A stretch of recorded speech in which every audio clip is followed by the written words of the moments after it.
Good morning, I'm Judge Tammy.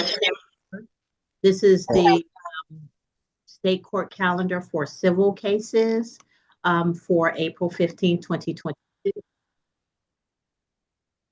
I'm going to call the calendar and we'll go in whatever order is most efficient.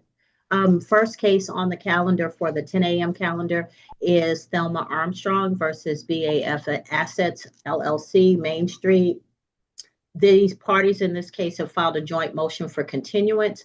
I think we responded to them and allowed the continuance, but if anybody missed the message, you're free to go at this time.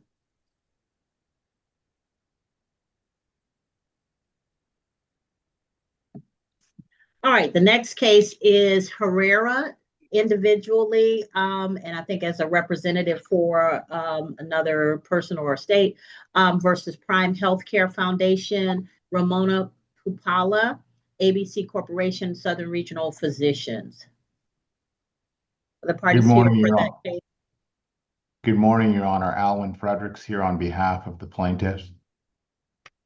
All right.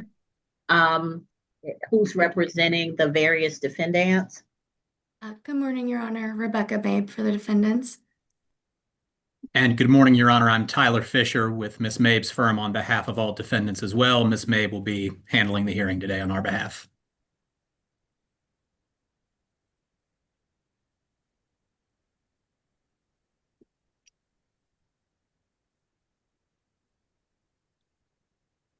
All right.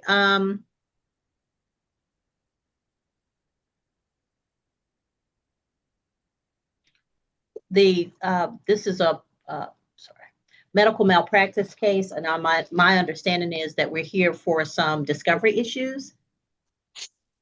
Correct, Your Honor. We have filed a motion the plaintiffs have filed a motion to compel. Both parties have briefed the issue. We did not request a hearing, nor did the defendants, but then when the court issued this motions hearing calendar, we pointed that out to the court. The court said it, is anybody who wants a hearing? Defendant said that at that point that they wanted a hearing, and that's why we're here. I kind of feel like the briefs speak for themselves, quite frankly. Well, generally in motions to compel and motions, when we have discovery issues, it is helpful to the court to kind of look y'all in the face and figure out what the issues are. This is my feeling. I did civil practice and the rules are clearly outlined. You know what you're supposed to do. You know what the timing is. So I'm not sure why we have issues when it comes to discovery. So if we have issues come with the discovery, usually I find it's often a personality conflict as opposed to a legal conflict. So what's the bottom line here? What's the issue? Why can't we all get on the same page and get to trial? I like your view of it. So here's the situation. We requested Dr. Pupala, who is the defendant in this case, along with Southern Regional and his employment group. We've requested his personnel and credentialing file. And okay. The reason, and we've requested it because that's sort of what happens in almost every single case. And defendant has requested that we sign a confidentiality agreement in order to produce the file. I do not, and we do not. So what's confidential? Their credentials or their personnel? Because if it's your credentials, you give that to anybody you're looking for a job or to promote your skills and abilities. Your personnel, there's only so many ways to hire somebody for a medical practice and keep them on staff. So what's the issue? Your Honor, if I may, Rebecca Mabe on behalf of the defense, the materials in the file they contain sensitive, non-public information about physician credentialing, staffing models, and compliance programs, including information regarding retention decisions as well. These are internal hospital governance tools that derive value from not being generally known. Say retention decisions, whether you're going to fire somebody or keep somebody? Your Honor, just along the lines of, Sorry, I cut out there for a minute. Ms. Mabe, I speak legal, but I'm also a very good fan of speaking plain, because you're throwing a lot of word salad at me. Tell me what y'all are trying to protect that a normal legal practice wouldn't be able to just, you have personnel files. In litigation, personnel files get turned over. There are certain things that get redacted. But other than that, personnel files are normal and par for the course for a legal conflict. So what is it you're trying to protect? And maybe we can narrow this down so that we're not back here with a lot of this. Your Honor, specifically along the lines of the compliance programs and staffing models that are found within the files. It's not just a resume in the personnel files, but a roadmap of how Southern Regional is deciding who gets to practice medicine inside its hospital and how those decisions are made. So it's not just normal hiring decisions. There's some new rubric that is trademarked or? Your Honor, just along the lines of the staffing models and compliance programs being unique. You keep saying the same thing. Staffing models and compliance programs, staffing models and compliance. Okay, let me say this. I'm gonna need you to turn over something. You're gonna turn over personnel issues. You're gonna redact the stuff that gets redacted. I'm not sure what this personnel model, because you keep saying the same thing, but you're not explaining it. So I'm not sure what that means, but whoever was on staff at the time of this incident, their personnel information gets turned over with the redactions that are necessary that are commonly done. Yes, if you Your want Honor. to create a privilege log, then you need to identify what and why it's privileged, and then you put it on there on the privilege log. But other than that, I'm not sure what it is you're trying to, there's no trademark, there's no, you haven't trademarked anything, you haven't filed for some kind of protection in that respect. So if you don't have it, and there's nothing I can recognize as unique to Southern Regional that no other hospital or medical facility would have, then let's turn it over and keep this moving. Doctors know that when they practice, they are likely to be sued at some point in their careers.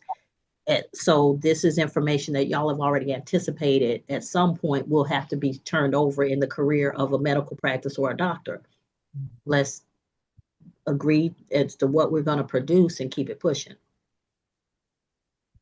Your Honor, can we provide you with an order for the production of these documents? Sure, but provide it to them first. Now, yeah, I will like I said, I understand certain things are going to be redacted, certain personal things, social security numbers, things like that. But you've done the discovery where personnel files and things have had to be turned over. Everybody does that. That's a first year law student. I mean, a first year law practitioner role that they put you in. When you get discovery, that's your job. Look it through, redact what needs to be redacted, and make sure that you keep a log of what you're turning over. Let's go ahead and do that, because I don't believe that there's anything so proprietary that it cannot be produced. And if it is, I'm not about to crawl through all these medical documents in in-camera inspection for something that's not necessary. Either establish why it needs to be privileged, put it on a privilege log, and everything else needs to be produced. All right, thank you, Your Honor. I will circulate an order to the other side. Based on the briefs before me, but I just don't see why we're doing this. Listen, it's a long road to trial, especially in a med malpractice. If we can't even get through discovery in the initial parts where you're turning over the documents that are requested during discovery, because Ms. May, please remember, you and Mr. Fisher are going to want documents from Mr. Frederick's client. Imagine if she puts up a roadblock every time you ask for something. Yeah. So I understand you're trying to protect your client, but it comes in the lawyering, not in the discovery. This discovery phase is where y'all exchange and determine what this case is about. You protect what is normally protected, but if you can't tell me what is so unique to these hiring models or whatever, that they're so different from anybody else that to release them would destroy the business of the medical practice, then it needs to be turned over. And Your Honor, I would just like to point out that we have been working with plaintiff's counsel throughout discovery. In this case, we actually had plaintiffs come and inspect the files so that they've had a chance to see everything in the files. And yes. Is that what the 9/11 rules say, that they get to come and inspect the files, or they say you have to produce the files? Your Honor, I was just mentioning in regards to just working through discovery with one another and in good faith attempting to come to a resolution on the files themselves. Okay, let's talk about the motion to quash. Yes, Your Honor. So we filed this motion and we respectfully request to quash the plaintiff's non-party subpoenas as they're overly broad and unlimited in time and scope. They can reasonably be expected to include privileged health information. And discovery must be relevant to a claim or defense in a case. Relevance is Is he asking for somebody else's records? No, Your Honor. Somebody other than his client? Your Honor, specifically requesting records in regards to Dr. Popala's prior employment. Okay, that might be relevant. Produce it and then we'll sort it out before trial. And Your Honor, the defense position is that given that plaintiff's counsel has mentioned in its motion to compel that they may have a potential negligent credentialing claim, and our position on that is that okay, your position is not to keep the records from them. Your position is to defend if they bring such a claim. But you can't tell them, they can't produce, they say, hey, this is a claim that we have. And then you say, well, we're not going to produce his prior employment records because you have this type of claim. That's not a legitimate reason to quash. Your Honor, tell me, is there a statute or a case law that supports what you're saying versus what I'm saying? Your Honor, it was just defendant's position that the subpoenas were overly broad and unlimited in time and scope due to the fact that plaintiff's claims in this case arise from alleged medical treatment at Southern Regional Medical Center. When you produce an expert at trial, what you're going to do is try and get me to certify them as an expert, but you're going to go through their entire CV from the time they walked into a medical school to the time they last held a scalpel. So if you're going to do that to get to bait for the basis of your case, then he should have that opportunity to look at this medical professional who is touting themselves as the best in the field of what they're doing. He should have that opportunity to see what their previous employment was, what their track record was. And Your Honor, I will note that these are non-party subpoenas. These are not records that we have. Okay, well then the parties that he subpoenaed will probably be able to produce them. We'll look at it and get you a written order. Okay, listen, I'm a fan of straightforward interaction, no games. You know how this is played. It's going to be hard enough to get a medical malpractice case to trial or get it settled because of all the moving pieces. So let's be above board with what we're doing. Let's follow the rules. Let's follow the statutes, and let's not try and protect information for which we have no basis to protect. We're clear? Thank you. Now, if we have any more discovery issues before y'all go filing things, after y'all have in good faith talked to each other and tried to work it out, we'll have a telephone conference or a Zoom where we have an informal discussion about what happens. And then we'll go through everything that we need to go through and we'll work it out, and then we'll get y'all back on track. But for now, I'm going to get you an order on these various and sundry things that y'all have filed, but you understand where I'm going with this. Produce. Thank you, Your Honor. Thank you. All right, thank you. Thank you, Your Honor. Can we be dismissed? You may. Thank you so much. Thank you very much, Your Honor. All right. So next case I have is Charles Ferguson versus Andrew Andrews. Ms. Barnes. Good morning, Your Honor. Good morning. Dan Lefkoe, Your Honor. Good morning for the move-in. I'm sorry. Oh, okay. Mr. Lefkoe, you're for Mr. Who are you representing? Andrews and the LLC. Okay. And the LLC. Yes, Your Honor.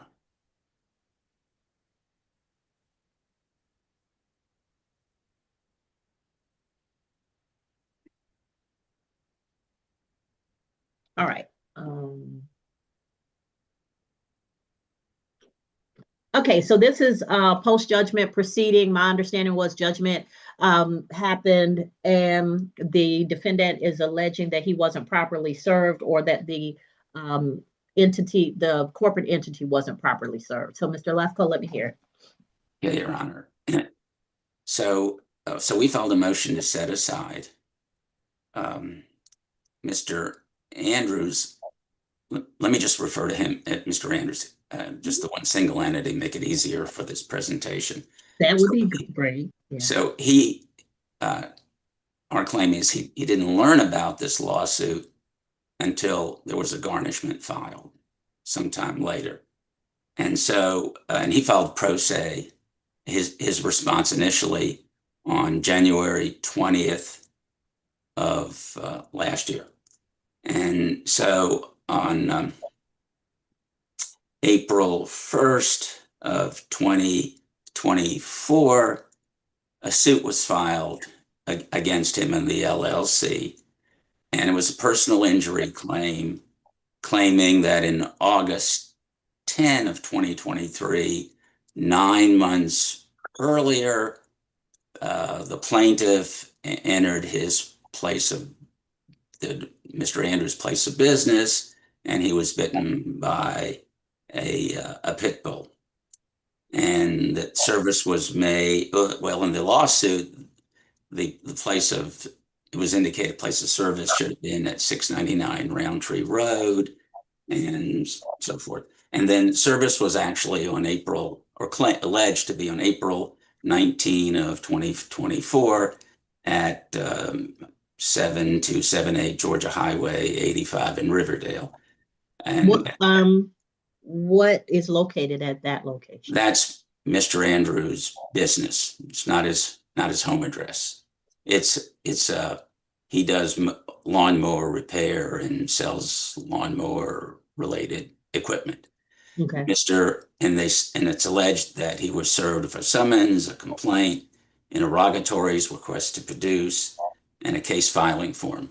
Mr. Andrews' position was that he never was served. Service was a private process server, a gentleman named Mr. Swindle, and I see on the screen that he is present at this time. So anyway, in his affidavit, he alleges that Mr. Andrews, he describes Mr. Andrews as an African-American, 6 feet tall, between the ages of 55 and 60, weighing 225 pounds. And he answered to, when he was asked to name himself, he answered Andre Andrews. And there was a second affidavit because there was the individual and the LLC. And Mr. Andrews denies that he was served. And in our verified motion, Mr. Andrews claims he's 5'7", weighs 130 pounds, which is about 100 pounds less. And it does admit that he's 65 years old. So he just denies having any knowledge of being served, and that description doesn't fit him. Mr. Lefkoe, let me ask this. So what I'm looking at on the screen is an Andre Andrews, Yes. Andre, but what I'm looking at in the filing is an Andrew Andrews. Are there two different people? No, it's Andre, Andre, Andre Andrews. That's the only person we're talking about. Correct. Andre Andrews. So is it a misnomer in the filing, or is that his legal name? That's his name, Andre Andrews. Okay. There's no question about the name. That's not our issue. Okay. Okay. So anyway, in the complaint, the case proceeds. Mr. Andrews does not file a response because he claims he never was served. And the lawsuit seeks damages of special damages, future damages. The total, count one is for $111,000. Count two is for attorney's fees. Yeah, I think I Okay. remember doing the default because the gentleman was bitten by the dog, and I like pit bulls. Right.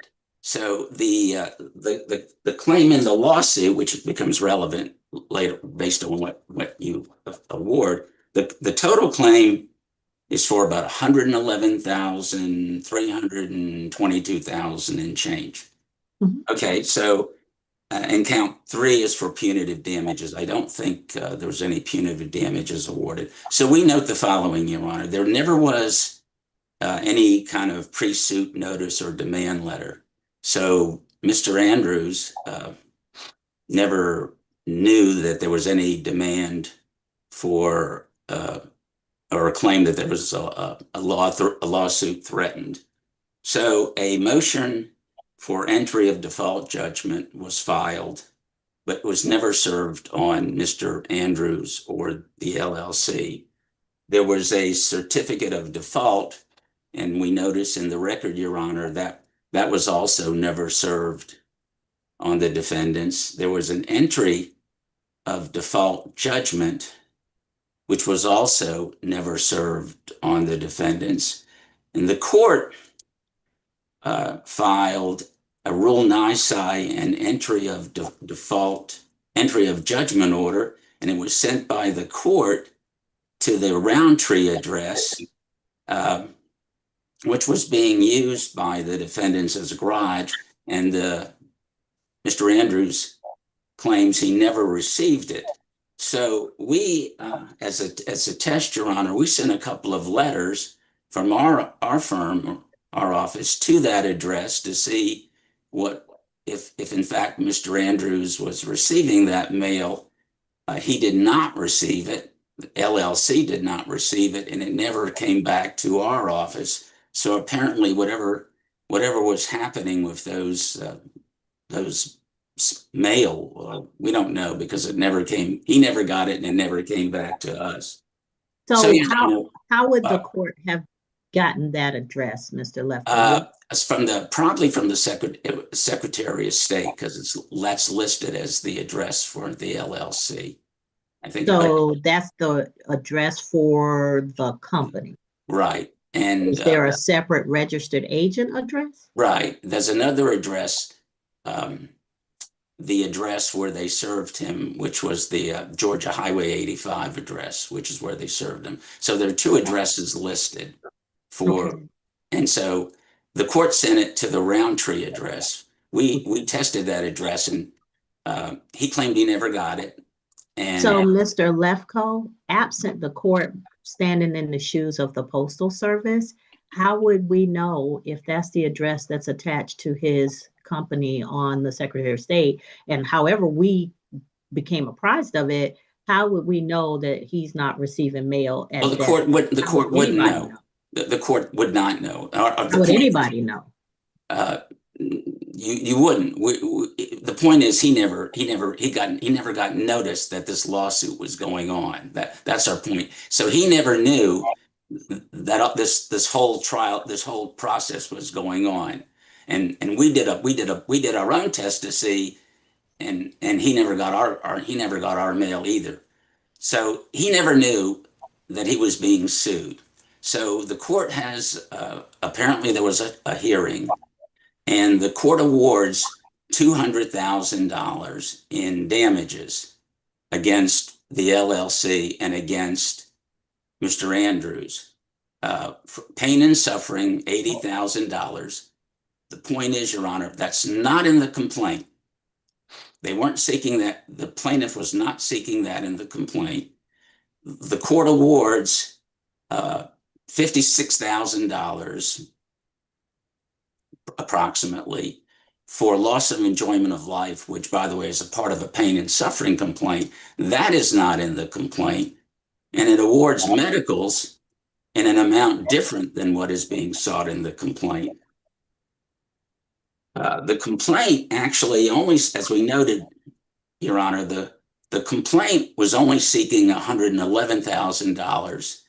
And I'm not going to go through all the amounts because I don't think it's necessary. The point is, the complaint awards about $90,000 more than was being sought in the complaint. So the award is. Oh, Mr. Lefkoe, it's a default judgment and the amounts are unliquidated. Ms. Barnes appeared and pled on behalf of her client and put up evidence. And so your main point here is that you're feeling that it was a default judgment that should not have been granted because your client was not served. Okay, so you can quibble all day with what I awarded, but she was here, she put up evidence. I really don't have a problem with what I awarded, but let's talk about whether your client was actually served. Okay, well, so we already Your Honor, have two competing addresses. Well, first, Your Honor, under 91154C1, judgment by default shall not be different in kind from or exceed in amount that prayed for in a demand for judgment. Okay, Mr. Court shall not give one. What I'm trying to point out is, let's deal with one thing at a time, because if I find that your client was actually served, then we can move to the second one. If I don't, then we start all over. But let's talk about the service issues. Well, okay. Are you arguing that the company wasn't served also? Correct. Because well, the service was at the same time. He has no recollection of being served at all. Okay. All right. And then, of course, then the default, one builds on the other. So he never answered the suit. So under OCGA 91154, I mean, there was a default. There's no question he didn't answer the suit. So the code section says, even in cases of default, you can't award more than is being prayed for. And under 91154C1, it says a court shall not give a successful party relief, even if entitled, where propriety of relief was not litigated and the opposing party had no opportunity to assert defenses to such relief. So even in a default situation, the court does not have the authority to grant more than the plaintiff was seeking. So under these circumstances, the plaintiff was only seeking $111,000 and the court awarded $200,000, and for claims that were not even being asserted in the complaint. Now, that's one. So there are three grounds for setting aside a judgment. One is lack of jurisdiction, and that's our claim that the defendants were not served. One is another one. The second one talks about fraud, accident, mistake, and so forth. We don't think that applies here. We don't have grounds for that. And the third is a non-amendable defect, and that's lack of notice of a hearing, which I brought up earlier. And we cite in our brief. No, we gave notice of the hearing. We gave it to the address that we had access to. Right, and it was Mr. Lefkoe, there's two issues. Okay. If we send notice and your client doesn't get it because he's not there and he's not getting the mail, that's one thing, but that doesn't make us wrong. If we send it to the wrong address, we're wrong. but we sent it to the address that was registered with the Secretary of State, that was in the pleadings, that was the only address we know about. So it's not my job to find out where your client is. It is my job to rely upon the information that I have available to me and to make sure that that notice gets sent to that information. Now, you're saying that this is an address that was related to your client's company, but that you sent letters there and he wasn't getting the mail. Not my fault. If I sent notice, it's related to his company, his name is on the door, or whatever is attached that attaches this address to him. The fact that I sent notice, I've done what I'm supposed to do. I'm not in the position of tracking him down. Correct, Your Honor. So if I gave him notice of the hearing and he didn't get it because he's not answering the mail at that location, or he's not sending in a change of address to the Secretary of State, that's on him. Correct, Your Honor. It can be one of a motion to set its motion. Well, let's focus on the one that it is. Right. It can be one of three grounds. If he was not served, that can be one. That can be the lack of jurisdiction, or it can be the second one, which we're not claiming, or the third one, which you're pointing out, that it's not the fault of the court. And we're saying in this case, that was one of his addresses. He was using that address, and he just wasn't getting. And we're saying that's not his fault. He just wasn't. It just that's wasn't. Not my fault. It's not or Ms. right. Barnes' fault. We're not arguing it's the court's fault. It's not Ms. Barnes' fault. We're saying it's not Mr. Andrews' fault. He wasn't. He wasn't. Let me tell you something, Mr. And Your Honor, we're saying it's the plaintiff's fault because the plaintiff wasn't sending out, was filing these documents with the court, but he was not. But the plaintiff wasn't sending any notices to him either. How would you know? You just said that because the record of the court shows the plaintiff was not sending anything to the defendant to give him any notice. Let's ask Ms. Barnes because she's the one who would have been responsible for giving him notice. But can I also show? There's one other point. We have two. Go ahead, Mr. Lefkoe. Okay. Well, further of all, we also have pointed out in our brief that he has defenses to the claims that were being raised by the plaintiff. One, excuse me, Your Honor, plaintiff, there were signs on the property that beware of the dog. Mr. Lefkoe. Yes, Your Honor. We don't reach his defenses because, first of all, I'm concerned about those if we're talking about the right to open within the 45 days. He didn't do that. We're beyond that. What I'm talking about is the only way this case gets reopened is if he can show that he was not properly served by a process server with personal service or with notorious service. So that's what I need to focus on. You're giving me a lot of stuff that is not relevant until I focus on that. Like if he has 2 business addresses and people are sending mail to the addresses, but he's not getting it, you telling me it's not his fault for updating his business address where he can receive mail with people. That's not going to fly. In a criminal context, when we send out notices, we're going to send out notices to the last known address of the party that we have. That's usually a driver's license or whatever you have registered with the court when you got your warrant. If you get picked up and put in arrested on a bench warrant, it is not my fault because I sent notice to the last known address. It is your fault for not updating your address. That is your responsibility as a party to a process with the court. So if Mr. Andrews has 2 business addresses and he knows he prefers to get mail at one or versus the other, if he doesn't put that information out there with the Secretary of State in his advertisements, wherever it needs to go, then if somebody's sending notice to an address that has his name on it, that is related to his business, and he's just not getting the mail, well, you may have an argument with the Postal Inspector General, but you don't have an argument with me, and you may not have one with Ms. Barnes. So let's focus on whether he was properly served. Our position is, Your Honor, on that point, as we said, he claims he was not served. Okay. He So has then no, the description does not fit him, and he has no recollection. it is a rebuttable presumption. Right. Now, Ms. Barnes gets the opportunity to rebut. Ms. Barnes? Thank you, Your Honor. Yes, the defendant was properly served. We do have our private process server here today, Your Honor, for testimony if you would like.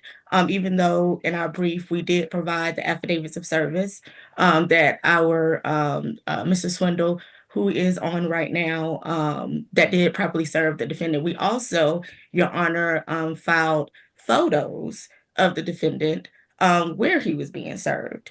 If I see the defendant's camera is off, but if you want, Your Honor wants the defendant to turn his camera on, so you can look at the pictures and see that this was the defendant, he was very well aware that he was being served. Our office also spoke with him twice. I mean, I know that can't be proved, but he's very aware. He was very aware of this lawsuit. But we can provide testimony if you like, Your Honor, from Mr. Swindle. Yes, ma'am. Oh, and let me just be transparent. I recognize Mr. Swindle's name because I used to work in DeKalb County, and I know Mr. Swindle was a DeKalb County employee for years and years and years. So I do recognize his name. We're not bosom buddies or friends or anything, but I do know who Mr. Swindle is. So Yes. I did not realize Mr. Swindle was now doing process serving, but let's hear from him. Mr. Swindle? Mr. Swindle, you can turn your camera on and mic off. There you go. There you are, sir. Raise your Good right morning. hand for me. Good morning. Do you solemnly swear or affirm any testimony you give in this matter will be true? Yes, I do. All right. Ms. Barnes, your witness. All right, thank you, Your Honor. Could you please state your name? Frank Swindle, All right, and what is your occupation? process server, All right, and how long have you been a process server? approximately 14 and a half years. All right, and are you authorized to serve legal documents by the state of Georgia? Yes, I am. I'm certified process server. Okay, and were you asked to serve legal documents in this case? Yes, ma'am. Yes, I was. All right, and who requested that you complete this service? The office, your office of Latasha Barnes. All right, and what documents were you asked to serve?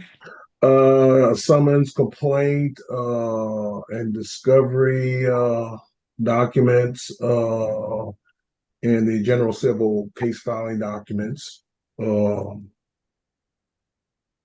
Okay, and who were you asked to serve those documents on? I was asked to serve those documents upon Dre's Lawnmower Repair LLC through their registered agent owner, Andre Andrews, and also personally upon Andre Andrews. Okay, and did you have any information about the defendant before attempting service?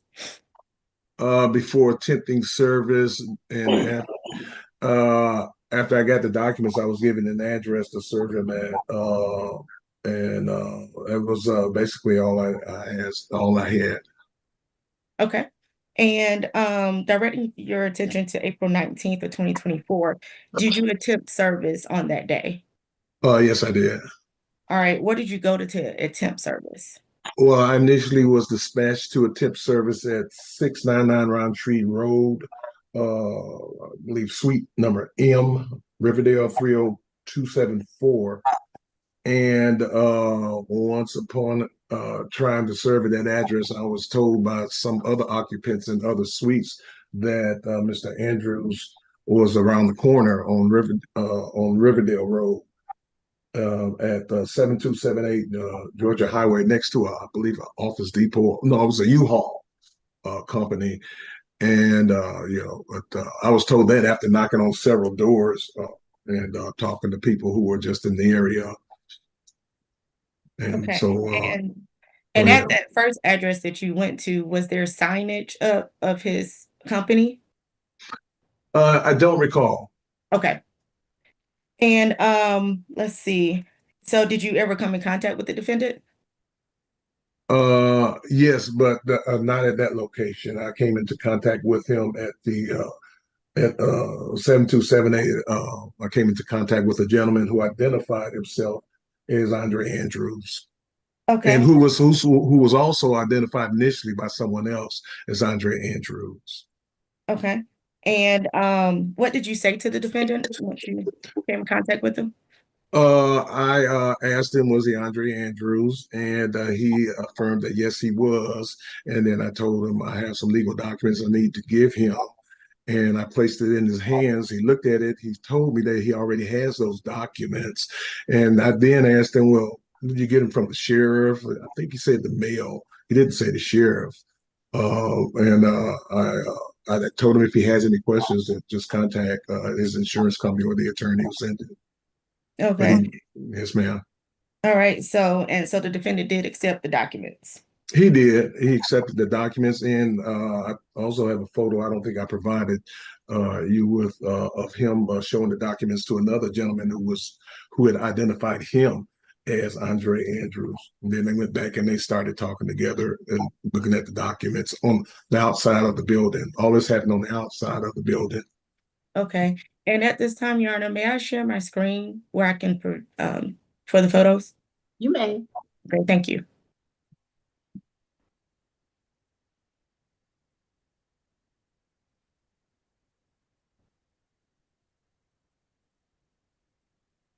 All right, Your Honor, can you see this? I can. All right. All right, Mrs. Swindle, can you see this as well? Yes, ma'am. All right. Did you take any photographs to attempt to serve the defendant? Yes, that's one of them. Okay. And how did you take this photograph? With my iPhone. All right. And what does this photograph show?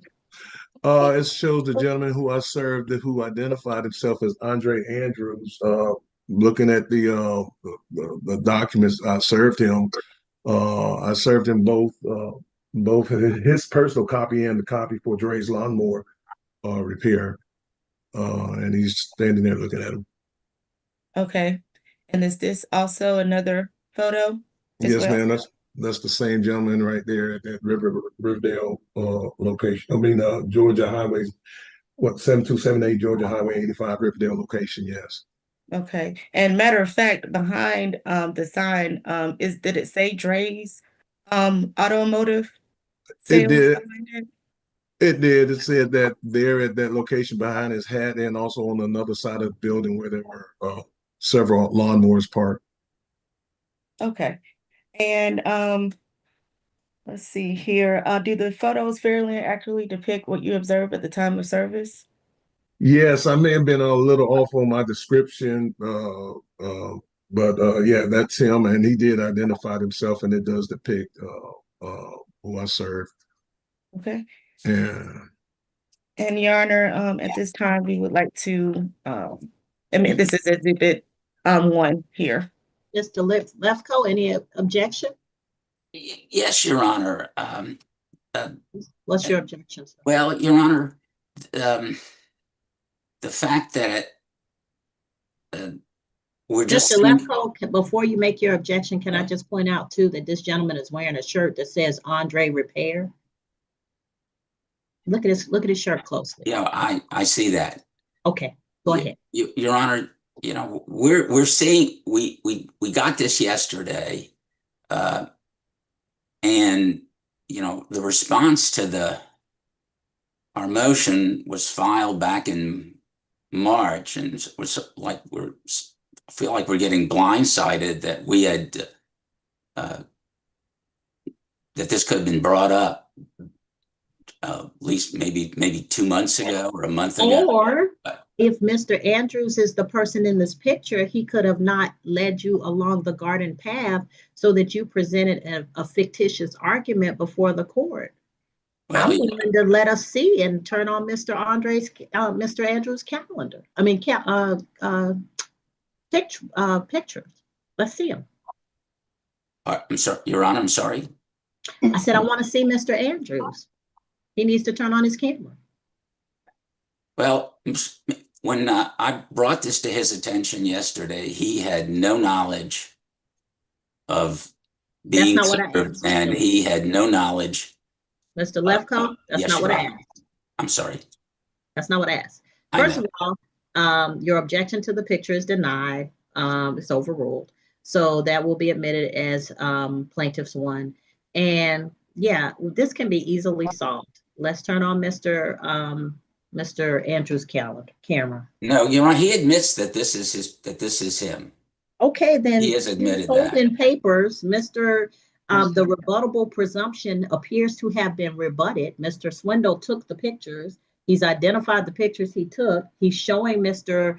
Andrews holding the papers. Mr. Andrews is standing in front of a sign about his repair company, and he's wearing a shirt that says Andre Repair. What's left, Mr. Lefkoe? I think, and let me just be clear, the only reason I'm not going to allow Ms. Barnes to seek sanctions against you is because I think Mr. Andrews misled you, and I think the judgment is more than enough for this attempt at malfeasance, but be very careful how we proceed.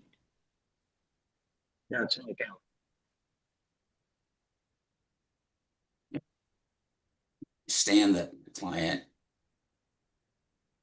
maintains that he has no recollection of being served. Okay, whether he recollects is different from whether he was served.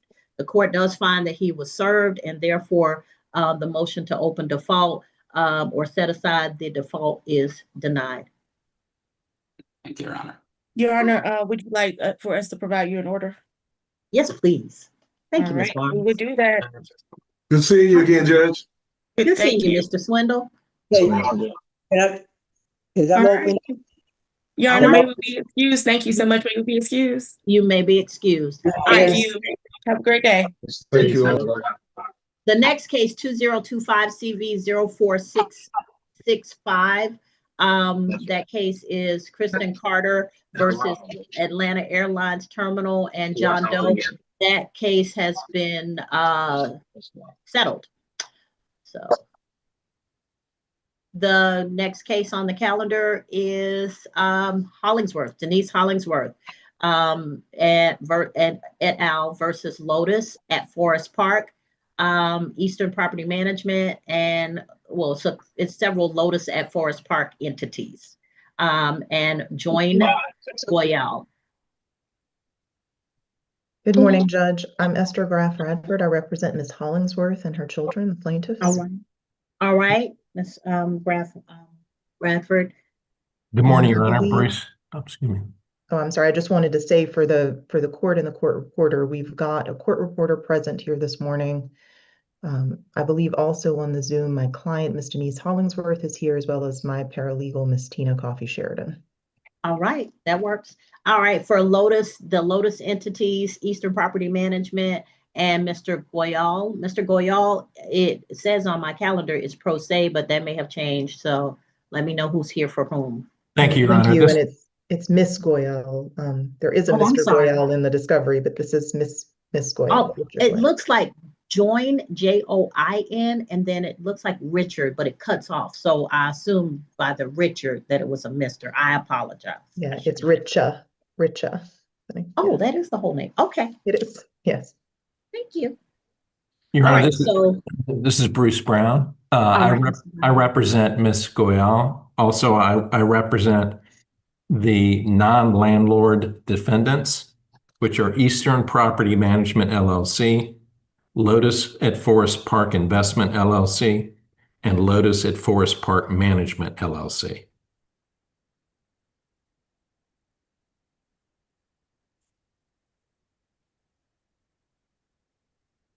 Okay. In Your And- Honor, my name's Erin McGonigal. I'm sorry to interrupt you. Me No, and no Jason problem. Hergenrother here, we represent Lotus at Forest Park LLC, the owning entity.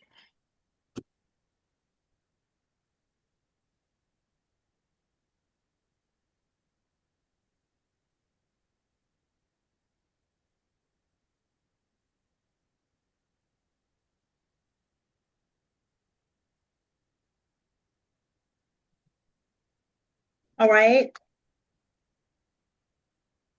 And Judge, we have got 4 motions pending before the court today. 3 of them are mine, and I assume that we will take up the earliest filed and work our way forward. Yeah. So we have plaintiff's motion to strike the answer for failure to respond. We have plaintiff's motion for contempt sanctions against defendant Eastern, plaintiff's motion for sanctions and to compel defendant Lotus at Forest Park, and defendant's motion for summary judgment. That's correct. Yeah, let's take up your motions, Ms. Radford. Okay, thank you. And before I get into arguing any motions, I want to make a correction in good faith before the court and sort of a mea culpa. When we filed our response to the motion for summary judgment, we stated in several places in that response that defendant Lotus at Forest Park Management LLC, that's the first motion we're going to take up to strike their answer, had not produced ever any discovery responses. That was not true as of the time of the motion for summary judgment response. They had, in fact, produced, after we filed the motion for sanctions that we're taking up today, about a month later, they produced partial RPD responses and late RFA responses. They purported to produce interrogatory responses, but those were actually interrogatory responses on behalf of Eastern Property Management, one of the sister entities. So I just wanted to lead with that correction to the court. Mr. Brown called it to my attention yesterday, and I never ever want to start talking to the court without correcting something on the table that was a misstatement on my part. Okay. So with that said, the motion for sanctions and to strike the answer of Lotus at Forest Park Management LLC has been pending since March of 2025. When we initially filed this case back in September of 2024, we served all of the initial discovery and RFAs with the complaint and summons. And I want to be very, very clear because it comes up over and over in these various motions. The entirety of the initial discovery was served. With regard to 3 of the defendants, Ms. Goyle, the managing member and registered agent, has testified that she did receive the entirety of the RPDs. There was no truncation. In addition, the RPDs were filed into the docket in their entirety. And we've got an affidavit and a supplemental affidavit from our process server, Eric West, just to clear up any confusion, to make it clear that these entire RPDs were served. The first page wasn't missing. I just want to make that really, really clear. And to the extent that any defendant represents that they were not, there's just no support for that anywhere. So we served these RPDs, ROGs, and RFAs back in September 2024. There was no response. We followed up over and over, and we detail all of our steps that we took in the motion.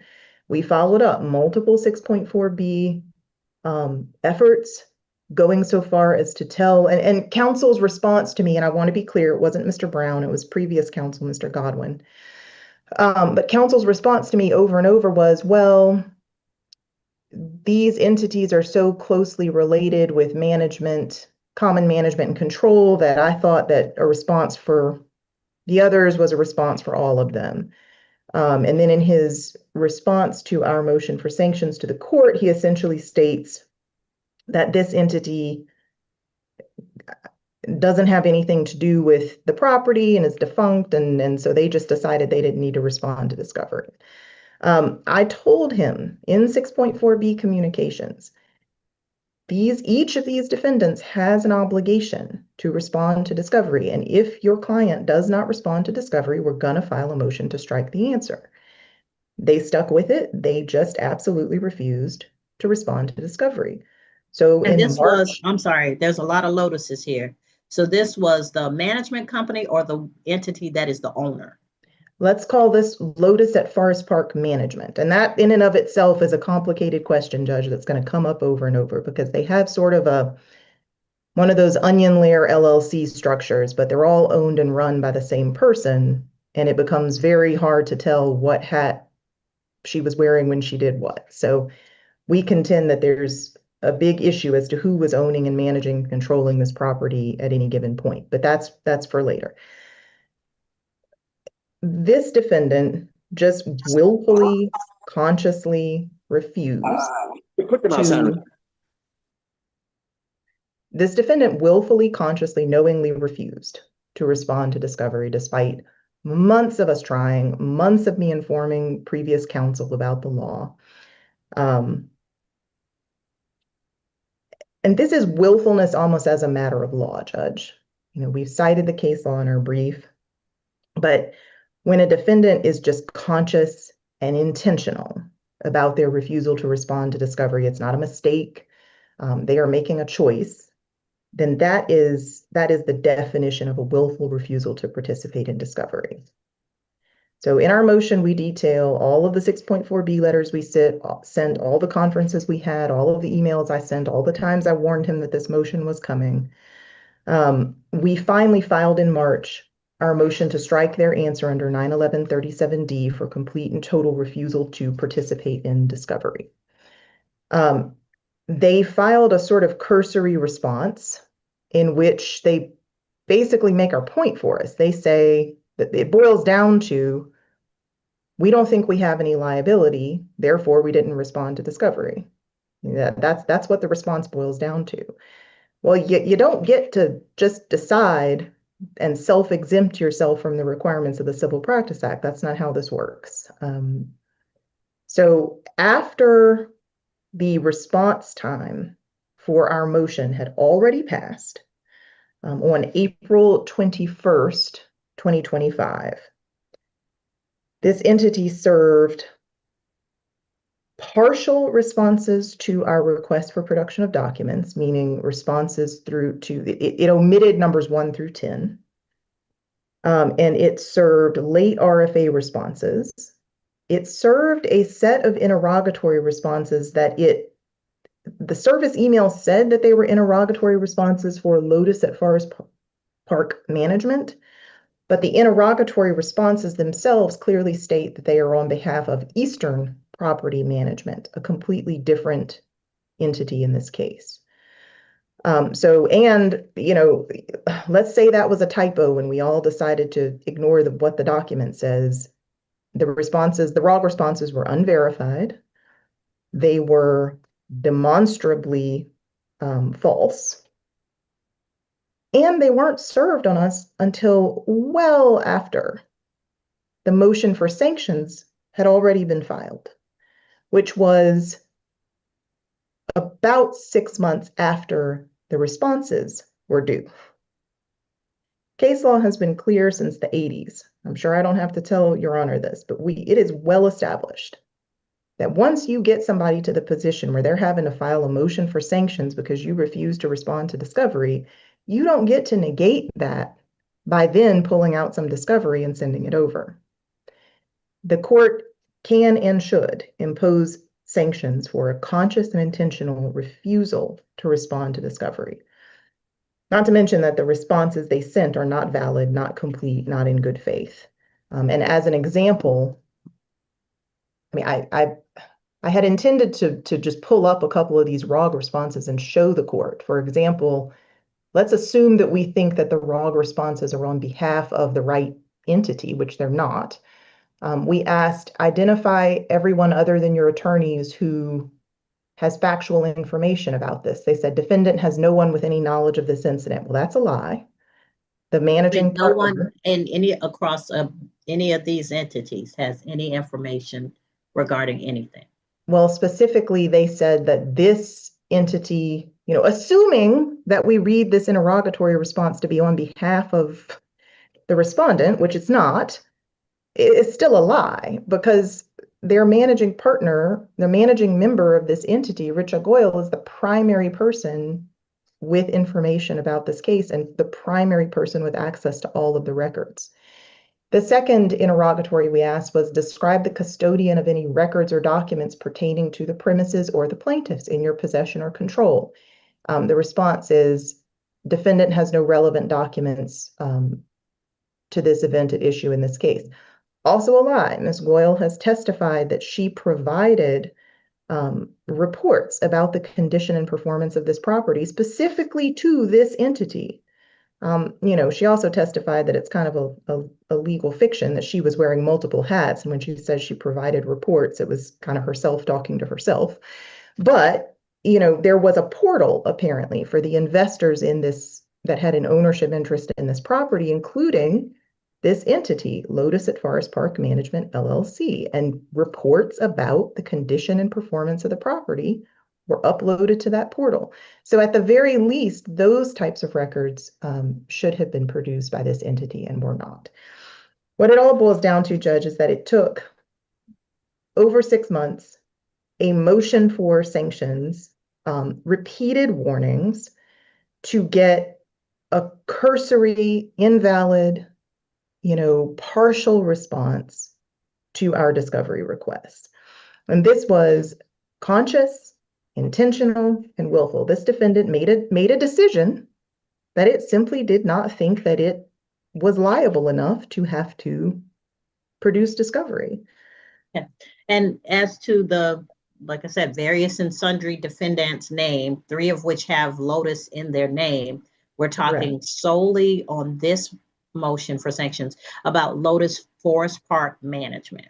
That is correct, Judge. These are all closely related entities run essentially by the same couple of folks, but which confuses me because generally in a case like that, even if you produce discovery for one, you just send the same discovery for all of them, and then you sort it out individually, at least if you're gonna do a response. Well, it's been very strange across the board, the way that the defense for these entities has been structured, Judge. Frankly, I don't quite understand it. And the initial responses to discovery with previous counsel were extraordinarily disorganized and kind of baffling. But I will point out that the defendants can't have it both ways, right? So they can't say, well, these entities are so closely related and so commonly controlled and so identical that a response for one is a response for all, and then also say, actually, these entities are legally separate, distinct in purpose, function, and management, and the liability of one has nothing to do with the liability of the other. And they're trying to play it both ways and have their cake and eat it too. Well, as I read the briefs, that was my thought exactly. Like, how are y'all so closely related, such that these entities essentially function through the use of the same individuals, but now there's one that is such an outlier that you can't provide any information for it in discovery. Exactly. And not to mention that the actual testimony that we've been able to gather in the case indicates that there are records that all of these entities have access to. And then the law on discovery is clear. An entity has an obligation to produce records that are within its custody and control. And that includes records that technically may be the business records of a close affiliate, but that have such common control that you can turn on your computer and pull the records. So, I mean, it's just, Judge, it's our position that as to Lotus at Forest Park Management LLC, this entity just decided for whatever reason that the Civil Practice Act did not apply to it. And it did not wake up and change its mind until more than a month after we filed a motion to strike its answer. That does not erase the motion, and it doesn't erase its disregard for its obligations under discovery rules. So we're asking you to strike its answer under 91137D for a conscious and intentional refusal to participate in discovery. All right. Your Honor, Bruce Brown for Forest Park Management. First, let me just give some factual information on who's who in this case. Forest Park Management does not own the property. That's undisputed. Forest Park Management has no contractual relationship with the plaintiff. That's undisputed. Forest Park Management is not the manager of the property. That is undisputed. It's also undisputed that could be no allegation that Forest Park Management is responsible for any of the injuries to the plaintiff. Now, that having been said, Forest Park Management is therefore in the position, really, of a third party responding to discovery.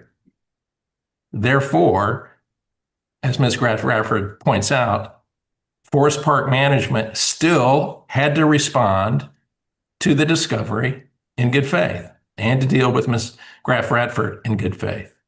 So the Forest Park Management's distance from this dispute, which is complete does not excuse any discovery infractions. So two different things. One, they really are totally removed from this case.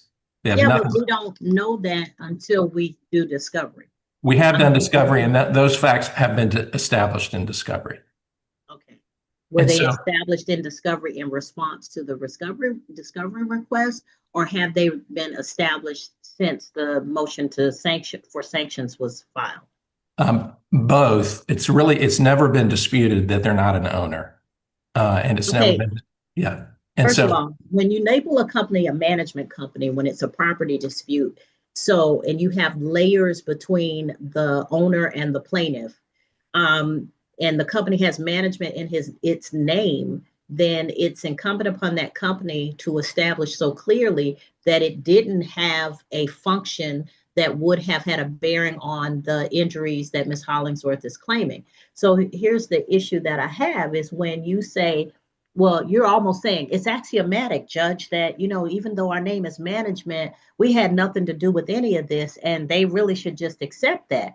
But if this company doesn't participate, if you're named in a lawsuit, then as unfair as it may be, if you are not actually a person who should have been named, you still have to defend. And part of that defense is participating you either do a motion to dismiss that is so clear that the court immediately dismisses because there's no grounds upon which relief can be granted, or you engage in discovery such that during the discovery process, it becomes so clear that this entity is not one from which we can gain a recovery.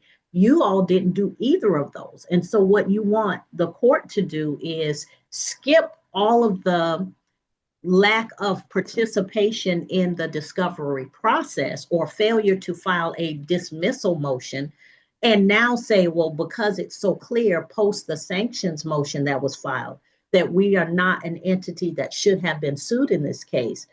Judge, don't sanction us. In fact, let us out on a motion for summary judgment, because clearly what we didn't do then, we've now done in this motion for summary judgment. And I understand, Mr. Brown, that you are counsel coming in being handed this steaming pile that you didn't create. I talk plain, I'm sorry, but you got to give me arguments that at least make sense. I agree with everything that you said, Your Honor, both as to the equities and to the law. The question is, what is the appropriate remedy? What is the fair remedy? Get to the bottom line. That's what Here's what happened. A lot of mistakes were made by both sides. And the law is that parties, neither side, should be punished by the mistakes that their lawyers make. That doesn't mean a party is off the hook for discovery abuses, but the law pulls all of us towards the merits if it can. I think that's a fair statement. Mm-hmm. What happened is that a year ago, Forest Park Management finally, too late, not making any excuses, but a year ago, Forest Park Management answered the discovery. The one thing I do disagree with is that the responses were incomplete or false. They're not. What they say is accurately, since Forest Park Management, in fact, has no management role or ownership role in this apartment complex, Forest Park Management said that in its responses, says it's not us. And not only did it say that, it pointed to, in its responses, it pointed to the correct entity, which is my other client, Eastern Property Management, which was the manager, and pointed to Mr. Hergenlother's client, Lotus at Forest Park, which is the owner. So after Ms. Graff Radford and the court is correct that you don't get to do that. You need to respond on time. And you need to say in interrogatory responses or in a motion to dismiss, you got the wrong person. You don't get to just blow off your discovery obligations. Completely agree. However, a year ago, Forest Park Management finally did what it was supposed to do. Then we've engaged in discovery since then. A lot of water has gone under the bridge since then. We have produced, various defendants have produced documents, and Ms. Goyal, who is the managing member of at least a couple of these entities, gave a 30B6 deposition in her capacity as the representative for the landlord, and gave sworn testimony as to the relationships between the different parties. So that's where we are now. In terms of the appropriate remedy, the first appropriate remedy would be to make sure that the plaintiff has the discovery that it needs, not making any excuses for past conduct, but at a bare minimum, they need to get the discovery they need. We think they do. If there's anything that they haven't gotten, we're going to get it to them, because unlike some of the other cases, Your Honor, that you've had on your calendar, we're not trying to hide. We're not saying it's privileged. We're not saying it's not relevant. We're just saying, come and get it. If we can find it, we'll get it to you. So there's no issue in terms of us holding any documents back. And by us, I mean not only management, which is the entity that specifically I'm responding to on the motion to strike, but my other clients, Eastern and Lotus Investments. So there's no question as to that. In terms of timing, as to when this can happen, the plaintiffs added Risha Goyal personally to the lawsuit just last week. And so, they get to do that. Your Honor said they could. But they could have done that a year ago also. And so in any event, we've got another 90 days to conduct discovery after Your Honor rules on these motions. So there is enough time for the defendants to respond to whatever any additional questions there are, to give them the information that they're obviously entitled to have to prosecute their case. Your Honor, So, Mr. Brown, what you're essentially saying is, because it took me so long to get you all on the calendar for these motions, that now that y'all have done what should have been done then, that the sanctions should be somewhat lessened because it took me too long to respond. No, Your Honor, it has nothing to do with you. The plaintiffs are the ones that have prolonged this case by adding another party after 2 years after filing suit. Not Your Honor. It has nothing to do with Your Honor's calendar. Your Honor, if I can speak plainly on, I love plain speak. Look, let's play this forward. If you grant the motion to strike the answer of Forest Park Management, okay, then Forest Park Management is in default, or it has no defense to the case, sort of like the owner of the pit bull, okay? Mm-hmm. That is probably the worst result for the plaintiff in this case, because the plaintiff then, rather than getting a victory on her claim on the merits, will have a very, I won't say it's marginal, but a fairly extreme sanction to defend on appeal. Well, one, I have granted the sanction of striking the answer and it held up. But it was a very egregious case. And so I understand about how you, what it takes to sustain the death knell, which is striking the answer. So I'm clear on what I need to assure myself of in that case. Number two, Ms. Graf Radford, I don't think is real concerned about that, because there's 4 other entities still in this case. And if this entity's answer is stricken, they weren't really the people she's looking for anyway. She just took her too long to find it. So that being said, you're still asking me to, one, not strike the answer, but to let you out on a motion to for summary judgment, because you didn't play by the rules, but you finally played. So now we get to win on a motion for summary judgment and leave Ms. Graf Radford to fight these other entities. So the court is going to determine what sanction is appropriate in this case, but I do believe sanctions are appropriate because if you have corporate entities by statute, as well as by case law that is well known, need to have representation. If those corporate entities have representation that are trained lawyers who are members of the bar, then they know the rules. And they know that just saying we're not the proper party is not sufficient.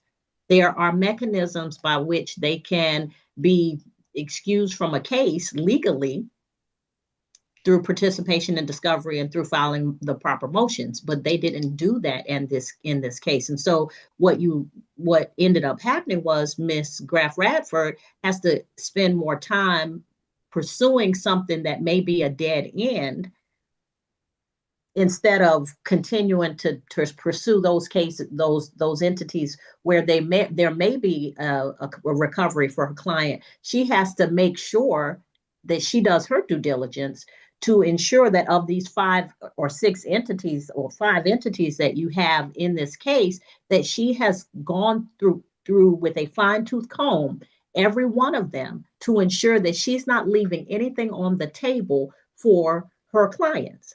Now, she's done what she's supposed to do. I have no quibble with what she's done.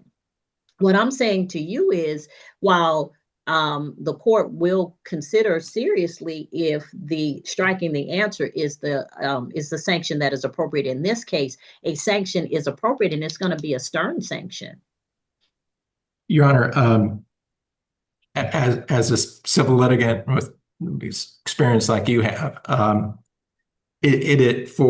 for practicing lawyers who try to do things right, your words are welcome because these rules need to be enforced across the board. It makes everybody's practice easier and reduces the costs to our clients and compresses everything. So I'm in total agreement. If we had to wind back the clock, sometimes like in a damages case, you're comparing what happened to what should have happened. Right? It's the is-ought gap, right? And what should have happened was prior counsel should have just gone ahead and served what he served in April 2021 earlier. And then Ms. Graf Radford wouldn't have had to waste the time of her life writing all those emails and filing the motion for sanctions. But that is it, okay? That's what should have happened. And so the way that the plaintiffs have been damaged is not that they get a free judgment against the defendant, but that they should not have had to pay Ms. Radford for going through the trouble and offense of filing the motion for sanctions. And that we understand as being a potential remedy. I do believe that any remedy more severe than that will give the plaintiff a Pyrrhic victory that will be very problematic going forward. Second, and completely separate from that, Lotus at Forest Work Management is not trying to get out of the lawsuit through some trickery, but has filed a motion for summary judgment because plainly it has nothing to do with the lawsuit. It is it really is, Your Honor, in the position of a third party who also has discovery obligations, right? If I was representing them and they weren't named a defendant, they would still be subject to your orders and those orders. But it really is a non-party, and in the interest of justice, there's no viable claim against them, and that's why that motion for summary judgment needs to be granted. Okay. So, like I said, this is something that the court takes into consideration very seriously because, like I said, I have granted in the past a striking of the answer for a case where discovery abuses it was crazy. But I'm very careful to understand that is the death knell. And that is the most serious sanction one of the most serious sanctions that I could grant in a case like this. So I will carefully consider what sanction will be granted, but there is going to be Miss Radford her motion for sanctions is going to be granted. It's just in what manner I do that. And so I'll get that to you all in writing. If you want to argue the issues for the motion for summary judgment, since that requires a hearing, then go ahead and let's put that on the record, and I'll make those decisions both. Thank you, Your Honor. And Judge, I would just like to respond for the record to some of the things Mr. Brown said. While I appreciate his deep concern for me not getting a Pyrrhic victory, although I'll take a victory, Pyrrhic or otherwise, whenever I can get them. I mean, I got to disagree with some of what he said. It's not undisputed that this company has no role with the property. We absolutely dispute that. We dispute it because the person running all of these companies, making all of the decisions, from work order responses to capital budget, to repair expenditures, capital improvements, dealing with inspectors and lenders, was Ms. Goyle. And Ms. Goyle was wearing multiple hats at the same time, and it's almost impossible to parse out what hats she was wearing in her imagination at any given moment. So no, we absolutely do not concede that this entity had no role. And frankly, this entity has admitted that it had a role in the management of the property because it did not respond to RFAs asking them to admit as such. Now, they filed yesterday a motion to withdraw those RFAs, but as of right now, those RFAs stand, those admissions stand as incontrovertible judicial admissions. Yeah, I don't see myself granting that motion. So, and I appreciate that because we haven't had a chance to respond to it. The day before a 4 dispositive motion hearing obviously is not the time I can write an emergency response. But so the notion that it's undisputed that this entity is like a third party, first of all, it's not a third party, it's a party. It's a defendant. And defendants have obligations. And defendants have possible liability and extreme sanctions that the court can and should impose. The question for the court on appeal is, did the court make an adequate finding of willfulness? And what all of the appellate cases say is when it was conscious and intentional as opposed to an accident or an involuntary omission, the court is justified in finding willfulness, and this court will not be overturned. So, no, I'm not concerned about you being overturned on appeal if you choose to strike their answer. Neither am I. I've been doing this 10 years, and I think I got my first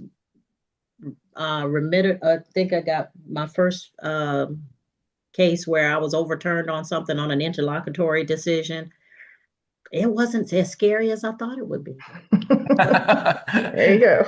Face your fears, right? But I want to say one last thing in reply, because I need to be clear about this. There's kind of this desire to gloss over as if, oh, don't worry, back in April of 2025, we finally did what we were supposed to do. No, it didn't. This entity did not. We do not have interrogatory responses. Still, to this day, we do not have interrogatory responses. The interrogatory responses we got were unverified and were on behalf of a different defendant. We have responses to half of our requests for production. RPDs 1 through 10 simply were not responded to. I can put it up on the screen if Your Honor wants to take the time to see it. And the RFA responses that we got that were late are a nullity unless and until this court allows that defendant to withdraw its admissions. So no, if they produced the same thing today that they produced in April 2025 after the response time had expired, not just after we filed the motion for sanctions, after the response time to the motion for sanctions had expired, it still would be a basis for 9/11/37D sanctions. So I take issue with a lot of the sort of representations about what is and isn't disputed and what has and hasn't been done. And I also want to point out, we are here on 3 separate discovery abuse motions. The notion that I should just go, okay, I'll take your word for it, that you're going to give me what you're supposed to give me, at this point, I have no trust in it, and the court should have no patience for it. Because, and we're going to get into in the next motion, these defendants have, really held on to stuff that the court ordered them to produce late last year that they bait stamped 2 months ago and just produced to me within the last couple of days.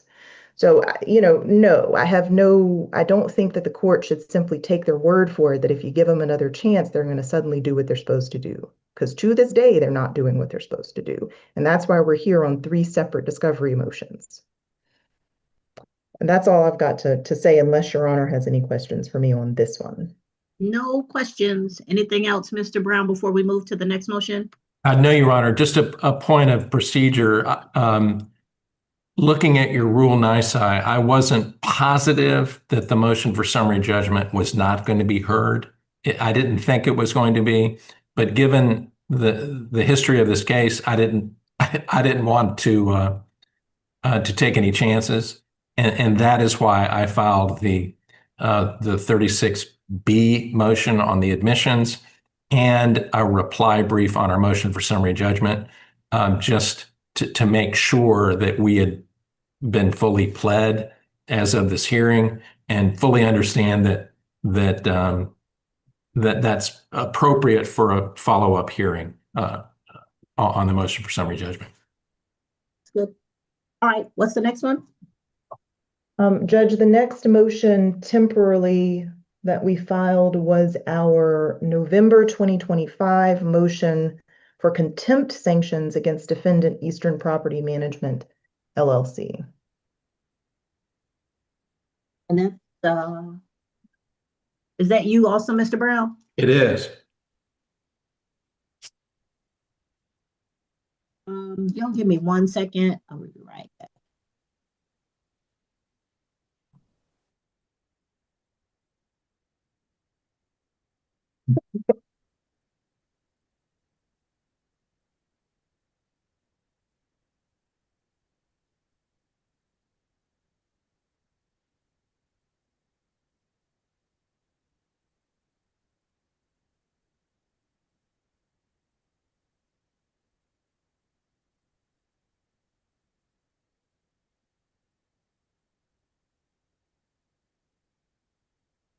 The data have with us, Sister Gutta Parker. Sorry, somebody. All right, I'm back. Okay. All right, Judge. So the next motion that we filed was our November 2025 motion for sanctions against Eastern Property Management. Now, part of the peril and the challenge of arguing these motions in front of a judge is that there's a long and frustrating history, and I don't want to, we've detailed it in our briefs. I don't want to make you sit through it again. The long and the short of it, and if you've got additional questions, I'll fill them in. But the long and the short of it is we filed a motion to compel Eastern Property Management that covered pretty much everything in our ROG and RPD responses, with maybe a few exceptions. I mean, their initial discovery responses were late, incomplete to the point of crazy making and bad faith, unverified. I mean, it just, everything was incomplete and wrong. We filed an exhaustive motion to compel. We addressed each of those things with particularity, with citations, provided the discovery. The court granted that motion to compel in October, and gave them, in October of 2025, and gave Eastern 20 days to provide full good faith responses to our request for discovery. Eastern did not do that. Eastern still has not responded to half of our RPDs, even though Ms. Goyle testified that she had received them from the process server. When it did give us supplemental interrogatory responses, but we included an excerpt in our motion so that you could see the typical interrogatory responses. So one of our big problems in the motion to compel, which the court granted, was that Eastern kept saying they were only going to produce all this basic discoverable information if the court ordered it to do so. And in 6.4b letters, of course, we go back and forth saying, listen, making the court weigh in on stuff you know darn well is discoverable, and you're just, not producing it is going to lead to sanctions. When they gave us their supplemental, unverified interrogatory responses, they again said, we continue to refuse to produce this unless the court orders us to.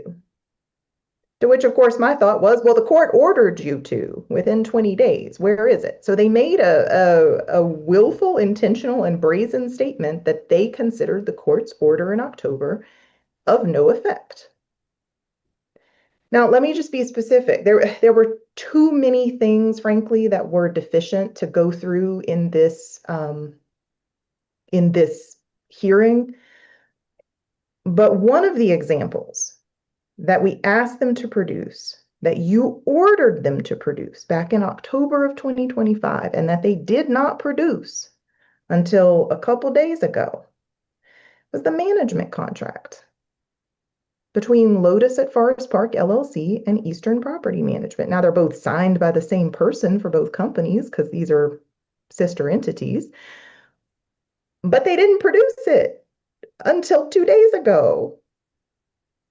You told them to produce it within 20 days of your October order. Another thing that we sought from day one, from the minute they were served in this litigation, was our client's complete tenant file. Now, when you live in a low-income housing tax credit property, your tenant file includes all the typical stuff, your leases, your repair requests, your ledger, but it also includes documents related to your income certification as a low-income tenant. Now, these are documents that we know they had because they're required under federal law to have them and to maintain them for a period of a certain number of years. Do they accept Section 8? It wasn't exactly Section 8, it was a LIHTC. So they're subject to a land use restrictive covenant. The apartments are income restricted, but they're not getting subsidies the way a project-based rental assistance property would from HUD. Okay. Or from DCA on a Section 8 voucher, but it's very regulated. But you're still going to have to produce information or maintain information. Exactly. Georgia Department of Community Affairs reserves the right to roll up in your records in the leasing office at any time and demand to see these federally mandated records. So we knew that they had our client's tenant file. They never produced it. You ordered them to produce it back in October 2025. 20 days come and go, wasn't produced. When do we get it? We get it 2 days ago, before this hearing, well after we've already filed a motion for sanctions. When did we get the verification for the ROG responses? Yesterday. So, and here's what's really disturbing about the withholding of these documents. I got really concerned back in February because I noticed that Mr. Brown was using some documents and depositions that had Bates numbers that were higher than the range that had been produced to us. We had through Eastern Property Management 107, and he was using Eastern Property Management 150 something. So I reached out to him, and I've got the emails. We can enter them as exhibits today. And I said, hey, Bruce, I'm concerned because it looks like you have Bates stamped and are using these documents that have not been produced to us. This is February, early February. I didn't get a response to that. But those were the documents that were produced to us 2 days ago, along with the management contract, with a statement that they've had them for a couple of months at least, which I knew because they were using them, but not producing them, that they'd had them for a couple of months and just had neglected to produce them. Now, look, I understand mistakes happen, okay? And I wouldn't normally pitch a fit about somebody, mistakenly not supplementing their production when they thought they did. But the fact is, this is, way down the road from when they should have produced this stuff. You ordered them to produce this stuff back in October of 2025, and they just produced it 2 days ago. And I know they had it 2 months before that because we saw it in depositions in February. And this is not, barely relevant spin-off stuff on the fringes. This is the contract between the defendants that spells out what their obligations are. This is stuff that is core to their motion for summary judgment that they filed while knowing that they were withholding and hanging on to documents you told them to produce last year.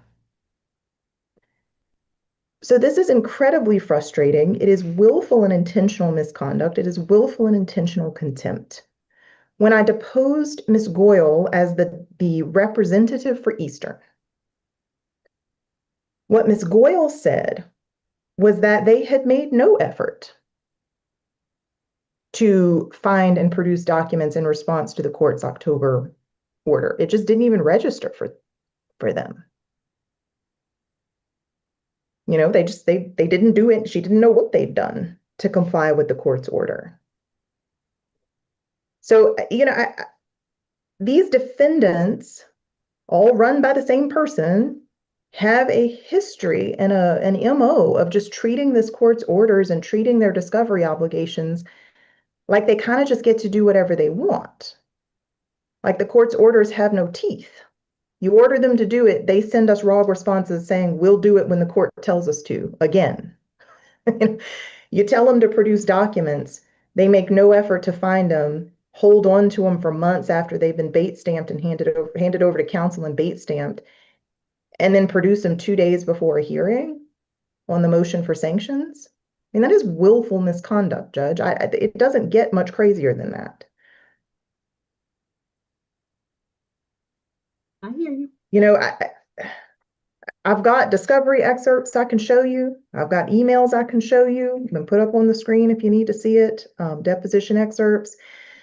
But I mean, they gave us 56 pages a couple days ago. You know, I can't remember if it was the 12th or the 13th, that are key and that were at the heart of what you told them to produce within 20 days of your October order. There's just no excuse for this. I mean, this is. And you say they had counsel at the time that these. Absolutely. There was no gap. There was no gap in counsel. This is Mr. Godwin filed a motion to withdraw and Mr. Brown substituted in before the court granted that motion. So this is not a case where I'm trying to take advantage of a corporation that was a sitting duck for 6 weeks or something like that. They had counsel the whole time, and all of the substantive pieces of this, you know, the supplemental unverified ROG responses stating, well, we'll do it when we continue to withhold this until the court orders us to. Well, guys, the court ordered you to. Like that's the point. That was all done while Mr. Godwin was still counsel. Now, the holding of documents that the court had ordered them to produce back in October was spread out, right? And I'm very, very, very careful about pointing the finger at my colleagues. I don't like to do it. I don't do it lightly. We all make mistakes. Mr. Brown called my mistake to my attention, and I had to start the record with a correction this morning. So I'm not out to do a gotcha against my colleagues, but I am extremely concerned that these documents were bait stamped and being used in depositions back in February. I asked about it, I got no response, and then they were produced yesterday. So, you know, there's just kind of a we'll do it when we get around to it. We'll do it when it's advantageous to us. We'll do it when we feel like it. Not we'll do it when the court ordered us to do it, which was within 20 days of its October order last year. You know, and all of this is exacerbated by the fact that Eastern Property Management, the management company that everyone admits was the management company, and Lotus at Forest Park LLC, the company that's actually on the deed to the property, keep tossing the ball back and forth to each other. The next motion we're going to argue is our motion to compel against Lotus at Forest Park LLC. Their response to the court has been, well, of course we said go ask Eastern. They were our property manager. Eastern's response is, well, Lotus probably will produce it, or, you know, Lotus's counsel had these documents too and didn't give them to you. I mean, they can't keep doing this. They can't keep tossing the ball back and forth to each other and not meeting their discovery obligations. I mean, we filed this motion for sanctions back in November 2025, and we just got a verification yesterday. you know, this was just a complete, it's like the court's order was just a water drop into a lake. It made no difference. It had no teeth. They completely ignored it. And they made it clear that they were ignoring it in what they wrote. What they wrote was, we're going to continue not to produce this information unless the court enters and orders us to do so, which I guess meant enters another order. And Judge, I want to point out, I don't chew my cabbage twice. So if I directed you to do something and it wasn't done and there's no legal excuse for why it wasn't done, then my next order is going to ask for money. you pointed out in your order, you said that you were graciously withholding the sanction of striking their answer at that time, and that you reserved the right to impose it later. Judge, it's later. I mean, either the court puts teeth to its orders, you gave them a warning, you told them explicitly that you were reserving striking their answer, but that sanction could be imposed later, or we just all accept that defendants do whatever they want, produce information whenever they want, and the court's orders are kind of suggestions, and we're just all going to operate that way. I mean, conduct rewarded is conduct repeated.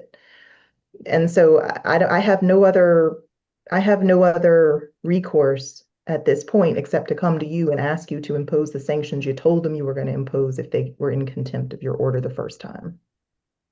And that's as to Eastern. This is as to Eastern Property Management. And again, this is the company that everybody agrees and testifies was the primary on the ground property manager. We just got the contract yesterday, but this is the company in the management contract. Mr. Brown, when I was in high school, I would ask my dad for money. He would say, go ask your mom. I'd ask my mom for money. She would say, did you ask your dad? He has that secret 20 in his wallet. Tell me what's going on. First, there is no excuse for answering the interrogatories or document requests saying that the documents will be produced when the court orders. It wouldn't have been proper before the court order, and it certainly wasn't proper after the court ordered, period. I am not defending that. Second, after the court entered its motion to compel, Eastern did serve responses to interrogatories with the information that was requested. Now, Ms. Graff Radford has been very fair in her treatment of counsel, both me and former counsel. However, many of the statements in their brief are exaggerated or outright incorrect, as Ms. Graff Radford has acknowledged. For example, they say in their motion papers that Eastern refused to identify witnesses with knowledge. That's not true. In the response to interrogatory 8, they name the witnesses with knowledge, including Ms. Goyal, who has the most information. I hate to interrupt you, but I think I'm getting an emergency call. If you give me 5 minutes, less than 5 minutes, I'll be back. Thank you, Your Honor.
I'm sorry about that. Unknown number, kept calling, and my son's on a field trip, so I'm really hyper aware. All right. I understand entirely.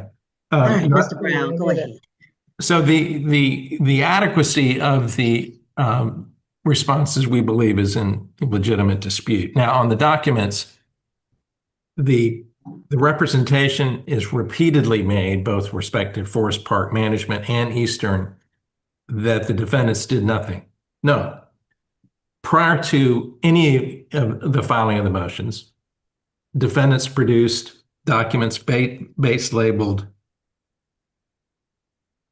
Nirvana 0 through 58. Later, they produced Lotus 1 through 78. Then, after I got in the case and Mr. Godwin exited, produced documents base labeled EPM 0001 through 107. That was my effort to push to the other side whatever we could find that was arguably responsive.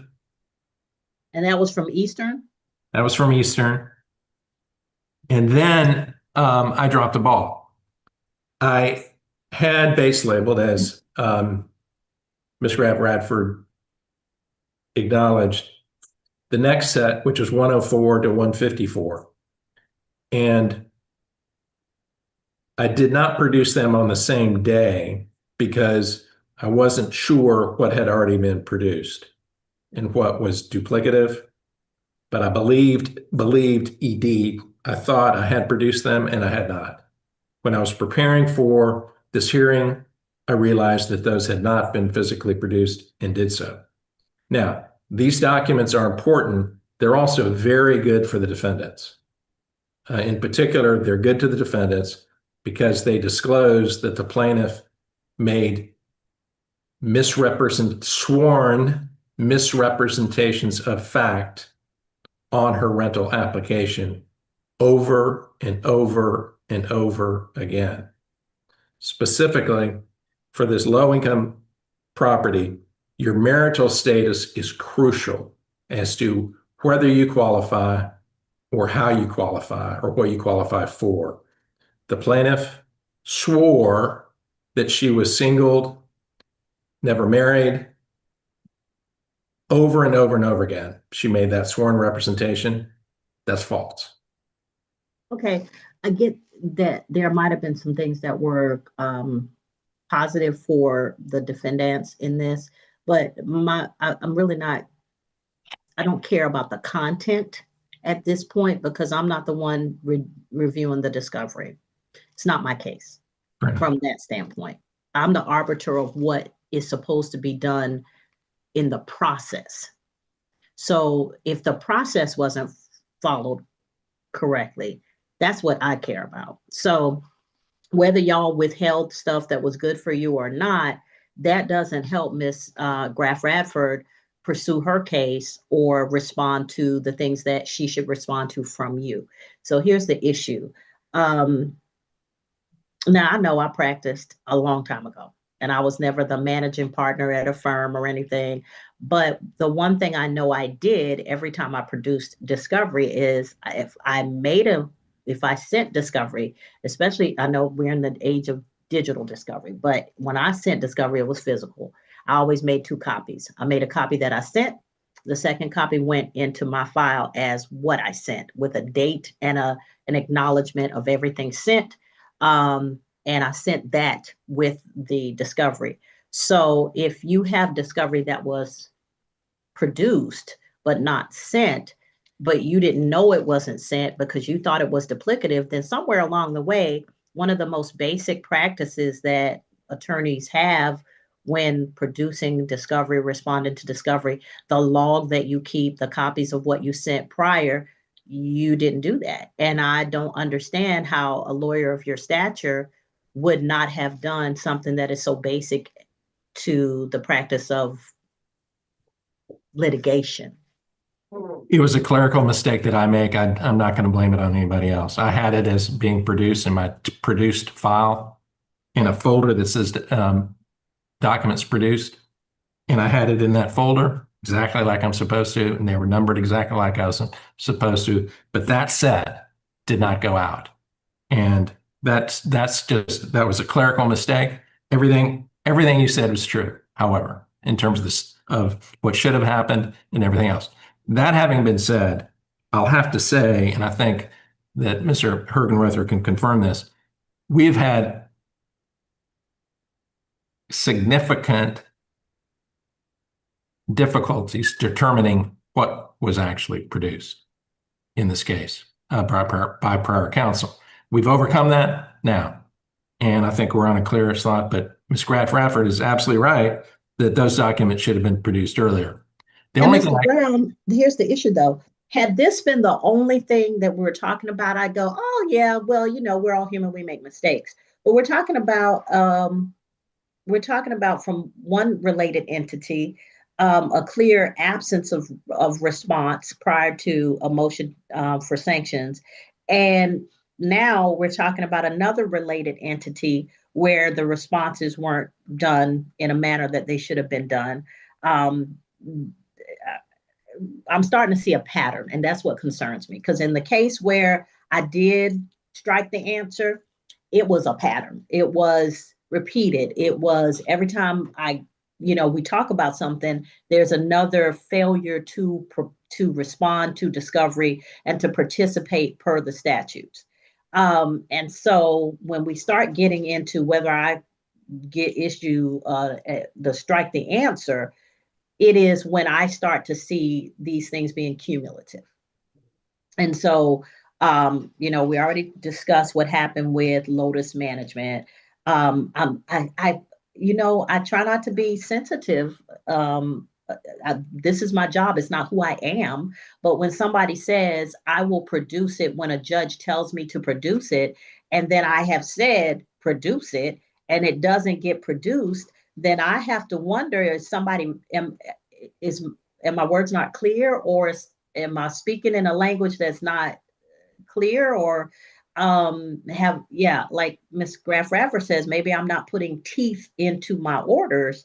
Because if I've already said produce it, if the statute has said produce it, and then I'm required to once again weigh in and tell you to produce what I've already told you to produce and what the statute has already told you to produce, then the finding of willfulness becomes easier. Your Honor, I completely agree, of course, with what you said in terms of the obligation and how you do not need to say again what the party has an affirmative obligation to do anyway. However, the statement in the interrogatory responses that they would only produce documents if ordered by the court was facially improper, and we're not defending that. However, Eastern did go ahead and produce the documents. So it didn't dig in and wait for another order. All these documents were produced absent an additional court order. So although it took a position in its discovery responses that was strange at best, it didn't follow up on that, and in fact produced the documents that it had. Two other facts to weigh into this. One is the property itself went into receivership at the end of last year, and this may not be that relevant, but I just point this out, Your Honor. And it was foreclosed upon, and that was one additional complication. It doesn't mitigate, particularly given the history of responses that went on before, which is well taken. But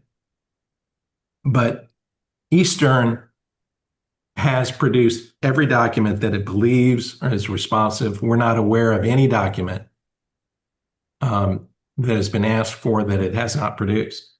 And no particular document has been pointed out. The reason why I realized that I had erred was that in their response on one of the papers, plaintiffs said two things. One, they said that Lotus at Forest Park had not responded to any discovery. I took that as true. And for about a day, went back and forth with former counsel, trying to figure out why he had not responded to the discovery, as the plaintiffs had said in their brief.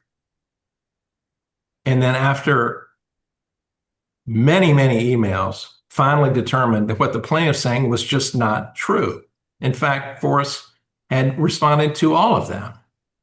And Ms. Graff-Radford now acknowledges that that was incorrect. The second statement that they made, I also thought was incorrect, because they kept on saying that they hadn't been produced the management agreement. However, I went through my files on that one and determined, in fact, that that was correct. And that was with the documents that I produced 2 days ago. And so that's the way that came apart. I'm just being very plain on that. The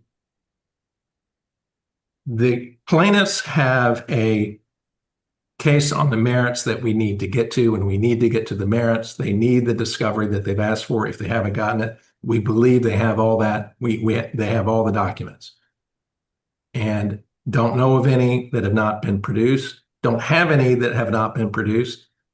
And Mr. Brown, I can't agree more, but the issue is the reason we have a defined period of time for discovery, and I know we always go over that period of time, everybody gets a discovery continuance, because in cases where discovery is actively being pursued, and there's an exchange of information, then sometimes, as we all know, discovery is the process of uncovering information that may or may not be used at trial, but it helps you get to the point where you are ready to present it at trial. The longer it takes to get through the discovery process, the longer it takes to get to a settlement or trial.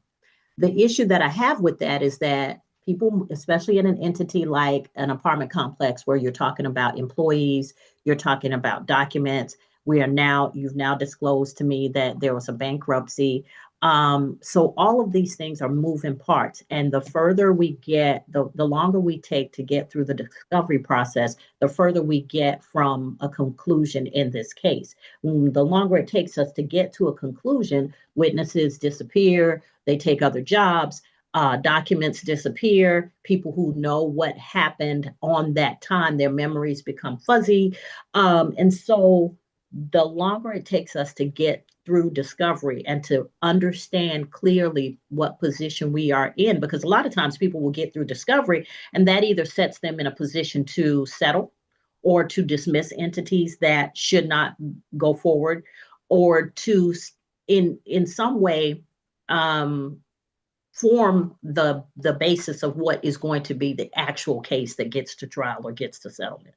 But we keep running into this thing of we're not playing by the rules, and then the court is being told that, judge, once we figured it out, we started playing by the rules. Once we waited a year, we started playing by the rules. Once you granted a motion to compel and threatened sanctions, even though we said, well, until the judge tells us what to do, we're not doing it. We played by the rules. And really, I just really think that both of your clients, all of the entities, they deserve to get to the end point of this litigation. The longer we take getting through the discovery process, the harder it is to get to an end point of litigation. And trust me, I am not excited about the whole new process for going to trial where we're bifurcating and truncating and all of that, but let's get to it. And we can't get there but for the fact that we keep running into these roadblocks that are occasioned by people who have documents who don't want to turn them over. Your Honor, let me just say this, and regardless of the sanctions that you decide to impose upon Eastern or upon Lotus at Forest Park Management, first is that, and mindful that I am making representations that Ms. Graff Radford, I'm sure she would like to believe me, but is wise to wait and see what happens. Fair enough. But we will first is that another thing that I would add, and this is not, doesn't help my side, it actually hurts it, is that sometimes if you get discovery late, you got to review it. And only then do you determine, wait a minute, this is missing or that is missing. And so there's a follow-on ripple effect with the delay. So we will. Discovery is always exponential. So you Yes. get something that leads to something else that leads to something else. But like you said, if you don't get it in a timely fashion, the ducks don't line up. We are unable to take time back, and that's our fault. However, going forward, we will, within 72 hours, if there are any documents that are identified that are missing, that are responsive to the document request that we have, we will produce them. And if we don't have them, we will swear we don't have them. Now, is this as to Eastern? It's as to any of my clients, Eastern, Lotus at Forest Park Investment, Lotus at Forest Park Management, LLC. We will do that, and we will, it's important to not only produce the documents, but if you don't have them, to verify that you don't have them so that there's a closed set, and we will do both. We're not, and if Ms. Grass-Radford has follow-up requests for additional documents based upon any supplemental production, same rule goes. In 72 hours, we will respond to those. And that I am not asking that be deemed a sufficient response today, because until we actually do that, it's in a lot of the history of this case, it may be perceived as being empty. By doing that, we can accelerate the discovery process. I don't think we need 90 days, Judge. If the plaintiff needs 90 days, that's fine. Defendants do not. This is not a gigantic case, despite the appearance with all the pleadings and everything. It's a relatively straightforward case. But hopefully that if that doesn't excuse the deficiencies in the past, at least it will improve the litigation going forward. And Judge, I don't want to cut Mr. Brown off if he's not done, but I have some important things that I need to clarify for you, because I think things are getting perhaps intentionally and frankly, they're blurred together. If I could just indulge the court 1 second, I'm gonna move out of the screen, but it's only to plug in my laptop. It's not out of any disrespect. Go ahead. That's fine. All right. So first of all, the time to hop on it and produce records that you know you've got is when the court tells you to produce them and says, I'm going to strike your answer if you don't. Not 4 or 5 months later, when you realize that the court is serious. Okay. And I want to, with that in mind, I want to review the timeline, because I think some stuff is getting lost in the complexity of how much nonsense has gone on here. So the court ordered them to produce full good faith responses to interrogatories and RPDs within 20 days of October 16th, 2025. That was the date of your order, Your Honor. That is November 5th, 2025. On November 8th, 2025, we got a smattering of additional documents, maybe 30 pages, a lot of which were duplicates. We also got, at that time, amended interrogatory responses. Okay.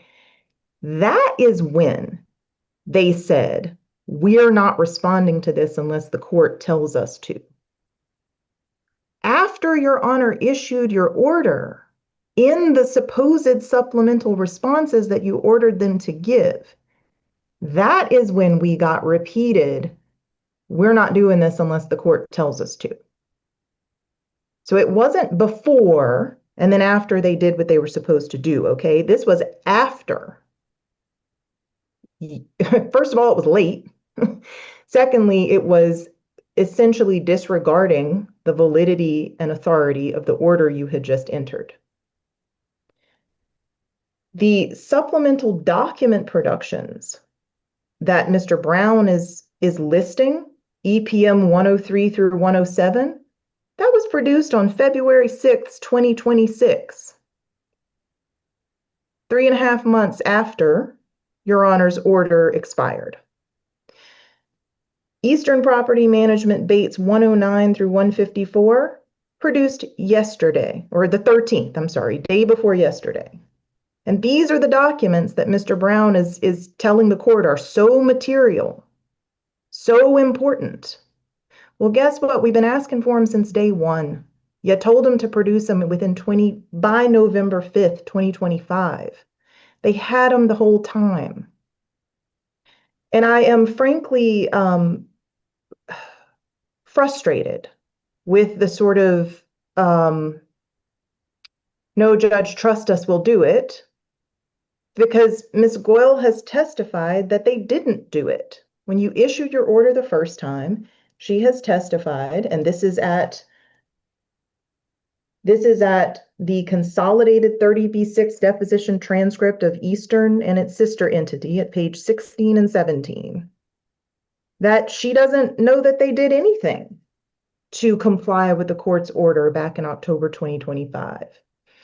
When I started seeing that there were documents that were Bates stamped and being used in depositions that had not been produced to us, and I really dislike pulling up this kind of thing because I'm not here to seek sanctions against Mr. Brown. But I think that it is important for the court to understand the timeline here and kind of the reality of what actually happened between the parties. And if I have the court's permission to share my screen. You may. So this is an email back on February 17th, 2026. While this motion's pending, when Mr. Brown used one of these documents that just got produced 2 days ago in a deposition. And it took me a minute to realize it because you don't expect somebody to do that when the court has ordered them to produce this stuff months ago. But later that afternoon, I emailed him, Bruce, during Miss Amos's deposition today, you introduced an exhibit consisting of Bates EPM 151, a recertification marriage affidavit from August 2021. I don't believe this document has been produced. Our Bates range from you stops at EPM 107. I'm very concerned that Eastern still has not produced substantial portions of Ms. Hollingsworth's file that it clearly has in its possession. Please advise. I don't believe I got any response to this email. So this is still months after the court ordered Eastern to produce this stuff that they now claim is so material and that I am positive they're going to try to introduce at trial. Now, Ms. Hollingsworth has her explanation and her side of the story. But this is stuff they had in their possession the whole time. They were using it in depositions back in February. I emailed and said it hasn't been produced. And we just got it day before yesterday when it was going to be useful for this motions hearing. So, Judge, this is a case where clearly these defendants have just ignored your order for months. I want to point out that they didn't even bother to respond to this motion to strike until yesterday. Mr. Brown filed a response that was, incredibly untimely, and it's our position for the record that the court should strike and disregard it. Right. But, you told them to do it, Judge. You told them to do it by November 5th, 2025. They did nothing to accomplish that. All of the productions after that say things like, after your order, say things like, we'll produce this information when the court orders us to. And then we get into February 2026 before we get documents produced, and we have, it's very clear that documents were withheld even for months after current counsel had them. And I don't want to say, I don't believe actually that was intentional. I will say I have a difficult time understanding it because it was used in depositions and I emailed him about it. So one of the most frustrating things as a plaintiff's attorney trying to hold corporations accountable is that the court's orders have to have teeth. If corporate defendants learn that they just do it whenever they want to, not when the court already gave these guys a deadline. They're saying now, Judge, give us 72 hours, give us it. The ship has sailed. And they're trying to put the burden on me to list out specific documents that that I think they have. How am I supposed to know what's in their files? I've given them categories of documents that you have told them, go search your files and find it and produce it. They clearly haven't done that. So I don't, the burden is not on me to say, I want this email from this date. I want this. I don't know what's in their files. One big category of documents that hasn't been produced and witnesses that haven't been identified, and this is true for Lotus at Forest Park LLC as well, is I don't have any communications between, for example, the management employees. Not an email, not a text message. I don't, between the management employees and the Georgia Department of Community Affairs. There was apparently a portal that they used for that. I have a few letters that I've been able to get in Open Records Act requests. I don't have the names and identification and contact information for the other tenants in this building. I mean, the testimony in the record is clear that other tenants in this building were being constructively evicted because rats were overwhelming everybody. People were moving out left and right because of this rat infestation. They're refusing to identify those people, quote unquote, until the court orders them to do so, after you already ordered them to do so. So how am I supposed to know? The statute does not put the burden on me to send a list of specific documents. I've already filed a motion to compel. I've been specific and precise. The court granted that motion and gave them a time frame. They blew through it, completely ignored it, didn't do anything to try to meet it. And now they're saying, give us 72 hours, but first Ms. Graff Radford has to give us an itemized list of what she doesn't have. Well, how do I know what I don't have? That's not how discovery works. I mean, I have my suspicions, but I can't list out. I've already done that, and you've already ordered them to produce it. So the burden is not on me to tell them what's in their files. And the notion that the foreclosure and the bankruptcy somehow softens their discovery obligations is incorrect. This litigation was instituted long before the foreclosure took place, and we sent pre-litigation demands and preservation notices prior to that. So there's absolutely no excuse for records not to have been preserved. So, Judge, this is an appropriate case for striking an answer if ever there was one. They're in flagrant contempt of your order. You told them you were going to do it, and we're asking you to do it. You're muted, sorry.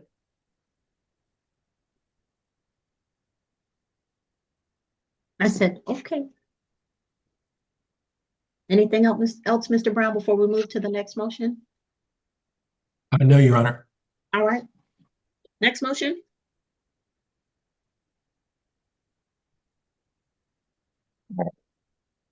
The next motion, and forgive me, I'm getting a little hoarse.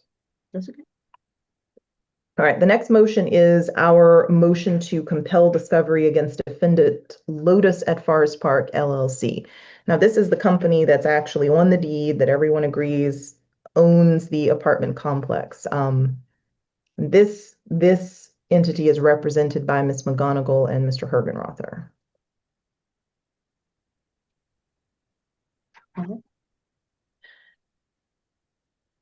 All right, now off the bat, a portion of what we asked the court for in our written motion, which was filed in December of 2025, was essentially to treat this as a 9/11/37D motion because the party had willfully just refused to verify its discovery responses for over a year.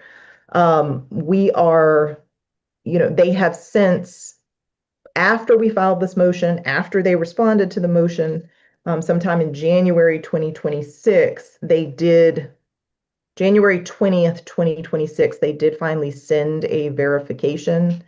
So we will withdraw the portion of this motion that is seeking to strike for total failure to respond, even though frankly, like I said, a late response does not obviate sanctions. In this case, we believe it's appropriate to withdraw that request, given that they did eventually provide a verification back in January of this year. But that said, this was a fairly sweeping motion to compel. It's impossible to review every single aspect of it for the court today. I trust that you have reviewed our brief. It kind of is along the same framework as the motion to compel that we previously filed for Eastern Property Management. Lotus at Forest Park did produce a little bit more in that they did respond to the complete set of requests for production, at least. But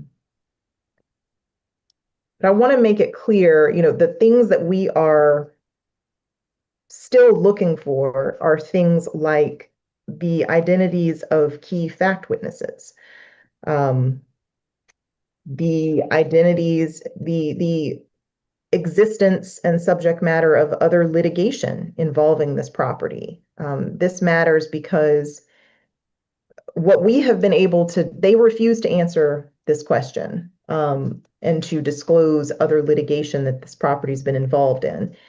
What we have been able to find on our own is pretty startling and relevant. So for example, Fannie Mae sued Lotus at Forest Park LLC for, in part, allowing the property to fall into a state of disrepair, which is exactly what we are alleging.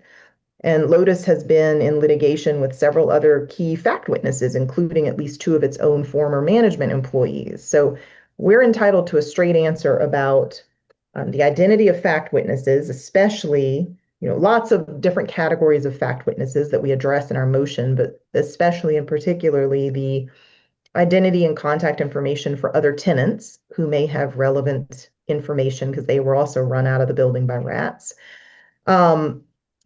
The disclosure of other litigation.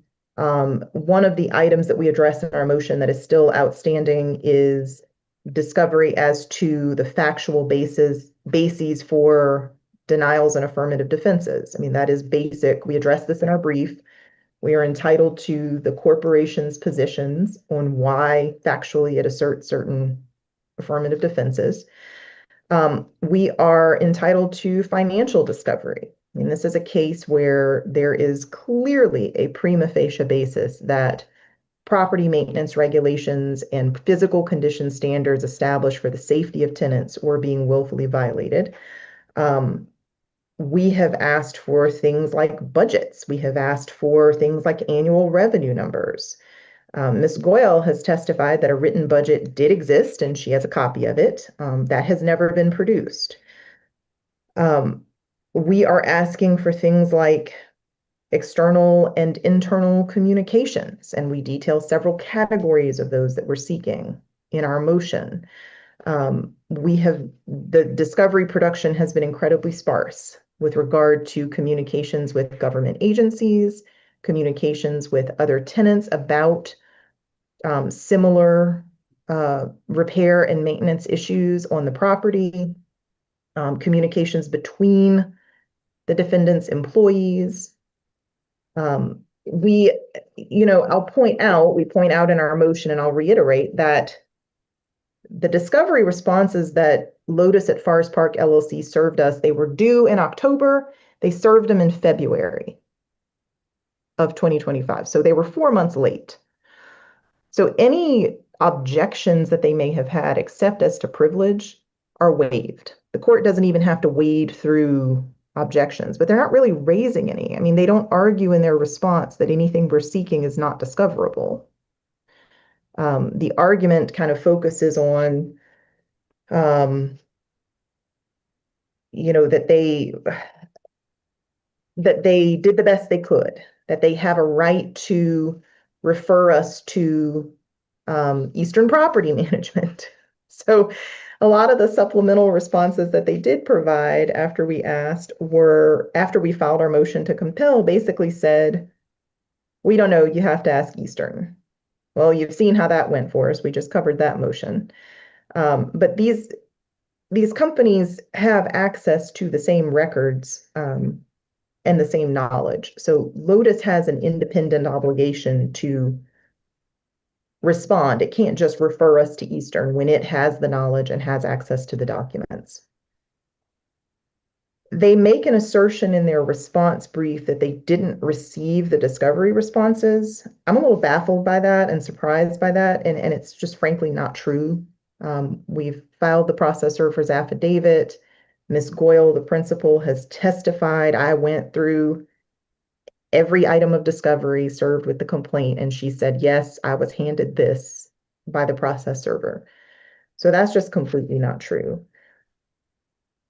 They state in their response that they don't have the documents we're seeking and that they had produced everything in good faith that they had. Well, now we know that that's not true, because now we have been given 2 days ago a management contract and big chunks of the tenant file that were never produced. So what we're asking for, Judge, is that you issue an order similar to the one you issued for Eastern, that you order Lotus at Forest Park LLC to respond to this discovery fully and in good faith on a very tight time frame, and that you make it clear that you will seriously consider striking their answer if they do not. If they follow in Eastern's footsteps and disregard your order, that you will impose serious sanctions up to and including striking the answer. All right, Mr. Yes, Brown. Your- Oh, I think that's me. Oh, I'm sorry. That's right, Mr. Hergenruther. Hergenrother. And Ms. McGonigal. Yes, Your Honor. We will comply with any order that you issue. It is clear that we need to get the plaintiff these materials, and we haven't. And we need to do it. All right, that works for me. Well, the order, that's an easy one. The order's gonna look pretty much the same as the one I sent the first time. The only two things I'm gonna have to deal with are the other orders, other motions that are pending for the other entities. But let me just say, how do I put this delicately?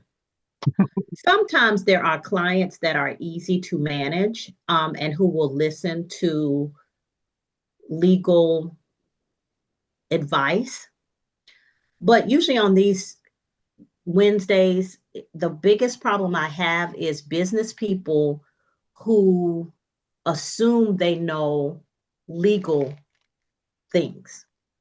And because they run a business, they tend to think in a business manner versus what is a legal responsibility. And sometimes, and I'm a second generation lawyer, so this is not something that's new to me.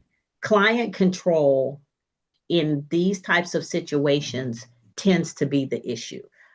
Having done this on this level for 10 years, I've seen attorneys who were not good attorneys or who did not function well with each other when we have discovery disputes. But more often than not, it is the client who is engaging in behavior that they think makes sense to them from a business standpoint, but they don't understand the legal obligations that they have. And so client control becomes a very big issue. And sometimes the only way to get the client to understand is to hit them in the way that the language they speak, which is money. And sometimes that makes the life of the lawyer who represents that client a little easier, because as we go through, there's only so much of this foolishness I'm going to put up with. I don't like to cast aspersions to members of the bar, because I believe it is a rebuttable presumption for me that I deal with professionals. Once you become a member of the bar, once you raise your hand and take that oath, I never have to swear you in, because anything you say to me is going to be true, because you're going to have candor to the tribunal. But what I find in these discovery disputes is a lot of times it is not the lawyer, it is the lawyer trying to exercise adequate client control. Now, it seems to be there's one person who is consistent. We can't hear you, Judge. I'm sorry. There seems to be one person who is consistent among all of these entities and who has been involved in every level of the discovery issues. That's Goyal. I don't know how clearly you all can communicate to Ms. Goyal that I have had it up to here, and I'm not going to continue to play games. But I think I will be able to communicate that very effectively in my orders. The way she thinks and the way business works is not the same as legal. And I tell individuals all the time, just because you run a business, the biggest detriment you do to your business is to not seek legal counsel at the outset. When you're formulating your business, continuously as you go along through your business, and when a crisis arises in your business, something that you are not able to handle because this is not your bailiwick. So in the best way possible, because you all have a relationship with these entities and the underlying owners / officers of these entities, please make it clear to them. And if you want to show this snippet of the conversation, it is on YouTube because I have to broadcast. Please make it clear that they don't run this, and there are legal requirements that will be met or sanctions will increase. And because there are several entities, all of those entities can be affected by sanctions. We clear? Loud and clear, Your Honor. Now, I'm as fair as Yes, they you are. come, but there's only so much we're going to do with respect to impeding the progress of this case. All right. So now for the motion motion for summary judgment, let's make that quick and dirty because I've read it. But whatever you want to put on that, because I have to give a motions hearing for summary judgment, tell me what you need to know. Tell me what I need to know so we can go ahead and I can get to getting some written orders out. Your Honor, the only issue on the motion for summary judgment is actually the motion we have for the request to admit. The only evidence that the plaintiffs have come forward that would tie the two, not Eastern, okay, but Lotus Forest Park and Lotus Park Management, the only evidence that they have provided is their failure to respond to the request to admit. And because the corollary to that is thus the admissions are deemed admitted. That's correct. The exception to that, though, Your Honor, is Rule 36B, and the law on this is actually pretty clear. And that is the purpose of Rule 36 is so that the litigants can easily establish the truth. The law also is very clear that Rule 36 is not to be used as a gotcha for the failure to respond to them on time when the actual facts show the truth. What they're trying to use, this is a poster case for the use of 36B. What they're trying to show, what they want is a finding, a judicial finding, that Lotus Investments owned the property. Everybody on this call knows that that is not the truth. In fact, the deed to the property that is attached to the complaint, that the plaintiffs attached to their complaint, shows that the property is owned by Lotus at Forest Park, LLC. Lotus Investment, neither Lotus Investment or Lotus at Forest Park name even appears on the deed. Plaintiffs have repeatedly represented in pleadings to this court, including their motion to add Ms. Goyal, that the owner is Lotus at Forest Park LLC. Therefore, to use the request to admit would be directly contrary to Rule 36B and a host of cases that says that is not the proper use of Rule 36B. The same goes for Lotus at Forest Park Management. They're trying to use their failure to respond to the request to admit to show that Lotus at Forest Park Management was the manager. Everybody on this phone call knows that Eastern was the manager, not Lotus at Forest Park. So it would be totally contrary to Rule 36 and a host of cases to use those responses in the way that they're attempting to do it. Your Honor, the law on this is actually strikingly clear. And there's case after case which says that it would be an anathema to the federal rules to use requests to admit in this fashion. And we've cited those cases and quoted those cases, and I've got a whole lot more if you need them. To pack up a little bit, though, what this case needs is a lot of this clearing up discovery, got that, but we also need to focus on the merits. And there's no argument that Ms. Grasser-Efford says there is no contract between those two defendants and the plaintiff. There's no tort alleged between those two defendants and the plaintiff.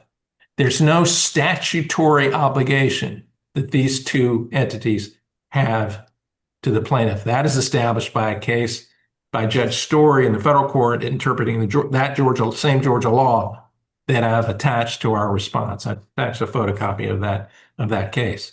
They have no claim. Your Honor, they don't need that claim. I get the legal argument. I know the nuances. So, but the argument, it's a little bit, I don't do equity, but it's a little bit unclean-handish to say that we need to focus on the merits, and Ms. Graff has been trying to get y'all to focus on the merits, and we can't focus on the merits because we can't get discovery moving. So, but I get it. Your Honor, the argument there, it's a very good point. The argument there is that they need discovery to respond to our motion for summary judgment. Now, that they haven't presented that in the proper way either.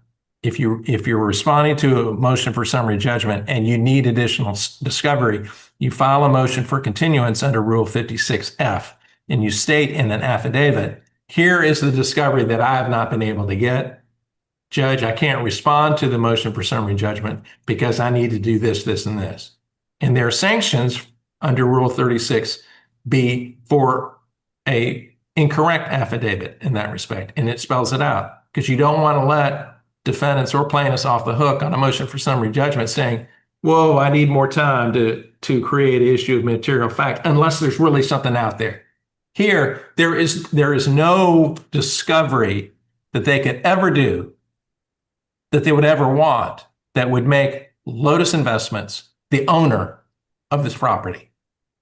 They weren't. They know they weren't. They've admitted they weren't.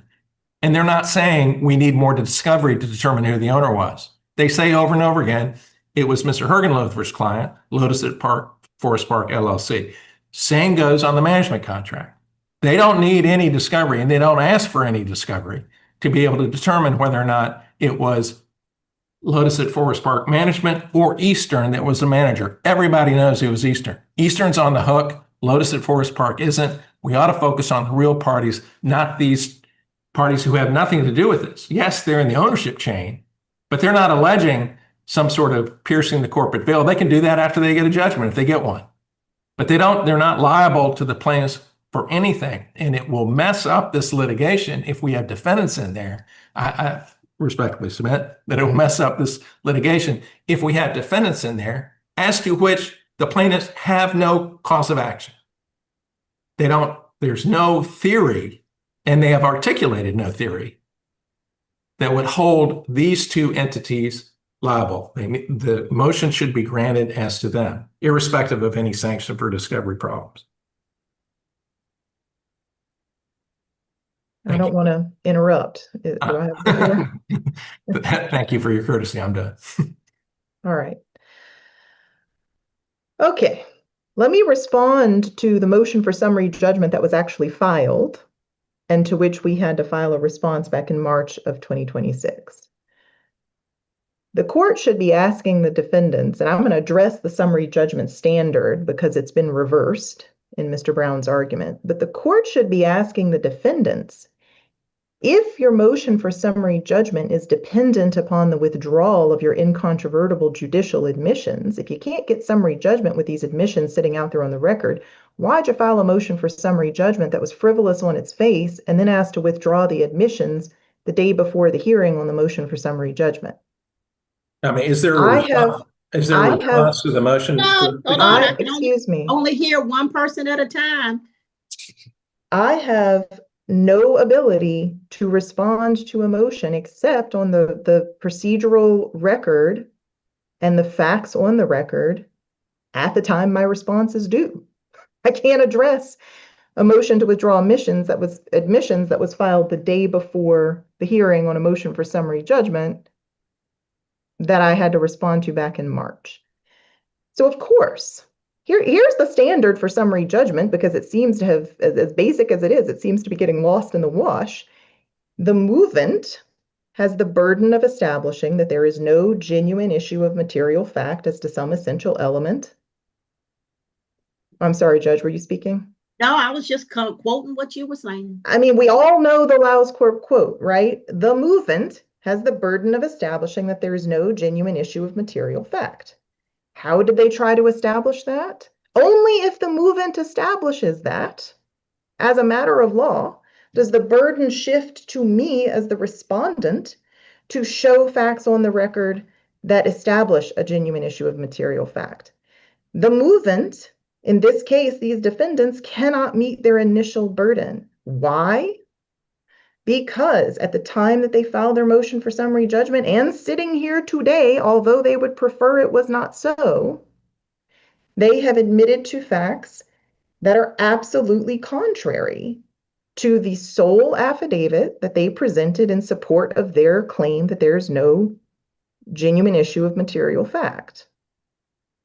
Your Honor cannot, as things stand, you simply cannot, and that's why we ended up arguing a motion, a 36B motion, essentially, that I've had 1 day to review and no ability to respond to, so it's a little bit of an ambush. Mr. Brown has to argue that motion first, because otherwise his motion for summary judgment, frankly, is frivolous and makes no dadgum sense. Okay? But when I'm responding to a motion for summary judgment, I have to look at the facts on the record as they are. The facts on the record as they are is that these entities have admitted to owning and managing this property, to having knowledge, to having duties to the plaintiff. And a motion based on an affidavit saying they don't have those things has to fail. Your Honor, just you have no choice. You can't grant it. Your Honor, excuse me. I can cut right through this. Brown, No, Bruce, no, you can't, because I'm in the middle of an argument. Brown, come on. let her finish. Let her cook. Okay. Now, y'all, I've been doing this long enough to where I'm clear on what I need to hear, what I need to know, and what I don't need to hear and don't need to know, and I'm really good at figuring it out between the two. So I give you the opportunity to speak. I'm gonna give Ms. Radford the opportunity to speak, and then you'll have your response time. So Ms. Goyle's affidavit is the only basis for their motion for summary judgment, and the court cannot consider it because the court cannot consider affidavits that contradict or controvert unwithdrawn judicial admissions pursuant to 9/11/36. The other thing that I want to point out to the court that may not be clear is Mr. Brown keeps saying it's undisputed that these entities were not the owners. It's undisputed they weren't the managers. That's not entirely true. The land use restricted, for example, the entities that have obligations for this property under the land use restrictive covenants that run with the dirt and that are tied up and obligate parties to federal regulations and that give the plaintiffs the explicit right to sue to enforce the land use restrictive covenants, those covenants, and we put this in our statement of material facts, we point it out in our brief, but I want to highlight it in this context. The land use restrictive covenants obligate the owner and the operators of this property. So the question isn't who's on the deed solely. That matters because that's an owner. The factual question also becomes who's an operator?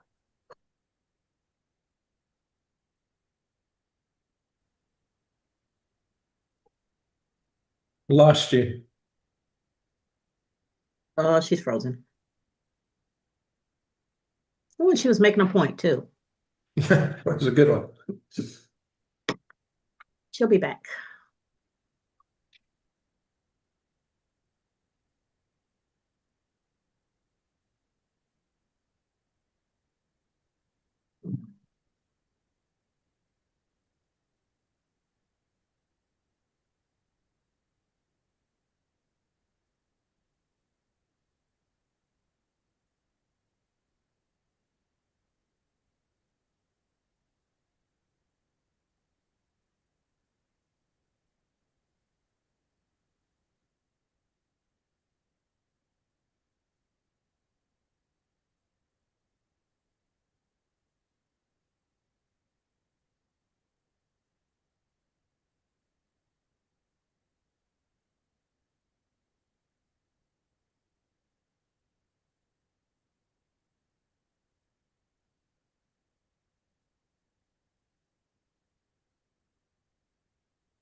All right, I am back.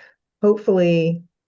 Right. So the last point you made was Thank that land use restrictive covenants obligate owners and operators, and that's where you froze. Exactly. So this narrow focus of who's on the deed is not the entire factual question. So number one, I don't have to respond to a motion for summary judgment by bringing facts. I don't need any additional facts.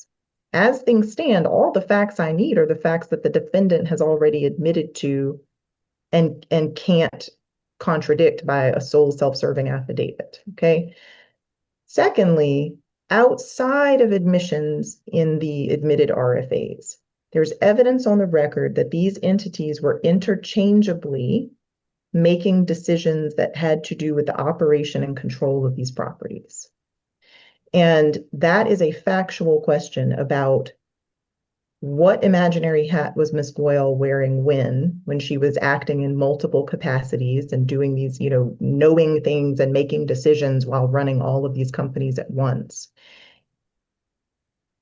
It cannot be said as a matter of law, even if the admissions were withdrawn, that there's no evidence on the record that these entities simply can't be liable, because the land use restrictive covenants give the plaintiff the right to sue to enforce them, and they obligate both owners and operators. But I can't operate in an imaginary universe where these admissions don't exist, because they do exist. And the court cannot grant this motion for summary judgment because outside of Ms. Goyle's affidavit, there's not any basis for that's the only statement that's the only thing they based their statement of material facts on. And her affidavit, the court cannot consider because it directly contradicts things that they have clearly admitted pursuant to 9/11/36. Now, if it's Mr. Brown's position that the court simply can't consider his motion for summary judgment in a serious way unless and until it grants his motion under 9/11/36, I would say, why wasn't the motion to withdraw the admissions filed?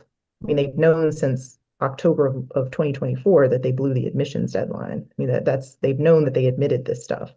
So why are we getting a request to withdraw those admissions the day before the hearing on a motion for summary judgment when I have no ability or opportunity to review and respond to it? With regard to Eastern Property Management. If I could, I haven't made the argument yet as to Eastern. If I could respond to Lotus and those two first, then we can do Eastern. Okay. Esther, is that all right, Esther? Yes, but I would ask that, my concern is that I'm being ambushed and forced to argue a motion under 9/11/36 that I've had for less than 24 hours. No, I think that's unfair, and I would object to that. Let me address that.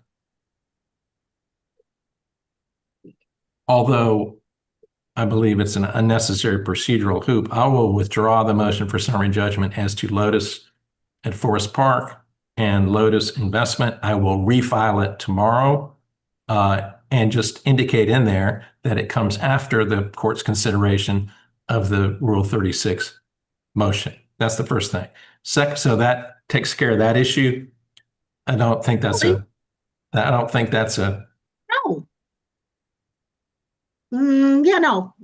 No. Because the order in which you filed them is important to how the court decides this case. And that's the order in which you filed them. You having the ability to file the orders in the way that you wish to file them. What you're saying now is, oh, I see this as a losing argument because I didn't file them in the right order. And the court is compelled to make a decision based on what is currently in the record, as opposed to what the record would be should she have ruled on the motion to withdraw the request for admissions. So what I will do is I will put my thumb on the scale. I will withdraw my motion for summary judgment. I will refile it now that we've had argument on the motion for summary judgment and it's been pointed out that it's not looking good for me. I will refile it after the motion to withdraw the admissions was filed so that I will win on a technicality. But that's not how this works. Your Honor, I do not want to win on a technicality. I want to win on the truth. Well, then you leave it as it is, and you let me make the decision that is made because this is how it was filed. That's fine. I was just trying to make it easier. Oh, no, it's not hard for me. None of this is hard. Well, the reason why we did not anticipate the reliance on the request to admit is that they were filed and not responded to.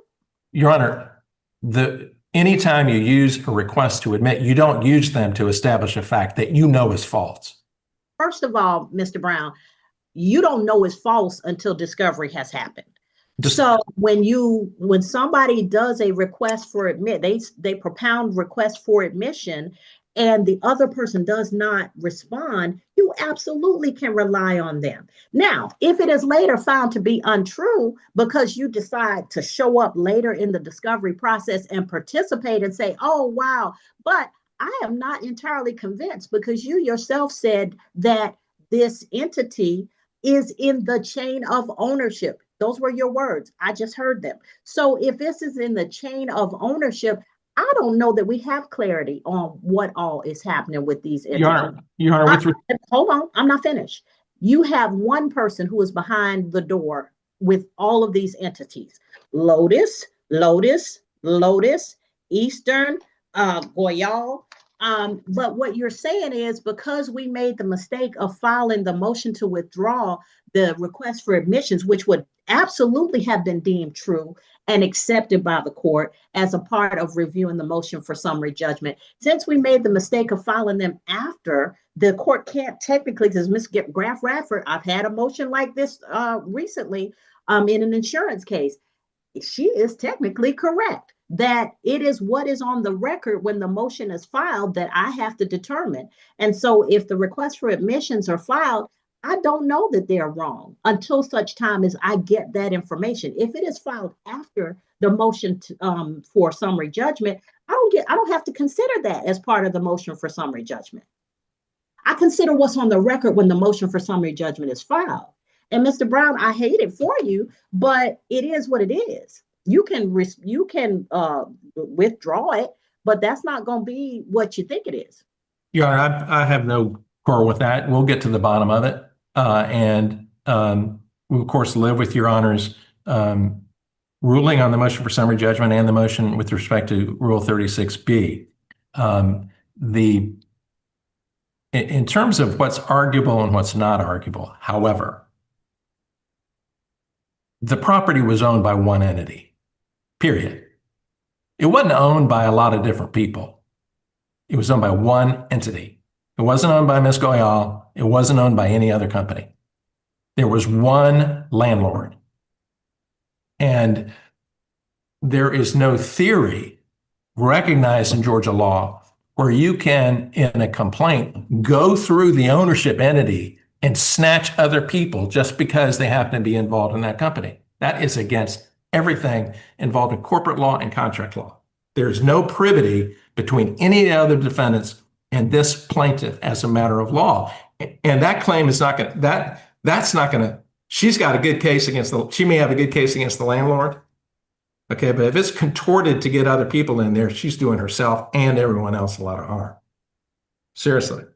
It's not going to hurt the plaintiff to have only the responsible defendants, the only defendants.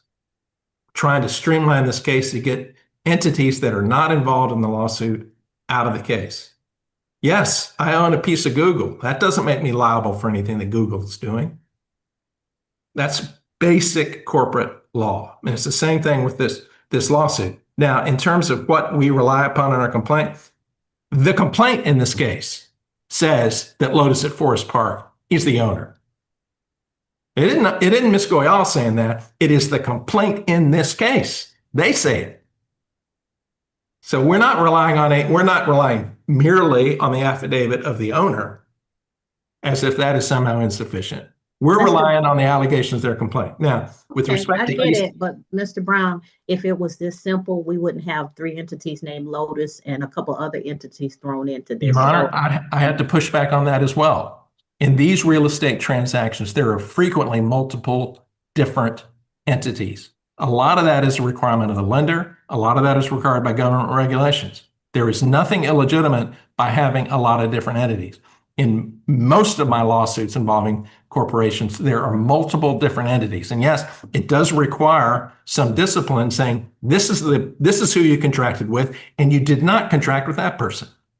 I understand the concept of privity of contract.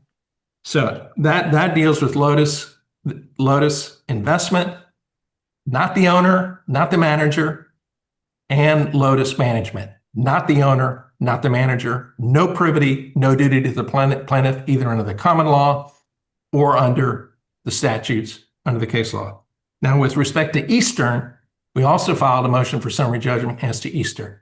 That is not dependent on the Rule 36B because they don't use any of the admissions in response to the Eastern motion for summary judgment. Eastern is the manager. Our motion as to Eastern is based on basic agency law, Your Honor.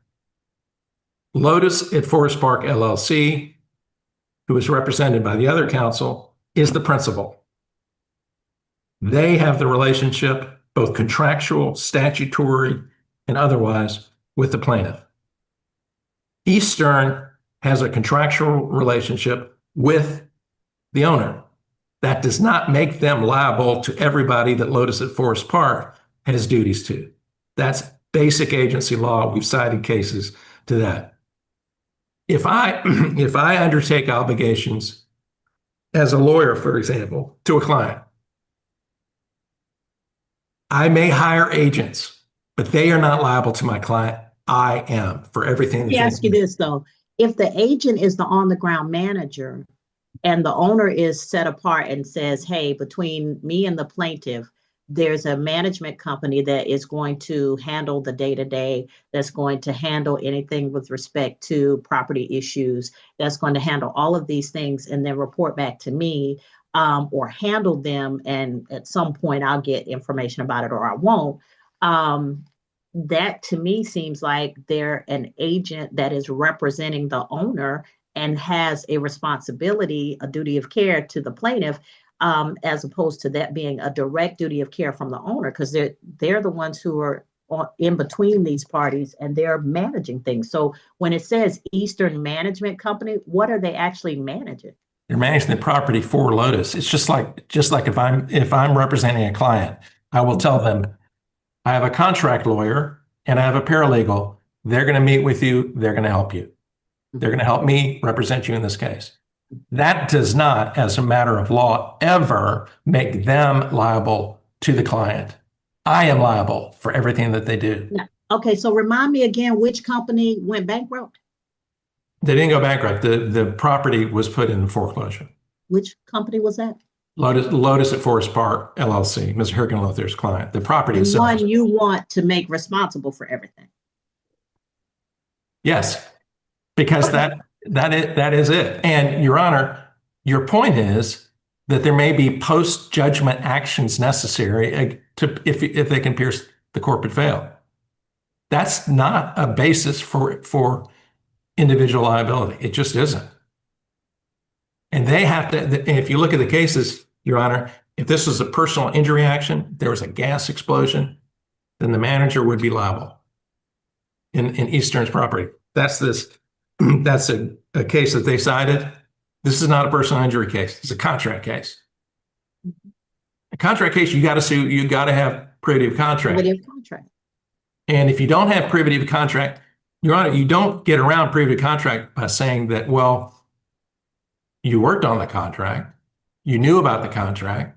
That's not the law. The law is whether you are the contracting party. And only difference, Mr. Brown, is people can assume responsibility through contract. And if we don't have the contract from Eastern to Lotus, then we don't know if there's a provision in there in which they assume responsibility or whether there's a subrogation issue. So sometimes there is privity of contract that's created by contract. they don't allege that didn't happen, and they don't need Eastern. They need Lotus. They're landlord. Okay. But in any event, that motion is right. It doesn't depend on 36B. It's the case law. Your Honor, in particular, one of the claims, they have two claims, basically. One is contract and the other is under the statute. The statute only applies to the owner. And that is Judge Story's decision, which is attached to our apology. So both of those entities get out on that claim. On the contract claim, I'm not aware of authority that would bind the agent when they have not expressly bound themselves to the plaintiff. I just don't know of any authority for that. That's when it's not a personal injury case.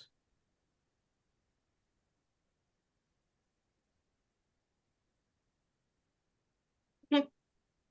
That's what we got on Eastern, Your Honor. Thank you. All righty. All right. First of all, let me correct the characterization of our case. These landlord-tenant cases, and a lot of defense attorneys find this a little unusual. These landlord-tenant cases are a combination of contract, tort, and statutory claims, many of which overlap. And there's absolutely a personal injury component to this. My client told these folks over and over and over. She told Eastern's employees over and over and over, my kids are getting sick from these rats that are running in their beds and pooping in our food. I'm having to take them to the doctor because they've got skin rashes and red eyes and trouble breathing. So yeah, it's a personal injury case. And I don't know where the characterization that it's not comes from. But it's a personal injury and a bunch of other things case. Let me talk about Eastern's liability directly first, and then we can get into agency law. So as far as privity of contract or right to sue under contracts goes, The land use restrictive covenant, first of all, says that the plaintiff can sue, a low-income tenant in these properties can sue to enforce the requirements of the land use restrictive covenant, which include that the owners and operators are supposed to maintain the property in accordance with HUD's physical condition standards and with state and local housing law. Low-income tenants expressly have the right to sue both owners and operators under that land use restrictive covenant, which is one of the contracts that we raise was breached in our complaint. So there's two contracts that Ms. Hollingsworth claims privity of contract or third-party beneficiary status with regard to, third-party beneficiary-like status. One is the land use restrictive covenant, and one is her lease. Eastern made itself expressly and directly responsible and liable for maintaining the property in a safe, decent, and sanitary condition in compliance with HUD and local housing law when it sought Georgia Department of Community Affairs approval to be the property manager. You don't just roll in and sign a contract to manage a LIHTC property. You have to go and apply to the Georgia Department of Community Affairs, and you have to put yourself on the hook for the compliance obligations right alongside the owner. And we have included the letter that spells that out when Eastern was approved as the management company. And if Your Honor will give me the liberty of sharing my screen, this was attached to our statement of material facts as Exhibit 13.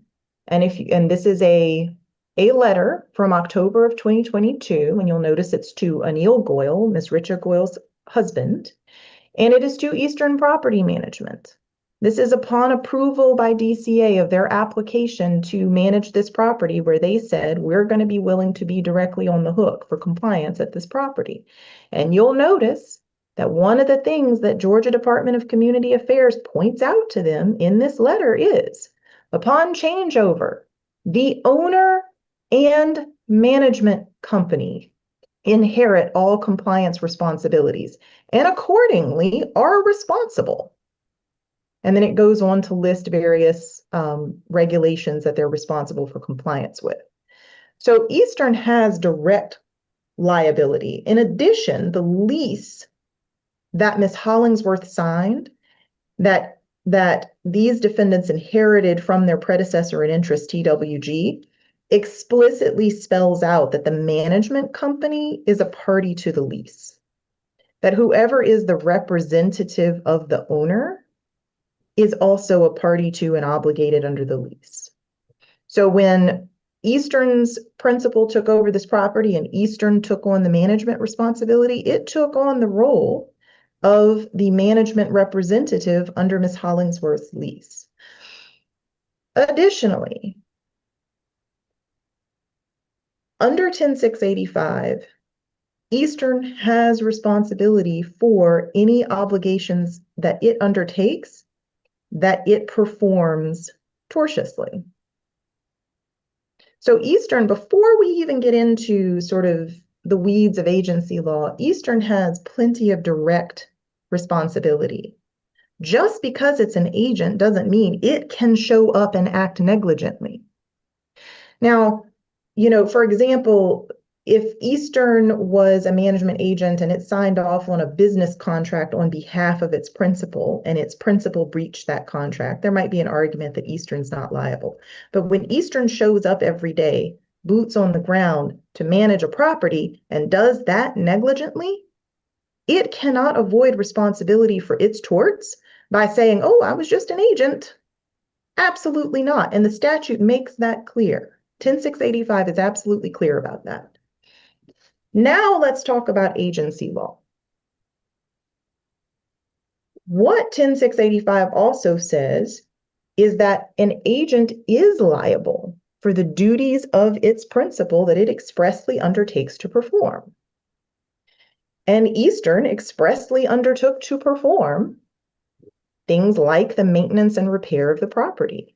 things like managing and dispersing security deposits, things like working with its principal to make sure that LIHTC compliance was as it should be. And you don't have to take my word for it. I'm going to read you a direct quote from the Georgia Court of Appeals. In Georgia, an agent who undertakes complete control and responsibility for management of a property owes the same duty as the owner would owe to third parties for injuries resulting from the agent's negligence. There are cases that clearly assign liability for statutory failures to repair, statutory failures to handle security deposits to an agent if the agent undertook to do those things on behalf of the owner. Now, we got this 2 days ago, but let's see what the management contract says about this. We're going to introduce this as Exhibit 47.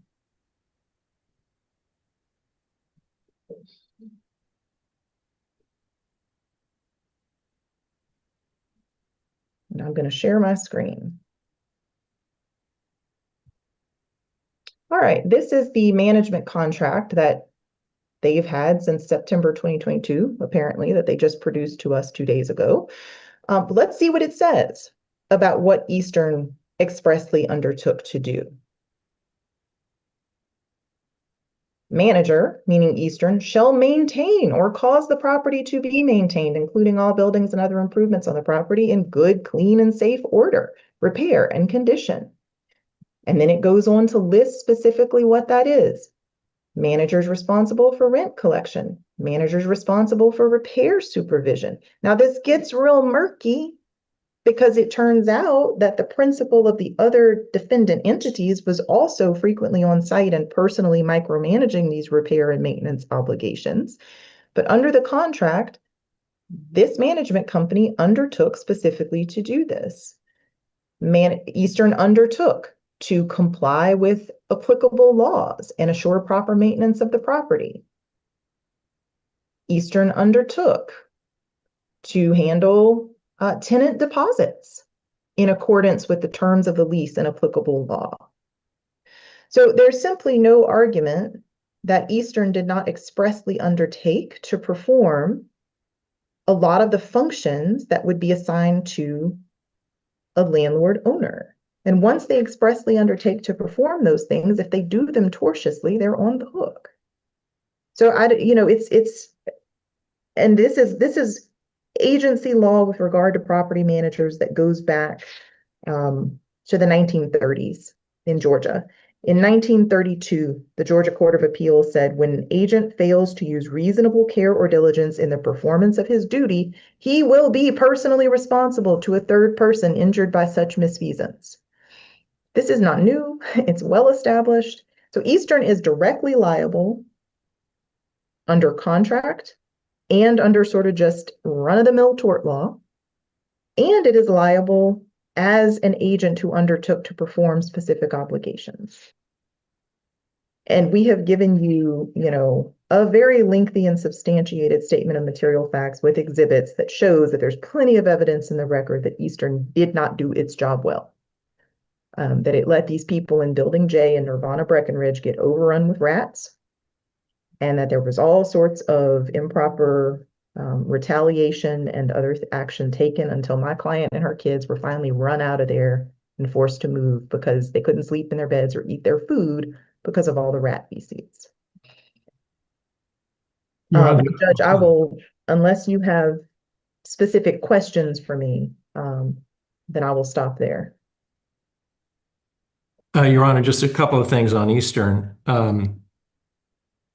Yes, Eastern had express obligations. The issue under agency law is whether they made express obligations to the plaintiff, not whether they made them to the principal. Just like if I hired somebody or if any employer had hired an agent, most of those are express agreements between agent and principal. The third party doesn't get to sue an employee, however, unless the employee made an express obligation to the plaintiff. If that's in the lease, then that's a different story, and I haven't addressed that, and that's a good point. The second thing is in terms of the agency law, Ms. Grant Rafford says that this is a tort case. I don't know which claim. She said it was a combination contract, tort, and contract. It was contract, tort, personal injury claim. Well, we may And be statutory. we may be making an offer of settlement under 9/11/68, but those can only be made with respect to tort claims.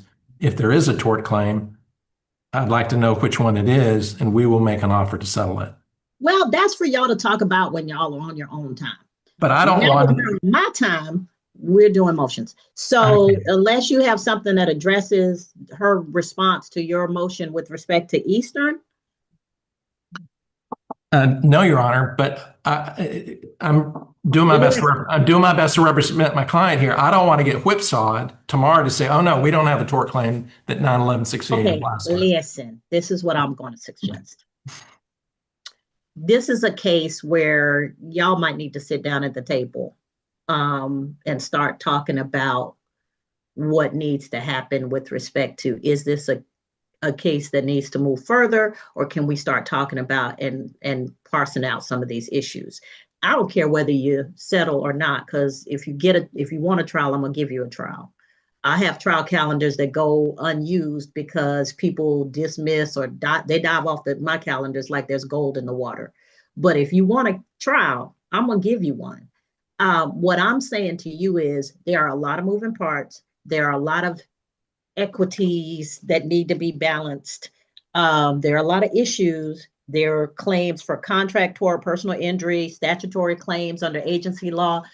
I'm going to make my decisions, and they're going to be what they're going to be.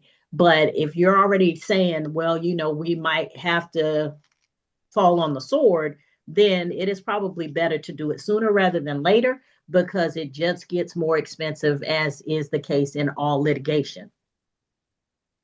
So that's what I'm saying. But I think I've heard enough. I will consider and make a decision on all four of these motions. I have in my mind some ways that I am leaning. Mr. Hergenrether, are you, do you need to say anything? No, I was just here for moral support with Miss McGonigal. Oh, she good. She probably didn't even need you. That's what I believe in taking the training wheels off. Listen, when I first started practicing, I did my first federal trial. I think within 6 to 8 weeks of getting the job, I was in federal court. So yeah, Miss McGonigal's gonna be just fine. I know that. Yeah. She's great. I want the record to reflect that I think she's great. All right, then we will get the written orders out to you all, and that will give you some direction as to where you need to go from there. But please remember what I said about client control and the possibility of maybe having a sit down with clients to determine, to make it clear that there are rules that overrule what they want to do. Okay. Loud and clear, Your Honor. Thank you for taking so much time with us. No, listen, I enjoyed the argument. So this is the best part of my job sometimes. Let me stretch the mental, stretch my brain a little bit. All right. Thank y'all. Thank you, Your Honor. Thank you. Thank you, Judge. Take care. All right. Thank you, Ms. Graf Radford. Thank you. Goodbye. All right. All right. Next is, thank y'all for your patience too. I do these hearings by virtually, because I know that while y'all are in your office, if y'all are just listening to me with your camera off, at least you can be getting some other stuff done, and I'm not taking up your whole day, because I know sometimes with the longer arguments, it's going to take a little longer. All right, the next case I have, correct me if I'm wrong, Ms. Powell, James Lee Jean or Jean, Future Management Corp, Delta Star Corporation, LMSC Inc. and LMSC Inc. Yes, ma'am. Good afternoon, Judge. This is Grant Coyle here for the defendant LMSC. Mm-hmm. Good afternoon, Judge. Heath Brooks and Will League for the plaintiffs. Also, J.L. King here as well for the plaintiffs. Okay. And Judge, Associate Ted McManus is on too. joining us. And I just want to make sure, I believe we should have a court reporter. I just want to make sure before we get going, if that's okay. There's a Yes, Brianna Samuels. Miss Yes, I'm Samuels, here. if you need to speak up, if somebody's talking over each other or anything, just let me know, okay? Okay, thank you so much. You're welcome. All right. So do I need to know who's okay? So for James Lee John, who's the I'm sorry, I'm here, Your on the Honor. second page. I think I missed the whole first page of this case. The minor, and Ernest Moore, Adela Trejo, Fabiola Trejo, and Jimenez, Amy Alvarado versus Crestbrook. So who's attached to whom? Let's start with the plaintiffs. Mr. King, you have the minors' interest. Your Honor, I have, we all jointly represent all the plaintiffs. Okay. Myself, Mr. League, and Mr. Brooks. All right. And for the defendants, are you all split up or are y'all just gonna? Your Honor, Jacob Madsen here on behalf of James Lee Jean, Crestbrook Insurance Company, and Delta Star Corporation and Future Management Corporation. Okay. And so that leaves Mr. Coyle for LMSC. That's right, Judge, and we're here on LMSC's motion. All right. Judge, this is a relatively straightforward motion. It really comes down to that LMSC did not owe any duty recognized under Georgia law to the plaintiffs. Essentially, what the plaintiffs are asking here is for the court to condone a legal theory that would basically result in all of our driver's ed teachers getting sued in every car accident case. For reasons, I'm going to ask the court to dismiss LMSC with prejudice. First, because LMSC did not employ the driver. Second, because LMSC did not own, control, or provide the vehicle. Third, because LMSC cannot be liable for hiring someone uninvolved with the collision. And fourth, because LMSC is not subject to motor carrier regulations.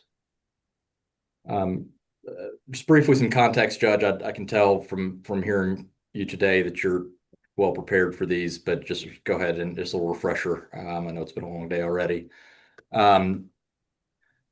So this case was filed many years ago, and there were a number of depositions taken, including of a former LMSC employee, Stuart Singleton, before LMSC was a party to this lawsuit, had legal representation in the lawsuit, and the plaintiffs had their chance to fully develop the record before LMSC was even added. There also, relatedly, is a little bit of a dance, it seems, regarding plaintiff's position regarding the applicable standard on this motion. Now, as the court is aware, in response to our motion to dismiss, which was filed pursuant to 12b-6, plaintiffs responded by attaching a whole bunch of deposition transcripts. And at the same time, and even today, right, submitted a proposed order that says, oh, this is a notice pleading standard. And I guess I'll just cite 12b-6, and I can tell a judge that you know what the true standard is and how you can't have both.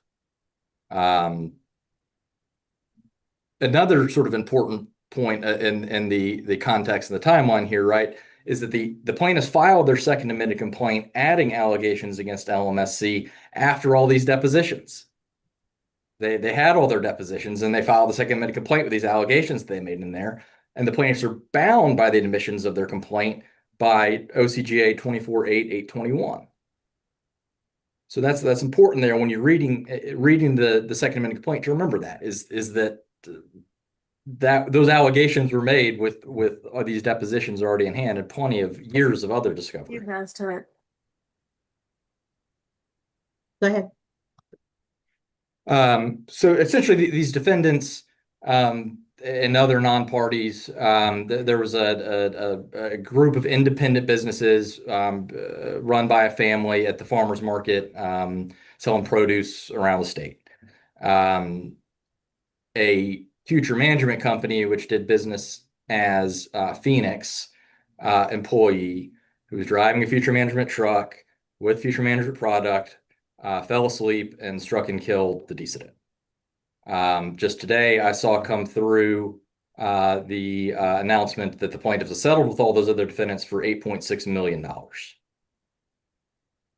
So that's, you know, what they might want to talk more about that with you. I won't speak for them, but that came through, Judge, today. Well, I don't usually get involved in settlement, no matter what the price. Maybe it has something to do with the minors. I'm not sure, but again, I'll let them speak to that.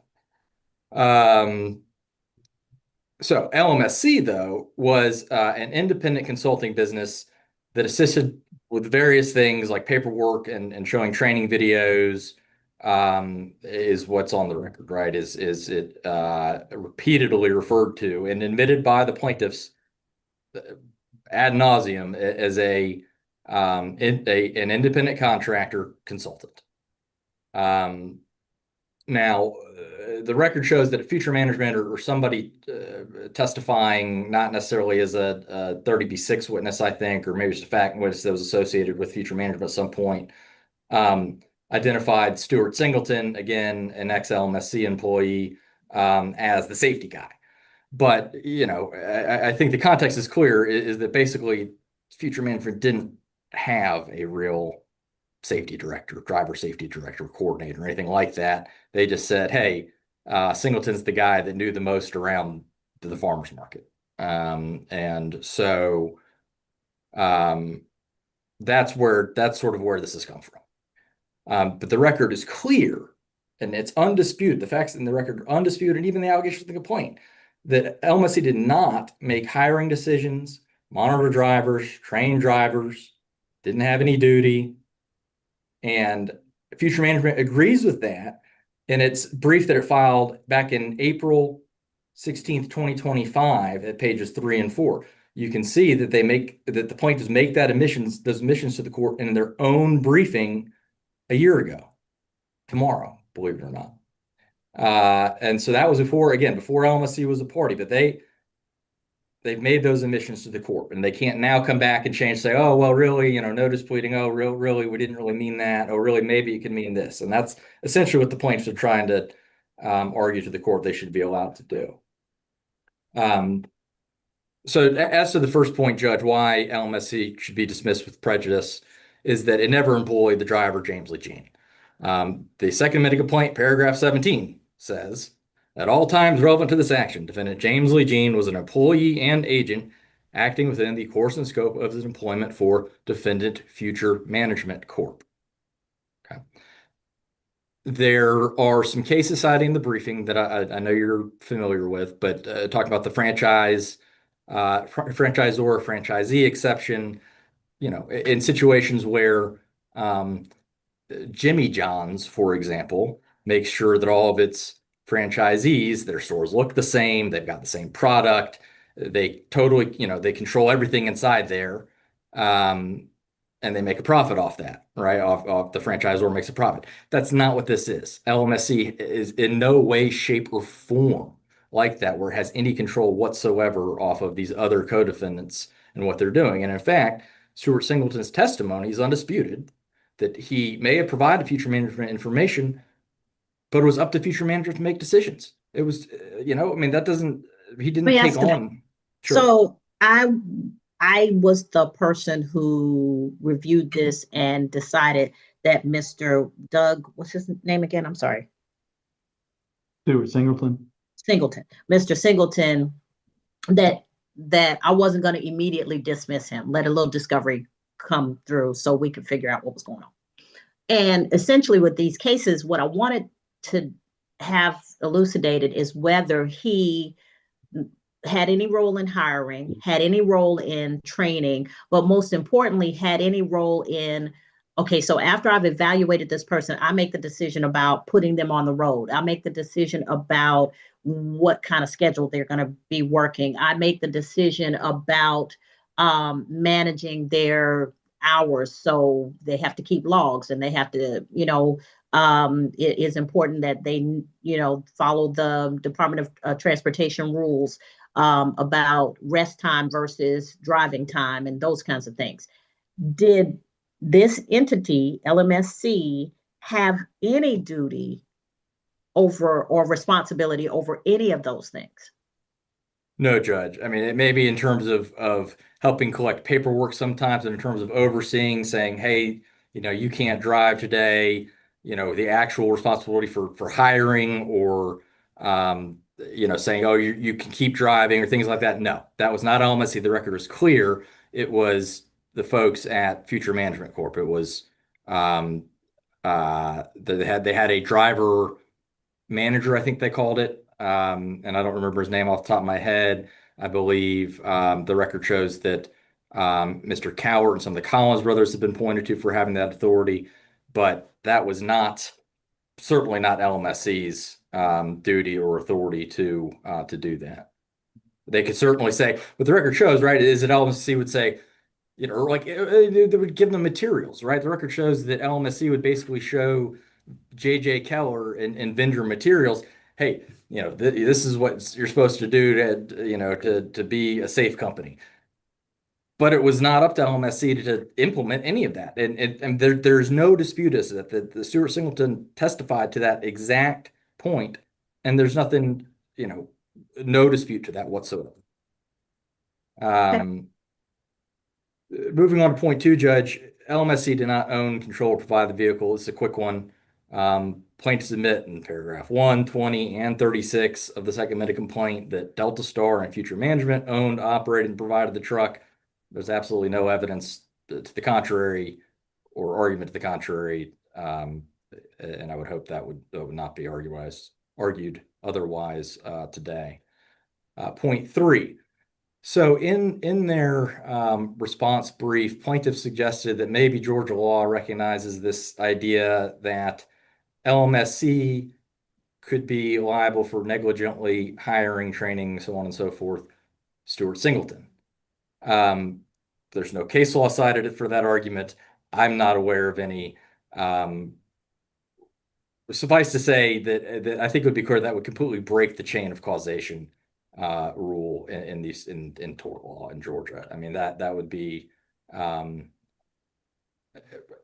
even if LMSC owed any of these duties or Stuart Singleton owed any of these duties, that's so far removed from this motor vehicle accident that it couldn't possibly be allowed by Georgia law. And there's been no case cited, and I'm not aware of any that would support such a claim. Fourth and finally, Judge, the motor carrier regulations clearly do not apply to LMSC. They apply only to motor carriers and their employees, motor carriers being employer and their employees.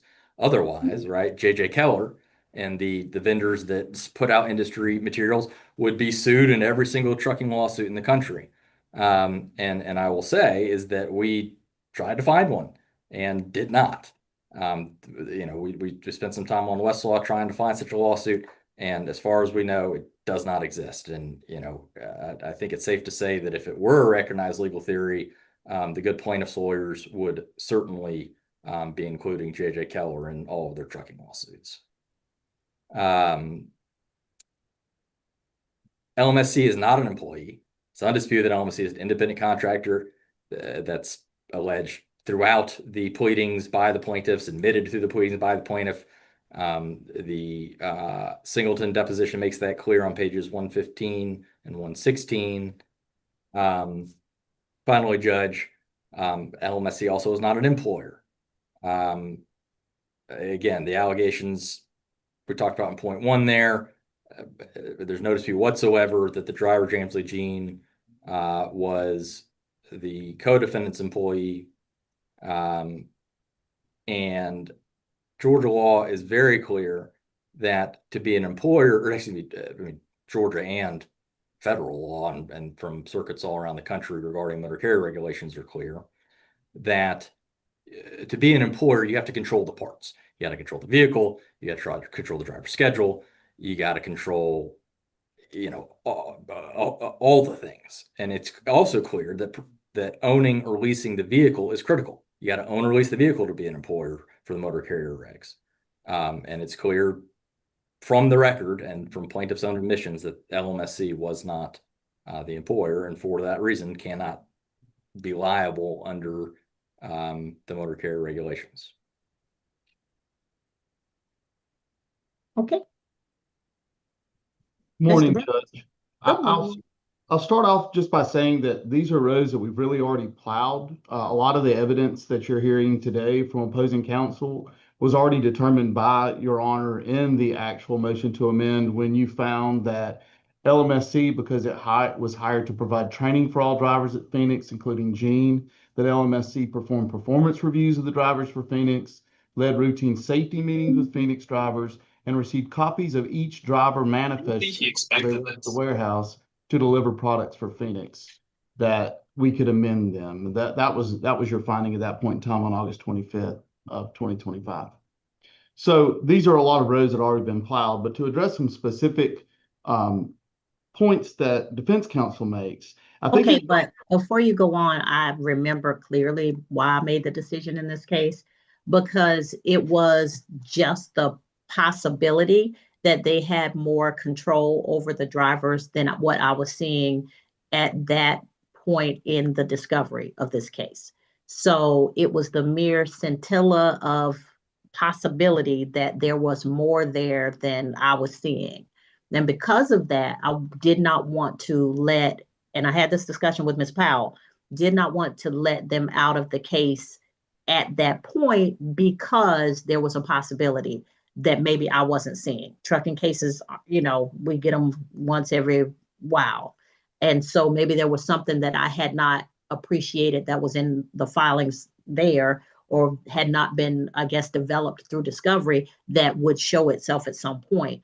But I was not, please don't take it as if I was convinced that they should remain in the case. People fall out, or entities fall out of the litigation at different points in litigation.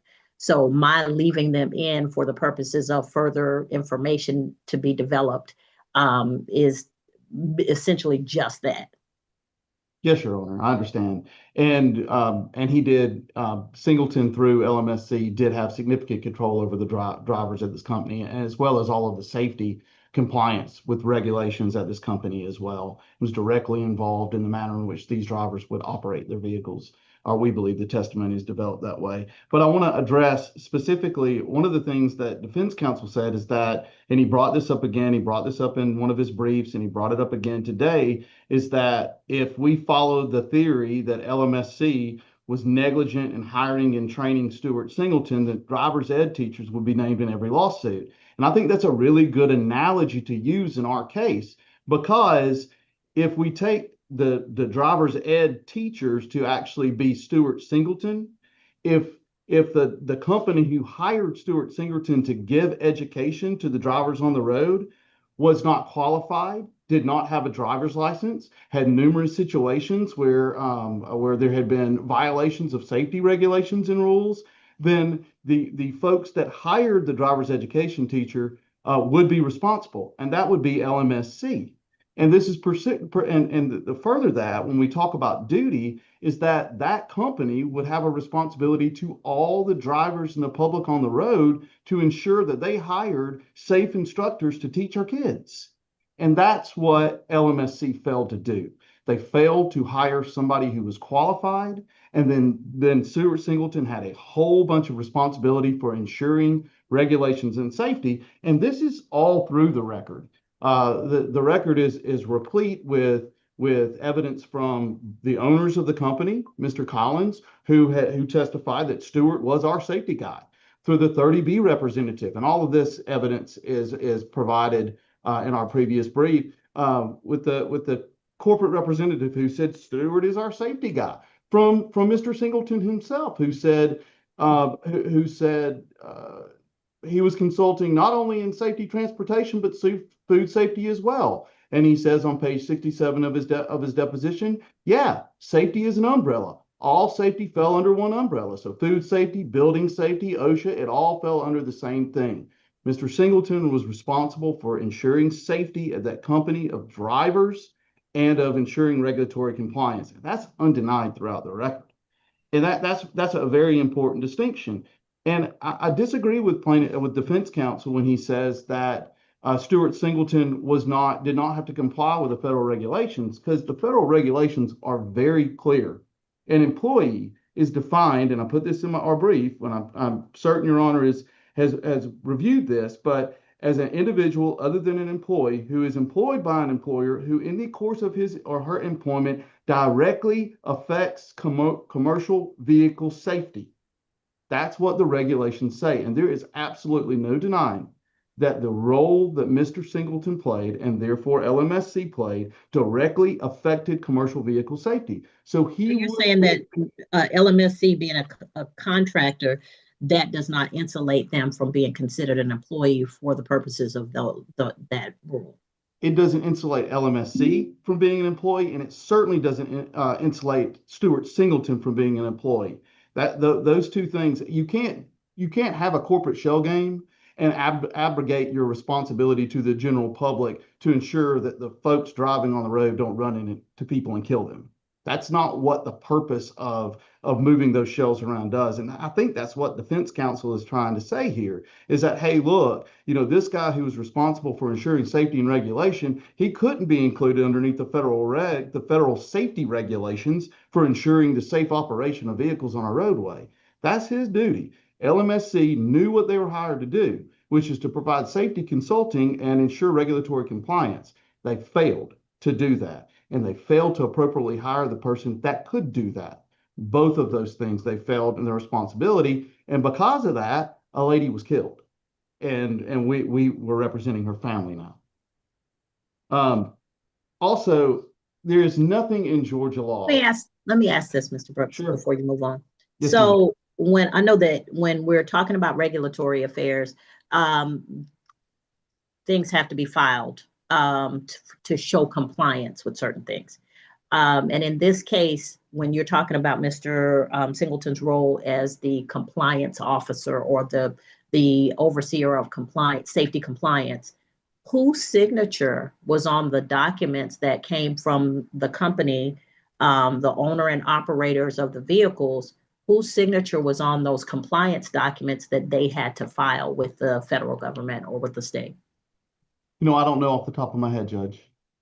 I don't know. The reason I'm asking is because the difference would be if you hire a consultant that tells you these are the rules, this is what you need to do, your operation is lacking in these ways in meeting these the necessary steps for compliance and safety.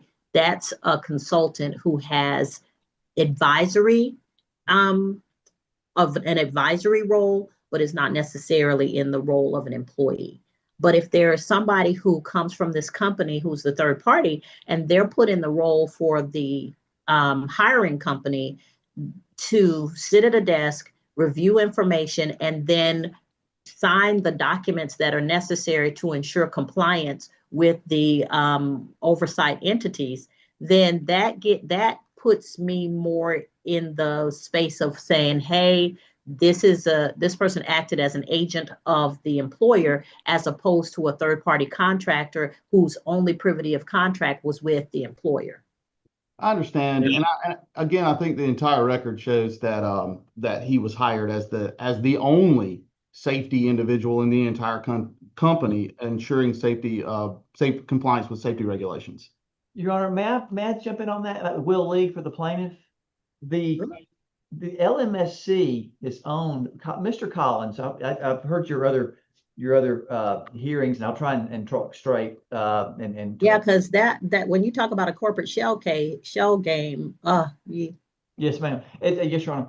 So Mr. Collins, there were three. Collins Brothers Produce was one of the entities, and Mr. Collins, the Grand Poobah, kept referring to Singleton and LMSC. That LMSC, they're the safety guys. They're the safety guys. Well, LMSC is owned by one of the Collins brothers, and their offices are under the same building, same floor. Right, their offices are right next to each other, so they lean up against, have coffee together. Same coffee pot, same this. So in terms of the independent contractor, that's the way it was titled, but we're really not, convinced on that. And go ahead. And one other thing, Judge, it was LMSC employee who signed documents. Her name was Nicole Bell, and we're happy to submit that to Your Honor if it would be helpful in your review. But it was LMSC who actually signed the documents. That was the Stuart Singleton's assistant. Her name was Nicole Bell. I can share the screen with that document if the court would like to see it. No, I'll take your word for it. Judge, I'd sort of like to see what document they're talking about. All right, put it up. All right. Let's see right here. And I'm talking about required filings. I'm not talking about, a letter to the company. Oops, let's see. This is plaintiff's, I think it's exhibit 3 to one of the I'm sorry, this computer's okay. Here we go. So it's right here. I can move the Zoom window. I can show you. This is the driver receipt of FMCSR. Nicole Bell signed it, and then Stuart Singleton's deposition states that's his assistant. This is where signs the driver received this. Company representative signature, Nicole Bell. Employee signature, Nicole worked for LMSC. Judge, you can see there at the bottom of the page he's got up there. On page 1 says copyright J.J. Keller and Associates. That's not something submitted to the government. That's not some government required form. That's a basic.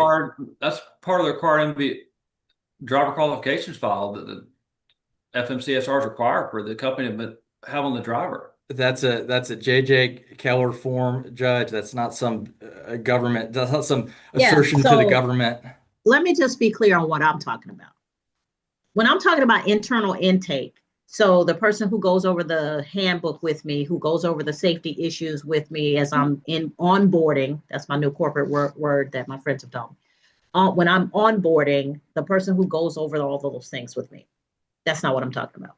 What I'm talking about is there are certain documents that are required from a compliance standpoint that are required to be filed by a motor carrier to the federal or state government to comply with the rules and regulations in order to operate a common carrier.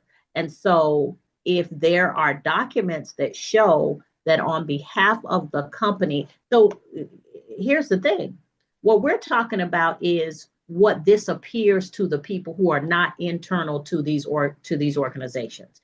As to the plaintiffs, as to anyone else, the representation that the outside of the company sees is what matters, because if this person has apparent authority on behalf of the company, I don't have to look any further if they're signing on behalf of the company in official documents. If this is an internal document that says our safety person went over the safety information with our new driver and made sure that he had the information that we've encouraged the company to provide, and we signed off that that was given, that's one thing.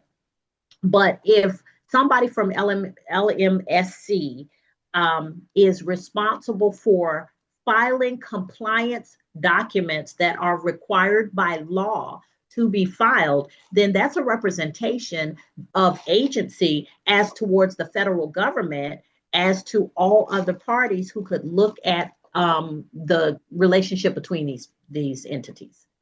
Judge, so I don't really, because I will say, as I know this is a little bit different from the previous case, there can be separate companies that work together that have people who are related to each other who own those companies. I mean, it makes sense. Like, okay, so I got the common carrier. My brother's gonna open the safety manager. It's a way to maximize your profits, but that does not automatically mean that those companies are not separate to separate entities, such that as to the world, as it appears from the standpoint of whether this company is or individual is an agent that is empowered to represent the employing entity. Now, that's why I asked. So if this is an internal thing between them and it's part of their contract, hey, you're going to make sure our drivers have the recommended safety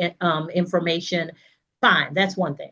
But as to the federal government, something that is legally required to be filed, if you show me something that says it was signed by Mr. Stuart Singleton or it was signed by Ms. Bell on behalf of the company, well, that's a different call. Your Honor, I'm gonna cede back to Mr. Brooks, but I do want to point out what this is. And I understand what the court's asking for. This right here, the driver has to get the FMCSR and they have to maintain it in the driver qualifications file. I do not believe the driver qualifications file is filed with the government. However, it is mandated by the government. They have this on every driver. I get that, Mr. King, but I'm looking for a little bit more. Because what you're telling me is, as this person, Mr. Jean, is being onboarded to the company as a new driver, did he get all of the required information that the company is required to give him? Okay, so the rule says he has to have this, he has that, he has to have a log, he has all of these things. Okay, whoever hands him that, I am just less concerned. I'm less concerned about that. Whoever acknowledges that he did in fact receive those documents. Okay, so somebody walks over to him and says, "Hey, these are the things you need for to work here," and he takes them, he signs off of them on them. The company stamps it, and the person who is the representative signs it. That's an internal document. But as to the world, is Ms. Bell or Mr. Singleton, are they holding themselves out to be the compliance officer for the company that says we have a responsibility to the company, but also to those individuals who might look to the company to see who holds the compliance responsibility? Yeah, Judge, and that's not any documents we ever received from any organization in a discovery request. However, every single piece of deposition testimony we have retained, which represents the only evidence in the case we can review, is that Mr. Singleton and LMSC was the safety compliance department. So if those witnesses are lying to us, I mean, I guess that would be the case, but that is the evidence that we have before the court, and that's the only evidence that's been gathered in this case that anybody can point to as who is responsible for ensuring compliance with the regulations. The owner of the company said it was Stuart Singleton and LMSC. LMSC, it's LMSC, and then the corporate representative of these companies says it's Stuart Singleton and LMSC. So that's what. Okay, but let me freeze you right there. So, if that all of that being true, arguendo, then how does that mean that that LMSC's responsibility is to the plaintiff as opposed to the company that they have the contract with?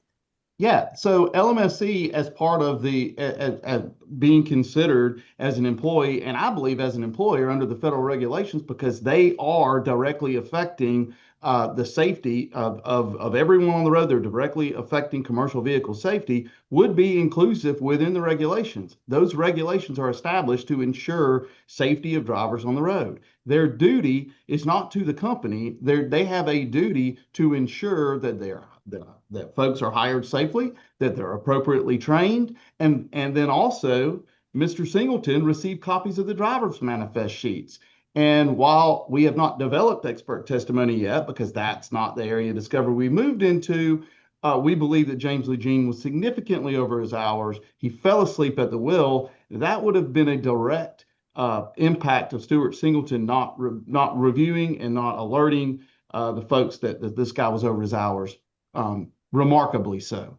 So the duty that LMSC would have is to ensure that they hire people appropriate and qualified to train the drivers so that they're safe on the roadways. That's not a big step there.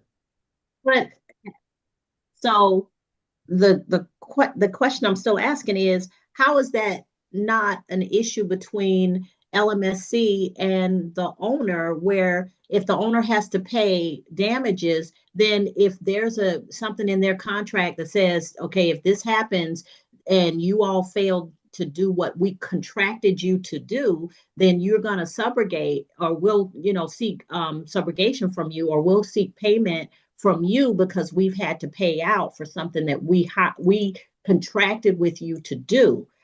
How does that make it LMSC now responsible to the plaintiff, absent their responsibility directly to the company? Because that's what the federal regulations say. LMSC has to comply with the federal regulations. They have to set up and ensure that the regulations that keep people safe on the roadways are followed. They did not do that. Their duty is not just as does a independent LMSC contractor. have to do that, or does the company have to do that even if they hire a third-party contractor to do it? It's not mutually exclusive. They both have a duty to the public. There's not an either or thing. It's not just, okay, well, I'm LMSC. I can do whatever I want to do. I can provide whatever kind of information, even if it doesn't keep people safe. I can carte blanche handle that. I get that, but That's then not a mutually exclusive argument.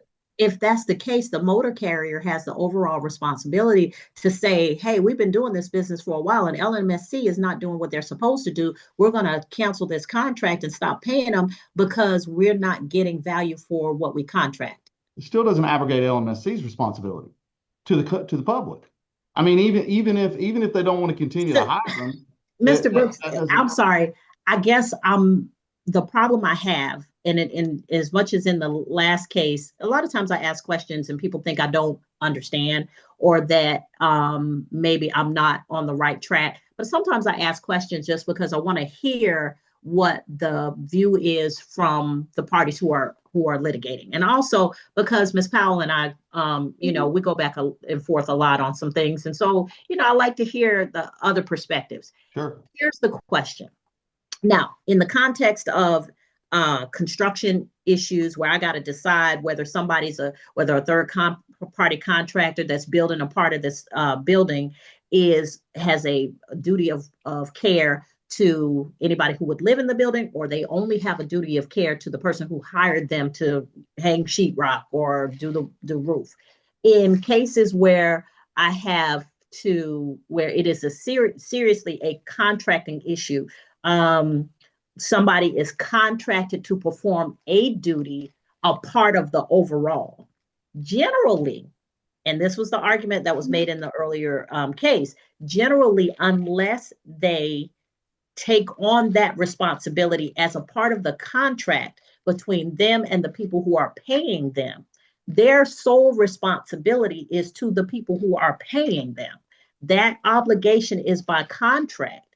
Unless they assume by contract the obligation to the public, then the privity of contract runs solely between the third-party contractor and the entity that's hiring them as a third-party contractor.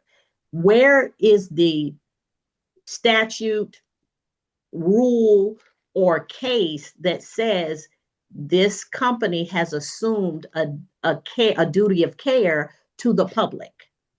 Well, that's one thing that's different in the previous cases we were listening to is that we don't have the federal motor carrier safety regulations to review in those previous cases like we do here. In the federal motor vehicle safety care regulations say that you are an employee. If as part of your employment, it directly affects commercial motor vehicle safety. And because of that, if the federal motor that's why I asked you, are they solely in an advisory role, or is there somebody from LMSC who has the responsibility to ensure compliance with safety? And if you're talking about overall safety, somewhere there should be a document that somebody from LMSC signed as to the federal government or the state government that says, hey, this company has complied, Phoenix has complied with the rules in this case, signed by Stuart or Nicole. Yeah, and here's the thing. All we have to be able to review is the evidence that we have to review. And the evidence that we have to review is numerous deposition testimonies, which says exactly what you're saying, which is Stuart, Singleton, and LMSC provided the consulting to ensure we complied with the federal motor carrier safety regulations. That's all the evidence we've got. And I mean, in the event that that's the evidence before the court, there's nothing else we can look at. We've got the deposition testimony under oath. I mean, I don't.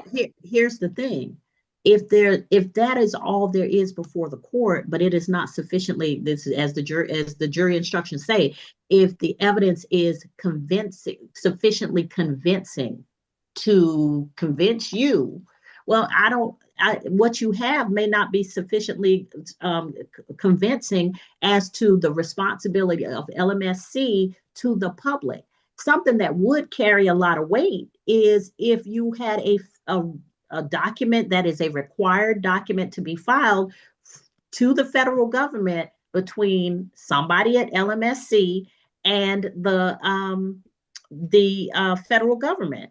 I just, when you're saying they have a responsibility to the public, and this is a contract case, then where does that responsibility to the public come in? There's got to be something in writing that says that they have undertaken not just the role of working for LMSC under the contract that they have with them, but the broader role of and in the last case, Ms. Graf Radford was able to show where the third-party contractor, Eastern, engaged with the government agency and said, we are taking on the responsibility of management in this case. And so if we're going to take on the responsibility of management, these are all the roles that we intend to play. And these are all the responsibilities that we will hold as to the public and as to this agency. Yeah. So there was a letter, and that's where there was letterhead, and this is we're undertaking. There were contractual provisions, but you're telling me that because they sat in an office in Phoenix's building and because he handed out handbooks that he now has, that LMSC now has assumed a role as the insurer of the safety of the public, as opposed to that being Phoenix's role. I'm not saying that at all. He didn't just sit in a room and hand out safety manuals. He actually did all the work to ensure they were hired. He performed regular safety review managing. He himself testified he was responsible for ensuring regulatory compliance. Judge, I object. I have to object. Hold on. This is going on too long. Just write it down. No citation to the testimony. That's mischaracterizing the testimony that's cited in the brief. It's quoted in the brief. Okay, but you'll have, listen. Thank you, Judge. I have the capacity to hear all of this and sort it out. So you'll have your opportunity to go back and correct that. Go ahead. And also, that's not just Mr. Singleton. That's also the other two entities that provided testimony in the case. That he was in, that Stuart Singleton and LMSC was the safety guy. Mr. Collins testified he is our safety guy. So, I mean, in terms of having a piece of paper where he signed to provide to federal agencies, that's not something that was provided in discovery.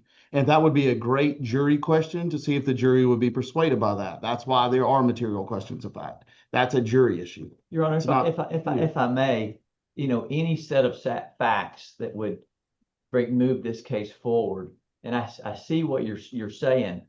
If it was limited, well, even if he's handing out safety buckets, I get what you're saying, but he's been going over videos with them. He's going over all the regulations with them. He's going over the safety book with them. The evidence is going to show that Mr. Jean didn't speak English, and he went over this safety book in an hour and a half when Mr. Jean didn't speak any English. There's videos. There's government requirements of all the employer or all the driver's files. They have to comply with the federal motor carrier regulations to keep all those in a file. And so Singleton and Miss Bell are holding themselves out as the holders of these vital federal documents that must be compiled for each driver in accordance with the regs for them to be out on the road. And moreover, is he's reviewing the timesheets, the what are they called? The timesheets on the hours. And we expect that the expert testimony that they're working this poor kid to death. And he ultimately, you'll see the video, he fell asleep and killed his mother. But so he's directly involved with the decisions of not only complying with the regs and compiling and maintaining these files, but to sign off to say, yeah, this driver can go. This driver can go. And he didn't hold this driver back who was severely over his hours. So we're not going to have that document to where David Collins says, hey, we are now delegating this duty to y'all. Good luck to you. All we do have is their testimony from their corporate representative and the Grand Poobah himself, Mr. Collins, over and over saying they're the safety guys. We relied on them. And so we believe that there's certainly numerous set of facts given the testimony that we've developed so far, and we plan to get more in that we believe would not only would clearly convince a jury that they failed to provide adequate services in the LMSC, and more importantly, their employee, Mr. Singleton, was negligent. And then part of his testimony is he's a food safety guy. He's got no training in driving 18-wheelers or driving trucks over the road. He is the guy you talk about if you had the lettuce out too long. And they shoehorned him into a role that he was ill-equipped, not hired to do, and was not trained. So he didn't have the experience, training, any of that stuff to even come close to taking on the responsibility of regulation compliance. But that's the position that they all put him in. And doesn't that make it ultimately the responsibility of the Phoenix because they hired them? Well, they combined. Well, they claim he's an independent contractor, but he's in the room right next door in the break room, the coffee room, doing it all right there. And their actions combined and concurred to cause this. Now, Mr. Singleton, Mr. Collins, they all weren't in the car or the truck with Mr. Gene when he fell asleep and rear-ended this lady. But they set up collectively hiring an immigrant from Haiti and took advantage of him. He didn't speak English, and they worked him to death, and nobody could stay awake under the hours this kid was made to drive. And Mr. Singleton was directly right in there making the calls and reviewing the timesheets, and didn't speak up, didn't provide his training. And we think fraudulently signed those forms that he's reviewed this particular training material when the poor man didn't speak any English.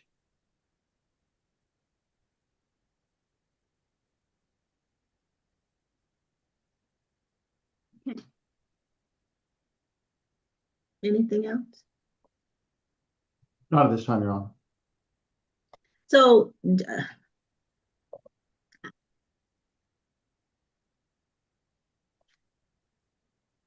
sometimes, and I'm not indicating which way I'm leaning in this, I'm just as a point of clarification for the arguments that are being made. Sometimes, even in the sense that there's an entity that's intervening between what happens to the individual and what happens, where the company stands. Sometimes, even when the company should have picked somebody else, it doesn't automatically mean that that person has a duty of care to the public.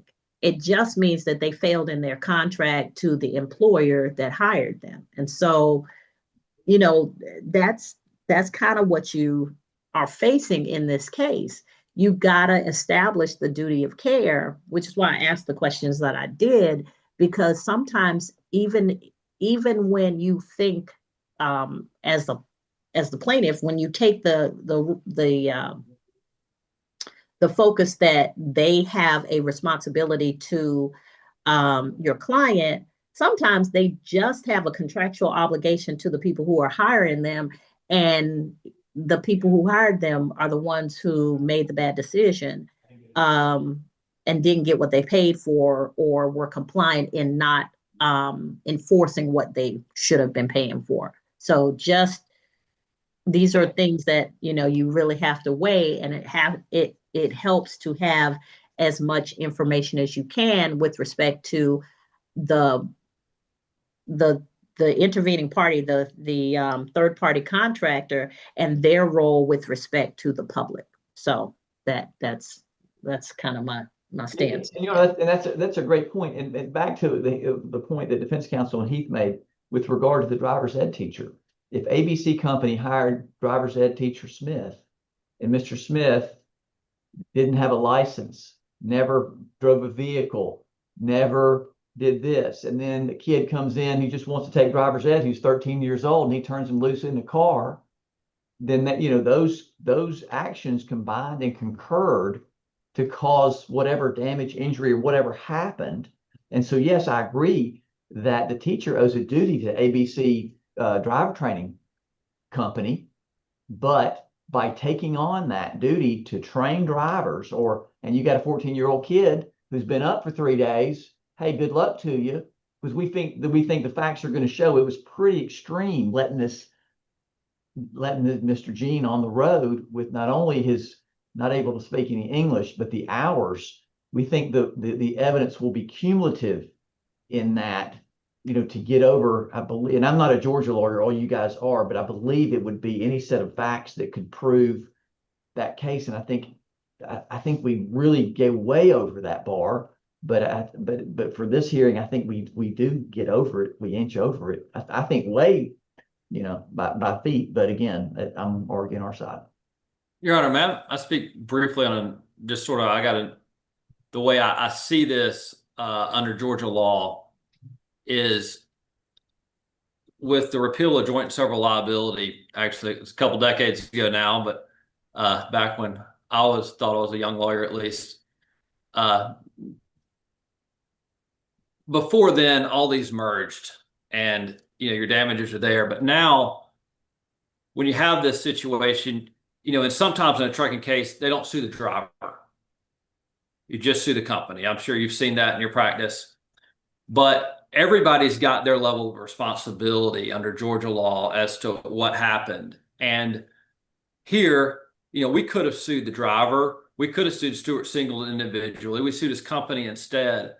But certainly, whoever undertakes the duty as the safety director and for compliance has that duty, and they're responsible for it. And under joint several liability, we believe they would be on the jury verdict form for what was their role. Because I'm sure there's cases out there, there's situations where a safety director and a company does everything they possibly can to ensure safety, and a wreck happens, and you don't even hear allegations of a bad safety department or a problem there. But when they put a driver like Mr. Gene, and we deposed Mr. Gene, and Mr. Gene's a hardworking guy that was trying to make the best for his family, but he got put in a situation where he was asked to do more than anybody could, and it was because of the lax safety regulations that were promulgated by LMSC through Stuart Singleton. And they don't get to skate by saying, oh, we just get to blame the company that hired Gene based on and hired us to provide safety training. They don't get to avoid their responsibility. And because there is some responsibility at a minimum, some for their role in the safety. I mean, he reviewed the manifest. He reviewed the trip sheets every day as to what hour they came in and what hour they left. And he did that, and then sent this guy back on the road, despite the fact we've got numerous violations of time. There is some responsibility there, and he doesn't get to just avoid that and say, that's not us. Under Georgia law, there's got to be a percentage of fault, and they'd have to be on the jury form, and that's where this should fall. So I know Your Honor has been patient with us, and I appreciate you letting all of us talk on this. We've all been involved in a lot, but that's my view on it, and is that we've got everybody's responsible for their own negligence under Georgia law, and when you got the Federal Motor Carrier Safety Regulations saying that if your role affects commerce and affects trucking, then you're responsible, then we think it's clearly puts LMSC on the verdict form in this case. All right. Anything else, Mr. Coyle? Judge, yes, please. Just as it's fresher on my mind of that last point about apportionment and fault on a verdict form. I imagine that Mr. King, being the very good plaintiff's lawyer for as long as he has been in Georgia, has argued lots of times to try to keep a non-party off a verdict form at trial by pointing out that if they're subject to a directed verdict, they're not on the form. And that's exactly what it is here. because there's no duty, there's no liability, there would be no apportionment of fault. You don't just decide, oh, here are all the people that we think did something bad, and so we're going to put them on the verdict form. That's not the law in Georgia. It's only if you can prove with sufficient evidence that they have a legal duty and so on and so breach that duty and can be on the verdict form. That's the only way you get there. But we're not there, and we don't need to get there. And so, right, I mean, I think everything that these, the opposing counsel has said really highlights their inability to meet the standard, right? Right now, we're on a standard to point to the record, material fact, an issue of material fact, that they have evidence to meet the material elements of their claim. And they have not. They've recited to their court their interpretation of the record, which respectfully, Judge, if you read the record, it doesn't match.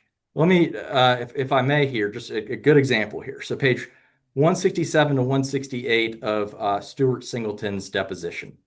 I don't know that I need to go through full effect here, but I'll just say, counsel just went a whole long list of things they say that Stuart Singleton admits that he was responsible for.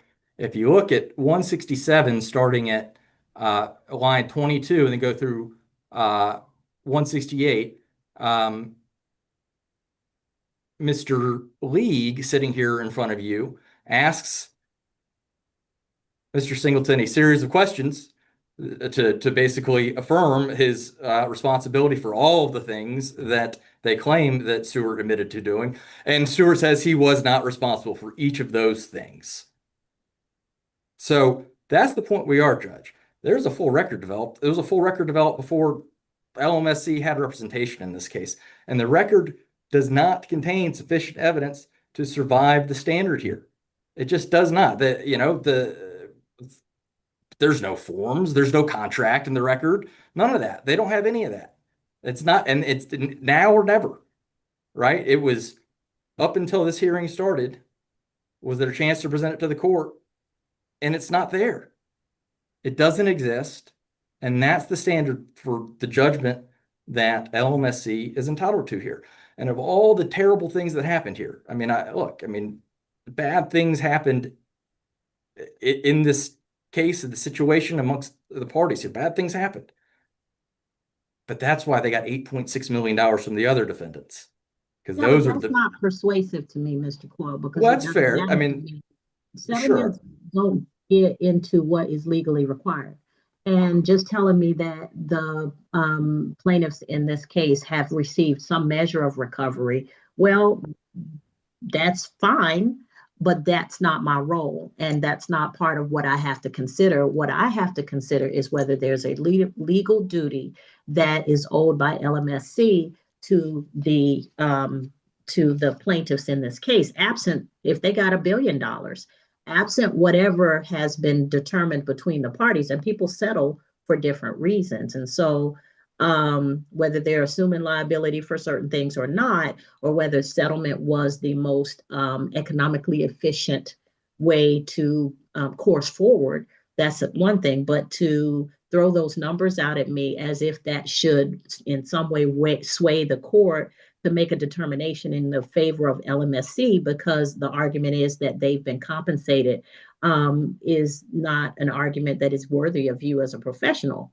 because you know that that doesn't matter to the court. My sole responsibility in this case is to determine if there's a legal basis to determine whether LMSC has a duty to the public, a duty of care to the plaintiffs that was not exercised in this case. And if such a duty exists, I don't care how much money was received in the settlement, that they will remain in this case, and then it will continue upon its course. But just throwing those numbers out at me and telling me that there's been a settlement that is in no way anything that's going to move the court one way or the other. I understand, Judge. Thank you. And the point, though, is that there is no duty from LMSC to these plaintiffs. The record is clear. There is no record evidence that there is. It's now or never, and that's the standard. They've had their chance. They've gone through all this discovery. They got all these depositions, and they can't actually point to any record evidence to meet the standard. And for Judge, that reason, LMSC must be dismissed. Judge, if I could just very briefly, page 115 of Stuart Singleton's deposition, he is asked, so your role in ensuring future management complied with federal and state regulations and laws was through consulting as LMSC Incorporated, true? And Stuart Singleton answered, true. That's page 115, lines 21 through 24, where he specifically indicates that he is the person who is ensuring compliance with federal and state regulations. And duty is an issue of foreseeability. If I can foresee that I will be negligent and cause harm, then I have a duty to ensure that I don't do things that would cause harm. There is absolutely no question that Stuart Singleton and LMSC have a duty under the Federal Motor Carrier Safety Regulations, and also that an abrogation of their responsibilities creates it is foreseeable that if he bricks it, people get killed. And that is exactly what happened in this scenario. And I agree with co-counsel Mr. King. There is certainly a measure of responsibility LMSC and Stuart Singleton have. Judge, having a role that sits at the page 115 he just cited says your role was through LMSC. Having a role doesn't make somebody liable and have a claim that can be made against them under Georgia law. That's been made clear. That's the entire argument. The rest of the record is clear that he did not have responsibility for. It was not his duty. J.J. Keller had a role. The driver's trucking school had a role.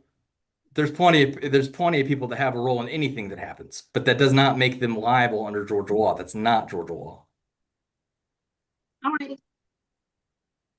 Thank you. We will get you in written order. Thank you, Judge. Have a great afternoon. Your Honor, while we're here, we did want to address, we have been working to the settlement portion of this. We've been working to get all our I's dotted and T's crossed for the minors, and we finally got the last of that done, I believe, yesterday. We had a consent motion with generals filed shortly after that resolution with the rest of the defendants. We have now got our amended that's fully with particulars filed, and Mr. Madsen, I believe, has been provided a copy of that order, and they agree to the order, and we've sent it to Ms. Powell, and I believe that's right. Is that? Okay, so what is it you're asking me for? Is if you're asking me for a hearing? We're asking the court to approve the minor settlement. Okay. Let me tell you what's going to be important to me in approving a minor settlement. That it's not, we get our money and then they got to wait 50 years to get their money. That there are safeguards in the minor settlement for how the money is going to be dispersed, and not just anybody can claim the money, and not just anybody can use the money, absent the fact that the children should have money for their not just basic needs, but they should live well as if their mother was still here and working to take care of them. Also, there have to be some safeguards in place with respect to what needs are going to be met, who's asking for the things that are needed, and how do we control what is a necessary or a needed expense versus someone trying to, because there's a whole pot of money, trying to exploit that pot of money. So what happens a lot of times is, because people have settled, the lawyers get excited because they get their 40% up front, but then the children and the families have to wait 40 years because it's an annuity that it gets paid out over time, which I think is patently unfair. But anyway, so what is going to be important to me is the safeguards in place for the children. So if that informs your decision, whenever y'all are ready for a hearing, contact Ms. Powell and we will put you on. Okay, Your Honor, and I will let you know, we share your concerns for the minors, and that has, we've got a trust set up for both minors that will, I think, cover all of those concerns. One of the minors, I think it's like, what's Isabel, 16, give or take? 16, that's right. And she'll start getting $5,000 a month when she turns 18. The trust will provide for needs between now and then that are necessary. Miss Trinity Moore turns 18 next month. She is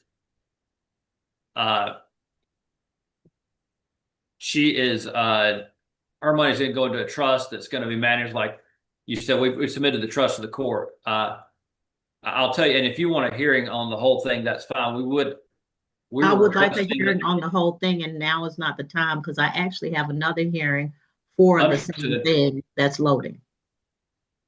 Understood. We will get with Ms. Powell. We would like to see how quickly we do it because we want to get. I mean, if you just approve it for the girls to get their money working for us and hold back on the lawyer stuff until you have a further hearing, that's fine too. We just want to get this money working for the girls. I got you. That is my concern also. Great. Thank you, Judge. Thank you. Thank you, Judge. May be excused. Thank you so much. All right, the next case is Carter Gibson, Erica Gibson as administrator versus Uganda Levy. Your Honor, yes. I hate to apologize. I apologize for interrupting, Your Honor. I have just a real quick announcement. Yes, I'm here Mr. on Navy Federal versus Shamika Rivers. This is a credit card default case. I was able to meet with Miss Rivers in a breakout room, and we came to a settlement agreement on the payment plan on this case. All right, bless your heart. Thank you, Mr. Grimes. If you all would submit a consent order to Ms. Powell, we'll go ahead and get it signed and get it back to you as quickly as we can. So submit that today. I don't know. Submit it whenever you have it ready. Today is fine. Okay, well, that's what I was saying. I don't believe we're going to be able to get to it today. So no, if we could, I'm not. I said whenever you have it ready. I understand that you have to have the Miss. Sorry, I didn't get her last name. Rivers, Miss Rivers, can you turn on your camera and just Miss Rivers? She's listed as Sham on here. Yeah. Yes, ma'am. Is that acceptable to you that you are going to get the information from Mr. Grimes, review that information, sign off on it, and then it'll be presented to the court? Yes, Your Honor, it is. All right. So, ma'am, I always say that things happen in life. And so as you're following the agreement that you are making with Mr. Grimes's client, please make sure that if anything changes that might affect your ability to pay consistent with the agreement, make sure you call them or talk to somebody and give them a heads up and see if you can continue to work with them in good standing. Okay? Yes, Your Honor. All right. Thank you, Your Honor. Maybe be excused. All righty. Yes, sir. All right. Thank you. Okay, take care. Thank you for your patience. Thank you. All right. All right. So Carter Gibson and Erica Gibson versus Uganda Levy and State Farm Mutual. Yes. Good afternoon, Your Honor. BT Gooder Parker. Good afternoon, Ms. Gooder Parker. How are you? I am fine. Great to see you running a good, tight calendar, making it happen. I'm doing the best I can. Servant leader. The best I can. All right. So you're here on behalf of the plaintiffs in this case. Yes, Your Honor. And who's here on behalf of Ms. Levy? I do have that there are some pro se defendants. If somebody's here on their behalf, that's fine. Speak up. But who's here on behalf of Ms. Levy? Yes, Your Honor. Chris Harrison, Downey and Cleveland for Uganda Levy. Okay. All right, Mr. Harrison, Ms. Gooder Parker, let me pop to my hyperlink.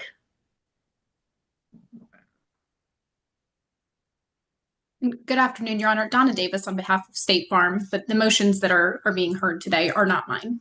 Okay, so this is my understanding about this case, if I'm correct, because I think I remember it. It's hard like when I start going over my notes and everything. So this is a case where we were ready to submit it to the trial calendar, and then we were talking about waiting before submitting it to the trial calendar because there's another action pending in DeKalb County that's a DEC action. And so we're waiting to figure out what's going on with that before we move forward with the trial. What's going on? So, Your Honor, you had entered an order that this case would either be mediated within 90 days or that it would be immediately stipulated to the next trial calendar. Opposing counsel and I talked about mediation. We set it up for mediation. I then learned that, and now this is what's interesting, only 6 days after your order, the insurance company decided to file a deck action. Now, this matter had been pending for about 5 years since the time limit demand had been sent and rejected. But it's interesting, the timing of the deck action immediately was within less than a week of your order to trial or mediation. So thereafter, opposing counsel and I decided that we would mediate it. It did not happen. Mediation did not happen. But before then, I asked them, were they serious about mediating, or was this just a ruse to get us to come to mediation? And so when I learned that they were not serious about their interest in mediation, we filed a motion to place the case on a trial calendar, consistent with Your Honor's order. No sense in going to mediation if we're not going to mediate.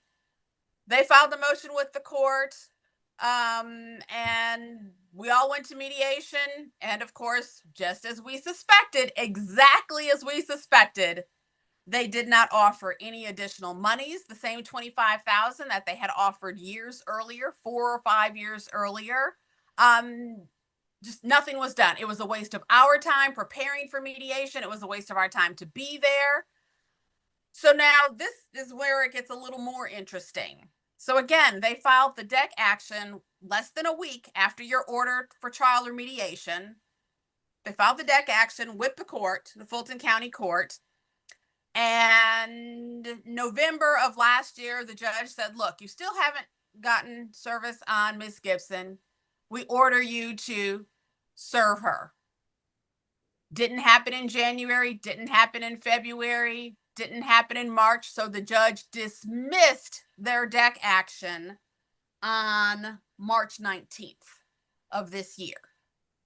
And so they've since filed a motion to set aside on April 7th of 2026. But Your Honor, this is consistent with their delay tactics, their dilatory tactics. It continues on and on and on and on. Who waits 4 or 5 years to file a deck action? They only did it after Your Honor entered the order for trial or mediation. Who before whom was the deck action filed?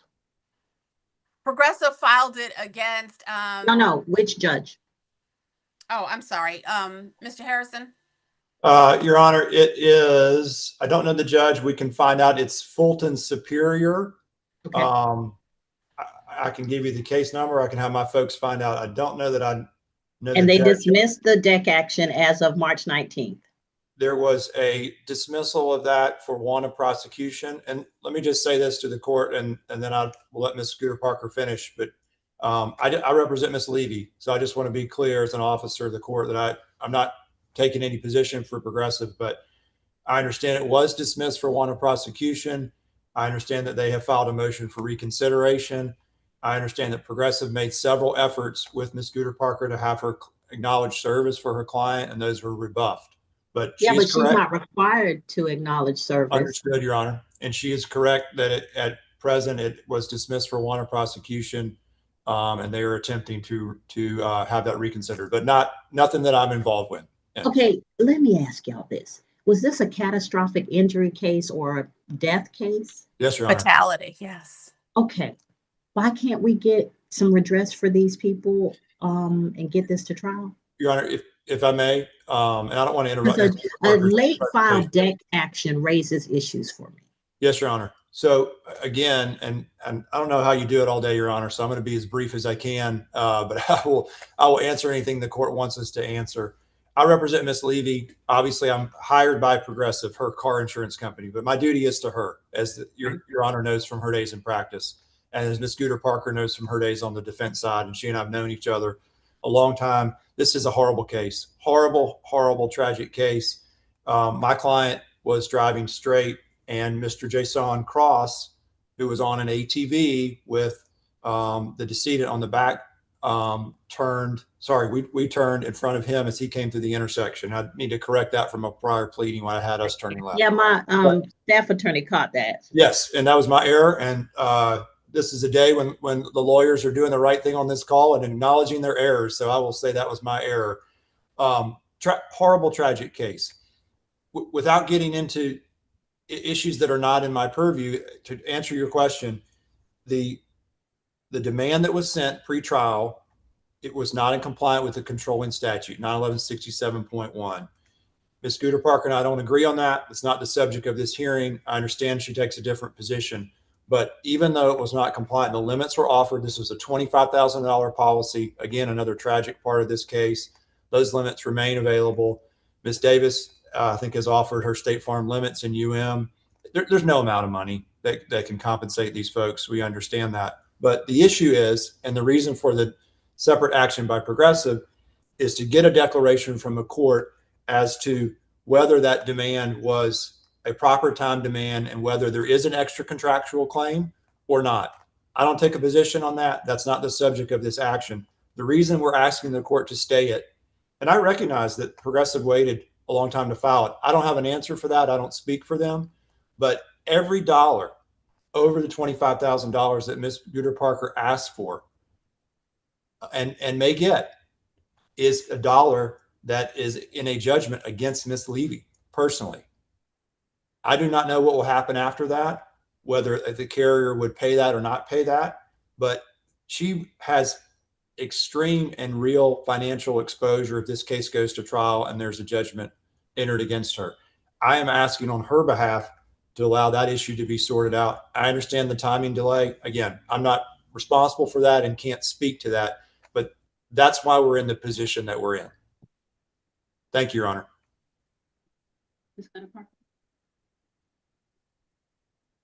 Ms. Scooter Parker? Yes, Your Honor. So, as Mr. Harrison stated, we believe that we sent a valid time limit demand. Progressive decided to wait I think it's around 5 years, within a week after your order to decide to file the deck action. We have waited long enough, but we also want to discuss the fact that opposing counsel led us to believe that they were interested in mediating. And we went to mediation. They offered the same $25,000 that they tendered back in 2021. Opposing counsel should have just been honest with us and said, look, we're not going to offer any more monies.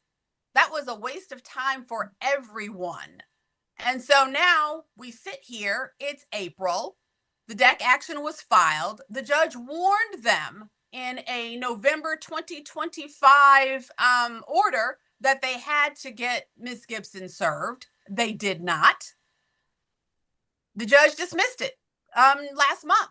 I mean, we can't continue to sit around and wait for them 5 years, several months. I mean, it just continues on and on and on. And so our position, Your Honor, is that opposing counsel was disingenuous with regard to the intention to mediate in good faith. It did not happen. It did not happen. No further monies were offered. And so my client, the administrator of the estate, her 7-year-old son, we're still left just hanging, just waiting. And it is not fair. This is not justice, Your Honor. If they were serious about... I'm sorry, Ms.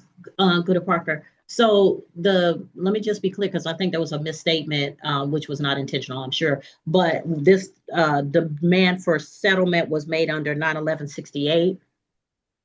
No, yes, Your Honor. I'm sorry. Sorry, the time Your limit demand? Yeah, the one that is the subject of the deck action. I believe. Your Honor, if I could, I'll correct my misstatement, which I think it was mine. The position that has been taken, and I agree with this position, is that all pre-suit time demands for personal injury or wrongful death are governed by 91167.1. And the demand that was sent, I think it did mention 68. I'll have to pull it up, but it was not compliant with the controlling statute 67.1. So if I misspoke on that, I would clarify that. Thank you, Your Honor. And if I could, just on the mediation, Your Honor, just for the for the court and for the Yes. record, and we do have a court reporter, Miss Brittany Douglas. Yes. Again, I represent Miss Levy. So I absolutely tried to bring the parties together that I thought would give us any chance, even how small of a chance it may be, to settle it. That's not Miss Levy, who has no ability to pay, whose policy limits have been offered. It's the plaintiffs who are making the demand, and Progressive. And so if I'm guilty of anything, it's trying to get everybody into one room with one neutral to try to resolve it. That's what we did.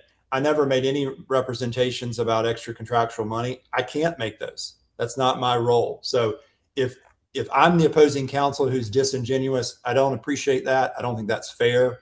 Again, I've known Miss Scooter Parker a long time. She knows how this works. She's making an extra contractual claim. Progressive, and I don't speak for them, says that it's not one, and they want a declaration on that. So there are things that are in this case that the court can control, and I know Your Honor will, and we'll do whatever the court says. But just to be clear, I certainly did try to bring the parties together because that was the only way to hear arguments. As Your Honor knows, sometimes mediation is about just hearing each other, narrowing the issues, perhaps being advised of things that you don't see and don't appreciate on both sides. And that's what I hoped it would do. Okay. Is there someone here who wants to speak on behalf of the insurers? Not to my knowledge, Your Honor, they're not a part of this case. Okay. That sometimes they, even though they don't have a dog in the fight, they want to speak. So. Yes, Your Honor, they often do. You're right. Okay. Anything else I need to know? No, Your Honor. Your Honor, since they don't have a dog in this fight, we rest on what we've stated earlier. This should have been a mediation between us and Ms. Levy based on our time limit demand that had been sent. The mediation, it was again a waste of time. That's what it was. Okay, so here's the thing, Mr. Harrison. The issue of whether the demand met the requirements of 91167.1 or 91168, it really is not a bar to going forward with a trial. That's something that once a verdict is reached in a trial, if it is necessary to then undertake that discussion, that would be that's a then problem, not a now problem. Yes, Your Honor. So there's nothing that bars us from going forward to trial. And with a action that has been dismissed, meaning the Superior Court looked at it, read the brief, said, no, we're not going to do it. And now we're begging for another chance at the DEC action. That pretty much informs my decision that I think we just need to move on to trial. And if y'all want to take this up as an appellate issue afterwards with respect to whether the demand met the requirements of the 8 or 9 or 12 subparts under either of those statutes, that's fine, but that does not affect in any appreciable way whether the plaintiff gets relief or whether the defendant gets relief in this case. And so I'm inclined to stipulate this to the next available trial calendar. If that helps in any way with any of the parties involved, fine, but I don't know that we still need to fight that fight on the front end. Because it might not even be an issue that has to be taken up at all. I mean, trial is what it is. So at this point, that's a later issue. So we're going to stipulate this case to the next available trial calendar. Go ahead and get me a consolidated pretrial order within the next 10 days. Thank you, Your Honor. Also, we have a request for attorney's fees, Your Honor, dealing with this. I'll review it. Just if you've set forth your hours spent on this, then I'll go ahead and make a decision on that. Thank you, Your Honor. We'll definitely submit our additional hours as well for having to deal with this matter. Your Honor, we have briefed that attorney's fees issue, and I very briefly, and again, I know the court's been going at this all day without a break, but again, just so the court is aware, I represent Ms. Levy. I didn't have any say or control, and she certainly did not have any say or control when that was filed or how that was filed. I'll be specific in my order. Understood. That's appreciated, Your Honor. I hear you. On the on the pretrial order, I start trial Monday and I have a trial the week after that. Would it be possible to get a slight bit longer on the pretrial order?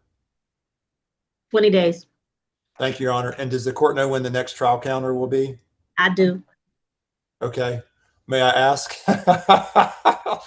We got, let me just consult with my boss, Ms. Val, Of course. who controls the calendars. But I believe we have some things that are already in process, but it's not going to be in the next 20 days. All right.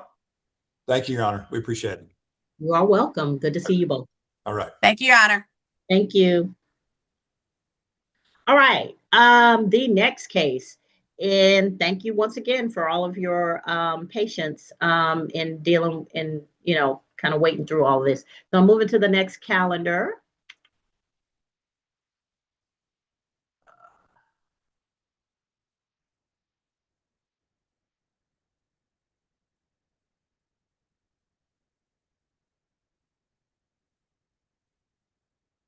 All right, Crown Asset Management versus Kevin Simpkins. Ms. Powell, weigh in if some of these have come off the calendar and I just didn't, I don't have a note. Yes, ma'am. They should be appearing. Crown Asset Management, Roy Regan versus Kevin Simpkins. All right, dismissed for warrant of prosecution.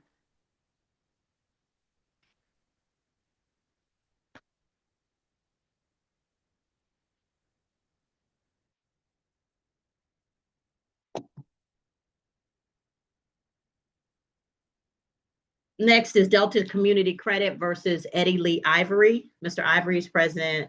Can anyone here on behalf of Delta Community Credit? Afternoon, Your Honor. Adam Biedenbender on behalf of Delta. All right, Mr. Biedenbender. So Mr. Ivory, you're pro se in this, so you have to represent your own interest, correct? Yes, ma'am. All right. All right, so what is going to happen is Mr. Biedenbender is going to present the information on behalf of the creditor. And at that point, you will be able to present any information that you have that either challenges the debt or challenges the amount of the debt, okay? Yes, ma'am. All right. So this is a motion for summary judgment. There was a pro se answer filed. My understanding is that the admission in the answer is as to the existence of the loan, but the balance and the outstanding debt are at issue. Yes, Your Honor. There are actually two separate credit agreements at issue in the lawsuit, but there does appear to be an admission of liability, yet the assertion of some affirmative defenses that aren't really specified as being applicable to one contract or the other, but I've addressed them as if they apply to both. We've introduced a wealth of authenticated evidence here. All the credit agreements, the first contract, personal line of credit that we call the 42 contract, the transaction history. The second Delta Community Credit Union is the originator of all of these loans. There's no assignment. That's correct, Your Honor. Originated them and holds them today. That the first defense was a standing defense. There's been no introduction of any evidence of transfer, so that defense is unsupported. A failure to mitigate defense was also asserted, but both of these credit agreements contain absolute promises to pay. And as cited in our brief under Georgia law, there is no failure to mitigate if you have an express promise to pay. The creditor is entitled to seek the full debt. And finally, there is a contention generically that the balances are incorrect, but it's not supported by any evidence. And to give an example, if a borrower says, here is a cashier's check, here is a wire transfer receipt, for $5,000, December 11th, 2023, this isn't on your transaction history. Now we've got a genuine issue of fact as to whether the balance is correct, but a generic assertion of, oh, I'm not sure about the balance appears incorrect, that's not sufficient to create an issue of fact. So it's our contention that the affirmative defenses aren't supported by evidence and thus aren't material at this point. However, Delta's affirmative claim is supported by a wealth of authenticated evidence that shows there's an unpaid balance of $11,625.88 owed under the 42 contract, an unpaid and accelerated balance of $10,789.78 under the 91 contract. So we would respectfully request that the court grant the motion and enter judgment in favor of Delta in the total amount of $22,415.36. Attorney's fees or interest payments or court costs requested as part of that? No, Your Honor. We're only seeking the balances at the time of charge off, principal only, no fees or interest beyond that. I'm sorry, pollen is getting me. All right, so Mr. Ivory, they've submitted information that they filed with the clerk of court. That information should have also been sent to you. What the purpose of being here today is what's called a motion for summary judgment.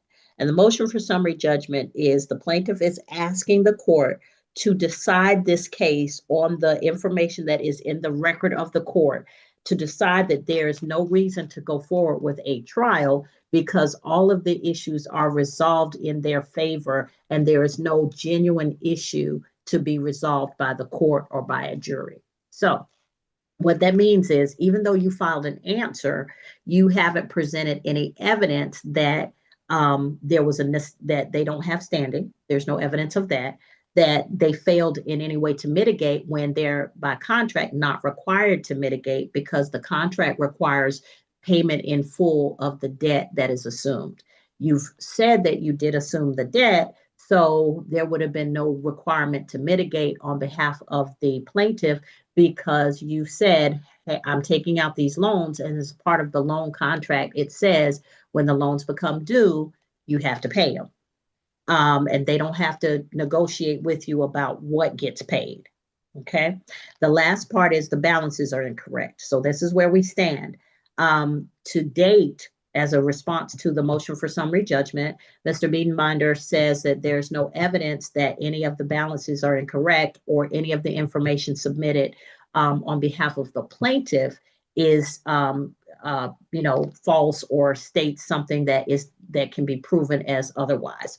Do you have anything that would change the balances on each of these two loans? The first being $11,625.88, and the second being $10,789.78. I asked also of the plaintiffs if they were asking for any additional monies that would have been due to them by contract, meaning attorney's fees, cost of bringing this action to the court, or any interest that would have been due on the loan, either pre or post judgment. And this is, they're saying they're only asking for the balances at the point at which the company charged them off for the purposes of their internal records. Yes, thank you for explaining that, Your Honor. And no, I don't have any evidence against the amount owed. Thank you for explaining that that it is not up to them to mitigate. I have been in contact with the attorney office to try to resolve this matter. I'm not disputing the debt. I am willing to pay what I owe. On three separate occasions that I made phone calls to try to set up a payment plan plus a certified letter, written proposal requesting a payment arrangement. And again, I do understand that you said it's not up to them to mitigate, but I have been trying. So, I'm respectfully asking the court to consider allowing me to make payments because what they're asking, I am not able to, of course, make at the, a lump sum. So I have been in constant contact with them on three separate occasions with an Emmanuel Bastian. That's who I've been in contact with. So I'm asking the courts to allow me to make payments to make this resolution, reasonable resolution, satisfy the debt without any extreme financial hardship. Well, let me first say, I'm glad that you are in the posture that you are in, because here's what usually happens. Someone who's pro se thinks that because they're negotiating with the individuals about the debt, by responding to letters or calling, that they don't also have to respond to the lawsuit. But you responded to the lawsuit, which prevents the court from having instituted what is called a default judgment. So you actually are participating in the case, and you pursued, you filed an answer, which put you in the case, and the court did not have to do a default judgment. So I'm glad you did that, because a lot of people miss that. They think because they're negotiating with with the creditor, and that they're working things out, they don't also have to respond to the lawsuit. So you put yourself in a good position in that place. But because of that, they may have been less likely to negotiate with you, because that puts them in the posture of being before the court. So they may, just to hold their position as plaintiffs in this case, they may, because you filed an answer, want to work it out before the court, as opposed to, talking now that a lawsuit has been filed and answered. So there's no lack of try on your part to resolve the debt, but they also were in a particular situation with respect to how they operate once an answer is filed in a lawsuit. Okay. So now, Mr. Biedenbinder, Mr. Ivory, would you be amenable to going into a breakout room and seeing if you all can work out some kind of payment plan, or do you want to have a reset so that you all can talk about, because I'm going to have to issue a judgment in this case on the motion for summary judgment. They've met their burden. What the judgment will do is they will have the right to collect the amounts that will be ordered by the court. However, you can participate with them and try and work something out so that they don't have to resort to collection through means that would be very detrimental to your financial situation. So would you, once I issue the order, would you like to communicate with them directly and see if y'all can work out a payment plan? For me, yes. I have been trying to do that, so yes. All right. So now, here's what I always say. Once we have a judgment and you all have an agreement to pay, if things happen, and if there's for some reason that something's coming up that you anticipate that's going to affect your ability to pay under the agreement, please let them know ahead of time. Please continue to be in contact with them. And that way they might continue to work with you under the agreement that you have, because the whole point is to avoid them taking steps that are more draconian, such as like garnishing your wages or garnishing your bank accounts. And so if you're able to work with them, then it might work out well for both of you. And then at the point where you pay it all off, then they'll do a satisfaction of judgment, and that will help with your financial records. Okay? Yes, ma'am. Is there anything I've said that's incorrect, Mr. Biedenbinder? No, Your Honor, and Mr. Ivory is correct. He has been negotiating with our office. Unfortunately, we simply weren't able to agree to terms. We're happy to continue speaking with him after the entry of judgment, but we do believe that a judgment is warranted at this point. Okay, so it's my understanding that you have a proposed judgment with the court, Mr. Biedenbinder? Yes, Your Honor. All right, we'll go ahead and sign that. Mr. Ivory will get that information to you as well as to Mr. Biedenbinder. You all continue to talk, because once the judgment is entered, then there's nothing that precludes you all from agreeing to how the debt will be paid. Yes, Your Honor. All right, and Mr. Ivory, listen, this whole country is built on people having debt. Everybody's got some, so there's no shame in that. Owning up to it and paying it off, and getting yourself on better financial footing is what you're doing. Okay. Yes, ma'am. Thank you, Your Honor. All right. Thank you. All right. So we'll go ahead and get that order out to you. You all are free to go at this time. The court is going to order judgment in the amount of $22,415.36. Once we get you that order, you all, even before you get the order, can begin to negotiate how this will be paid. Thank you. Thank you. Thank you for your patience. Thank you. All right.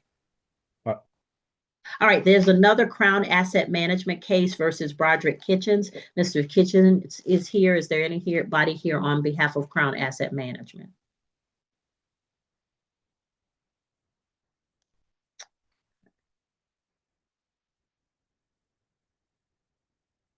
All right, so Crown Asset Management is asking for a motion for summary judgment. They are not here. They've been given notice. Mr. Kitchens. So at this point, the court is unable to grant the motion for summary judgment because they are not here to argue the motion for summary judgment. The court is going to issue what is called a dismissal for want of prosecution for the motion. Now, that doesn't mean that the case goes away, but the motion for summary judgment will go away because they didn't attend this hearing in furtherance of the motion. Okay. Okay, Your Honor, can I ask you something? Sure. This case, this debt, it was settled back in September of 2025. I've been making payments on it. I've made 7 payments on this debt since last year. Well, that's probably why they didn't show up, but that would have been helpful if they had let us know. Exactly.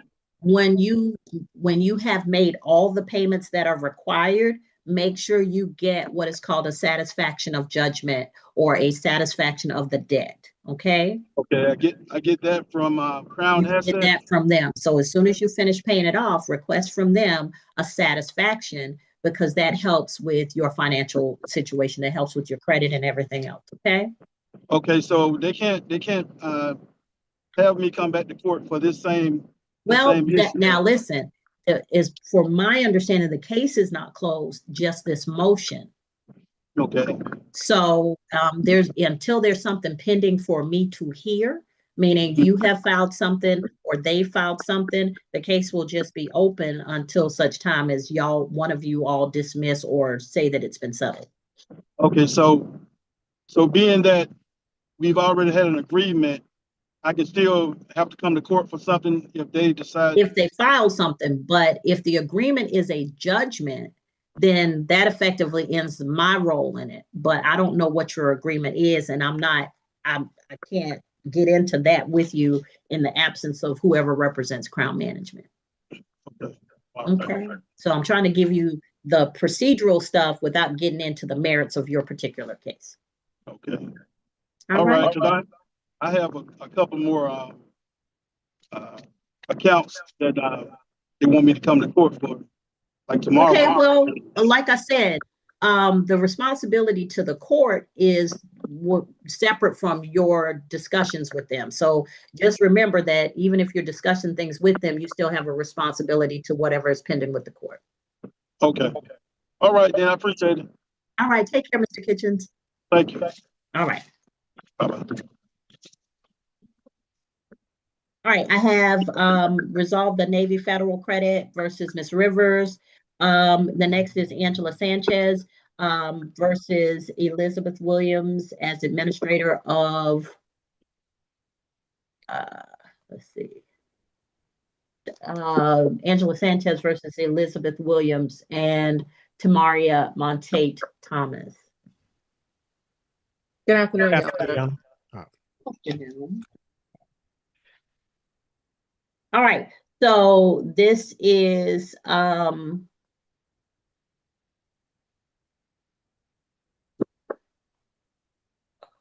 Judge, this was scheduled for a damages hearing, but yes, Attorney Wingfield filed a motion with regards to the default. So I suspect that will be something that will be ripe to address before the damages or before any damage. okay.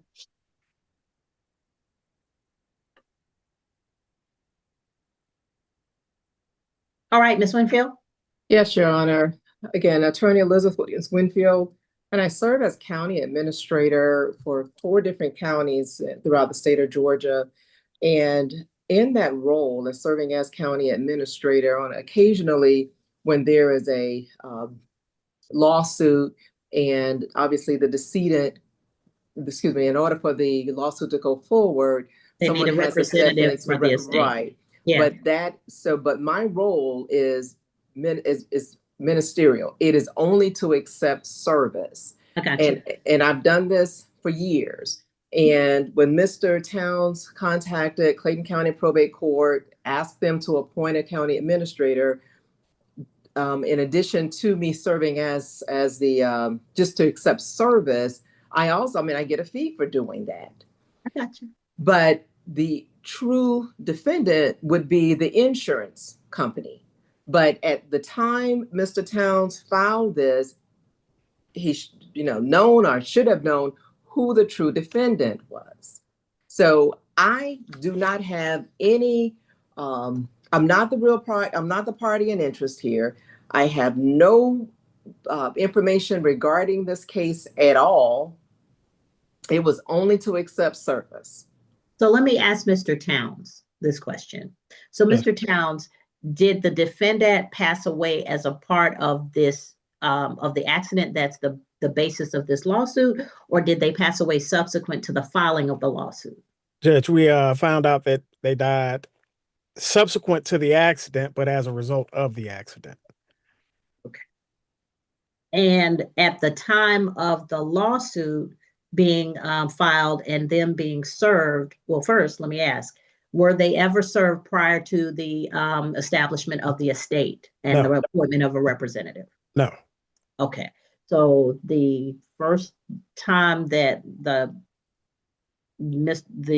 individual or the estate comes into this is once Miss Winfield was appointed as the representative, and then she was served to initiate the lawsuit.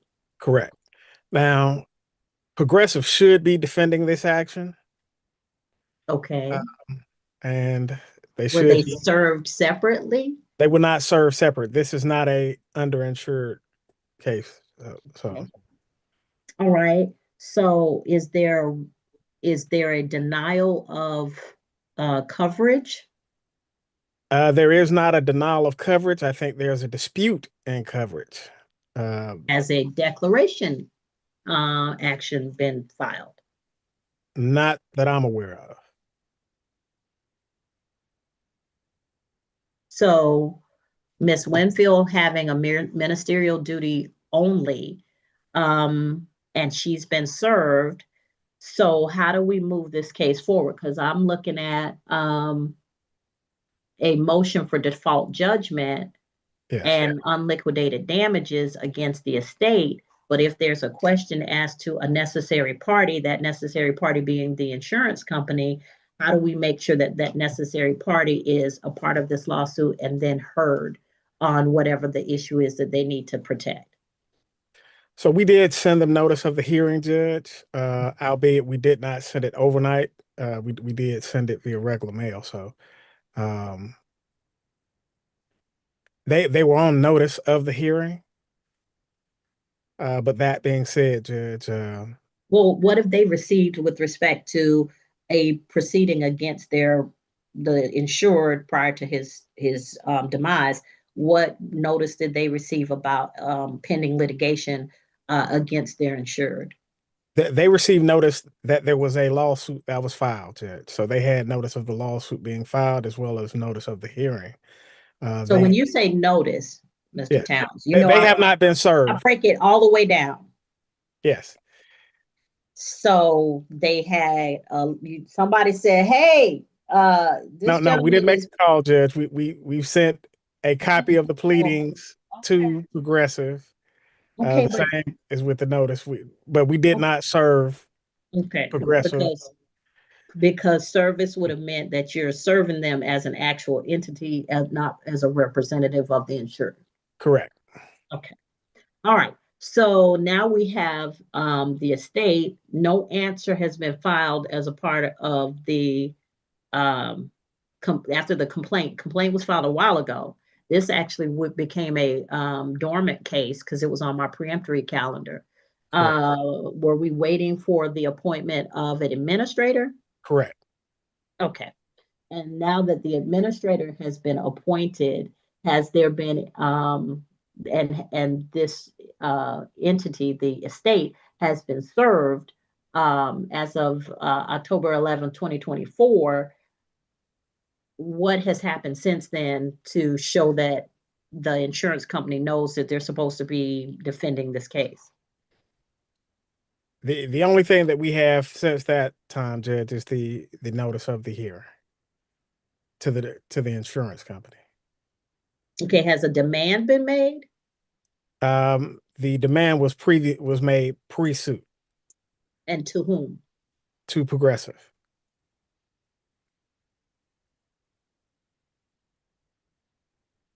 So the issue that I have is, in fairness to all parties, including the estate, I don't, is it premature for me to issue a default judgment absent a necessary party, which would be the estate is entitled to representation unless there's a reason why the insurer would deny coverage. And so until we are clear on whether the insurer is denying coverage, I don't know that I can move forward ethically with a default, because there's a party that's necessary but missing.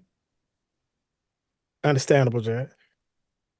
And I know that your role is limited, Ms. Winfield, and I appreciate that. And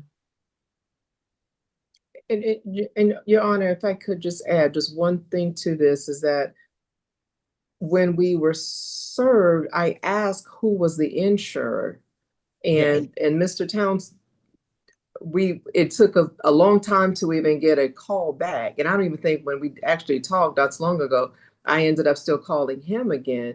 But it was, that's when I first heard the name Progressive. But generally, it's if I'm listed as a defendant, it's along with the insurance company, and the insurance company takes it from there. Mm-hmm. So I didn't even know who to call or anything, because the information, the style of the case just had me listed as the administrator. Mm-hmm. I get it. Which, Mr. With respect to the style of the case or who the parties are, how they're named, Mr. Towns's argument in that respect is that if this were an uninsured motorist action, then we would separately name the insurance company. But in a case where the individual is insured by a company, then you serve the individual, and then the insurer picks up to represent on behalf of the individual. Am I correct in what I'm saying, Mr. Towns? You are correct, Judge. So, how do we get the insurance? Because it, like I said, my job is to be fair to both sides. Certainly. And the estate has a duty to be represented if there's coverage. The plaintiff has a duty to move the case forward. We're going to do a Rule 9-si and a show cause hearing. So Ms.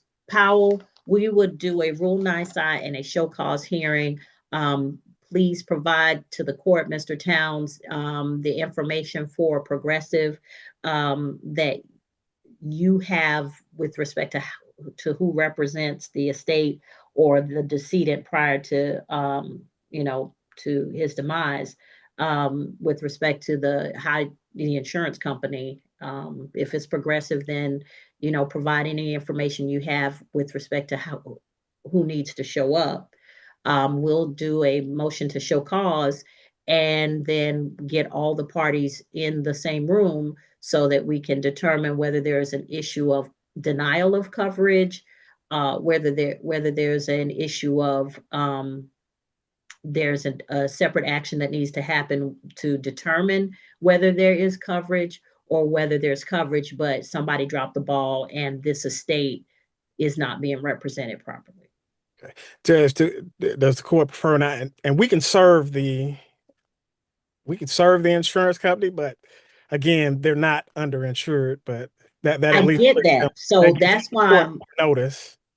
But I have the right to compel people that I think are necessary parties to come to court through a show cause hearing and a Rule 9-si.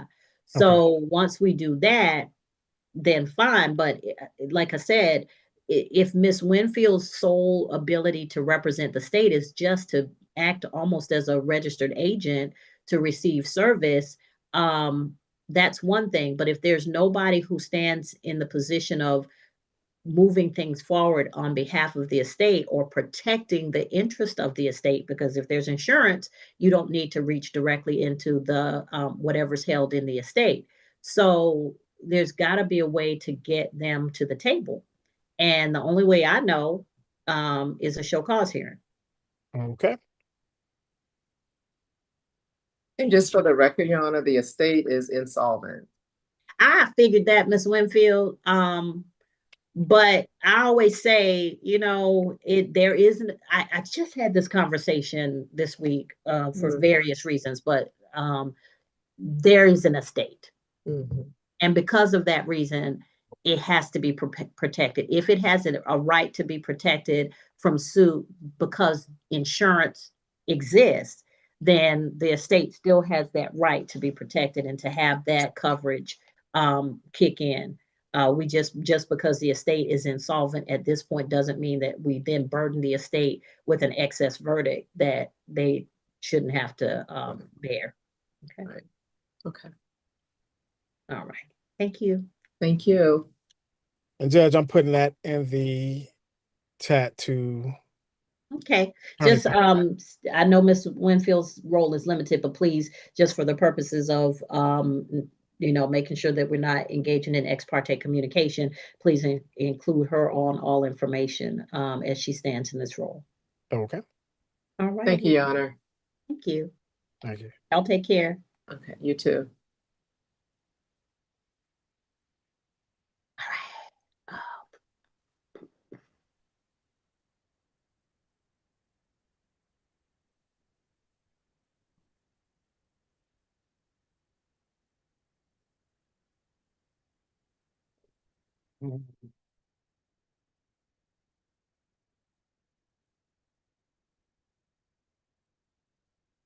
All right, so the 2 o'clock calendar, thank y'all for being patient with me. Y'all saw what it takes to get through Wednesday motions calendar. Sometimes it's quicker, sometimes it's not. But fortunately, we have the ability to do video, which means that y'all can be working on other things while you listen to me drone on. So I appreciate that. This, I believe, is my only case for the 2 o'clock calendar. So this is the April 15th, 2026 civil oral argument calendar for motions and trials. This is the 2 p.m. calendar. The case is 2025 CV 01504. Terica Grant, Carter Wigfall, Barry Wigfall, versus Tamanique Boykin. And this is my understanding, it is for the purposes of approving a minor settlement. Yes, Your Honor. Todd McFarland here for the plaintiffs. That is correct. All right. And Blake Fry for the defendant, Your Honor. Okay. And Your Honor, also have the Carter Wigfall's parents here with us, and Miles Bowman of Sage, who created the structured settlement. Okay. Now, I already expressed that the last thing I hate is the thing I hate is that all the attorneys get the money up front, and then we have some 40 or 50 year structured settlement for the parties. But I'm probably looking at that very thing. Well, Your Honor, the parents chose the structured settlement for Carter. We do have funds cut out for Carter for 2 things. One, for future plastic surgery, which he is going to need. He suffered lacerations to his face, which left So did scars. I. Had an accident when I was a kid, lacerations to my face. I understand. And also, we have a year's worth of mental health counseling treatment cut out for him as well. This was a dog bite. He is suffering from PTSD. Mm-hmm. The other sums are when he's 18, 22, and 25. Okay. What's the sum for 18? 30,000.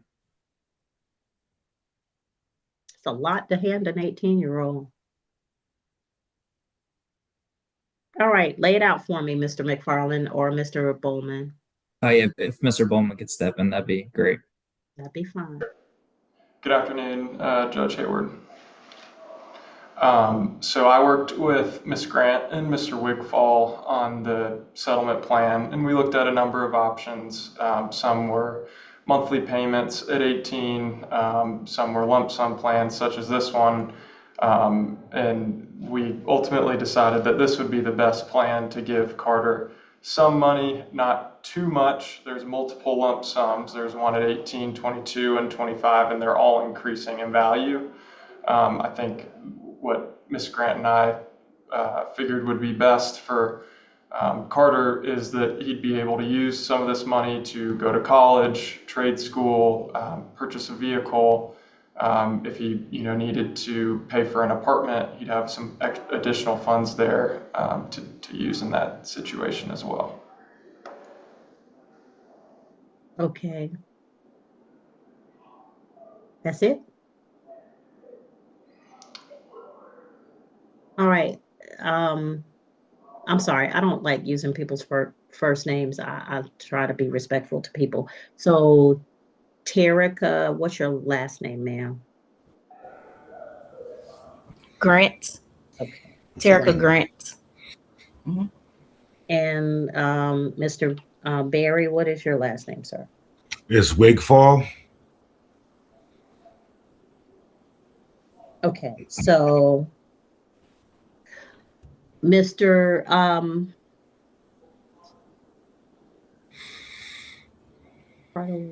Mr. Carter is the minor. How old is Carter?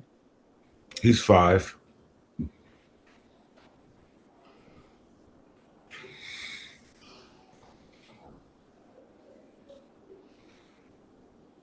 All right. Are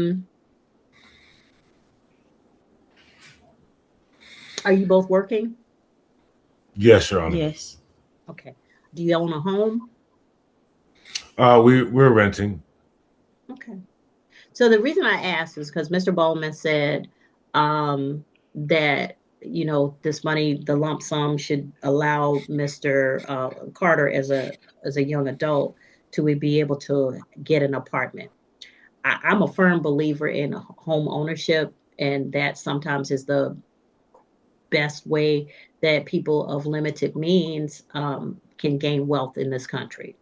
Because apartments, you are paying. Home ownership, you are building equity and ownership and wealth. So I know it's not my role to advise you as to what you do with your money, but I want to make sure that we're not just looking at this as a windfall for Carter to buy depreciating assets or to not invest in himself. The way this money keeps paying for itself is if you use it in assets that continue to pay. If we are thinking at the outset that Carter is going to use this money for an apartment, as opposed to for a property that will continue to build wealth and to increase in value, then there's a mindset change that needs to happen.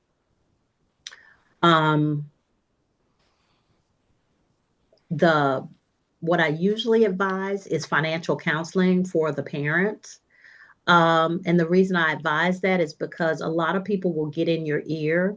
Oh, you got all this money. You should do this. You should do that. You should invest. Now, I understand that these are lump sums that are going to be paid upon Carter reaching certain ages, but 18 is young.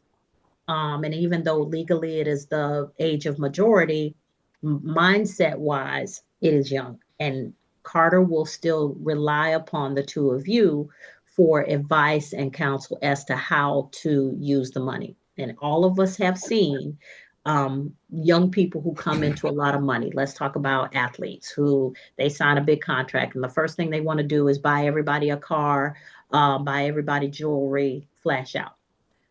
What I want for Carter is that he has the ability through this action to have a life that builds on itself. Not that this money comes into his life and he, has it for a moment, but that it truly compensates him for what he's lost or the damages he suffered as a 5-year-old, and it continues to support him well into life. The only way you know how to do that and to manage sums of money that you come into is with financial counseling. Is that something that you all have considered? Yes. We understand that the apartment is just like if he goes to college and has to pay for a dorm or something like that, but it's mainly going to be to start his career. His dad has his own business, so we want him to kind of follow his footsteps and start his own business or go to college and start his career. So that's mainly what the money will be for when he's 18. Mr. Wigfall, what is your career? I own a small business. I do installation and repairs on commercial coffee equipment, espresso machines, anything that dispenses that you see in the stores, even the Keurigs you probably have in your chambers. So I do installs and repairs on all that type of stuff. And I've been doing this for well over 20 years now. I started my own business in 2017 out of my knowledge for it. So Mr. Wigfall, I have great respect for independent business people. My husband is one. Probably 80% of my mother's family, independent business people. And so that is the mindset that we want to engender in Carter when it comes to how this money is to be used. Use it for something that is going to be a long-term asset as opposed to something that is a quick asset. And if that means training for college, or I don't know, I'll push college on everybody. If you want to go do I, but vocational education, the reason I say it, even if they learn the business from you, the part of the business that needs to be reinforced is it is a business. How to collect your money, how to invest your money, how to make sure that you're running the business long term, how to pay taxes, whether those taxes are paid quarterly or yearly, doing things on time, maintaining the credit of the business and your individual credit. So I advise financial counseling for all of those reasons, because it is a big adjustment to come into a kind of a big sum of money at different times in your lives. And this is probably pretty front loaded. This is not usually what I see, but this is pretty front loaded. And he's going to get the bulk of the proceeds from this settlement in his 20s. And let me just say, usually in the criminal context, when I see 20-year-olds, I'm usually having the conversation about 20-year-olds being 20 stupid because they make bad decisions. But if we start now with the mindset that if we get financial counseling, by the time Carter is an 18-year-old and comes into the money, you all have been able to pass on to him the lessons that you learned through financial counseling to make him a better steward of the money that he's going to get. Because what I promise you that nobody else, because like I said, I had an accident when I was 7, 8. So there was a lawsuit and we got money, but my mom was a single parent. That money didn't last long. And even though these amounts seem big, they're not for lifelong, long term.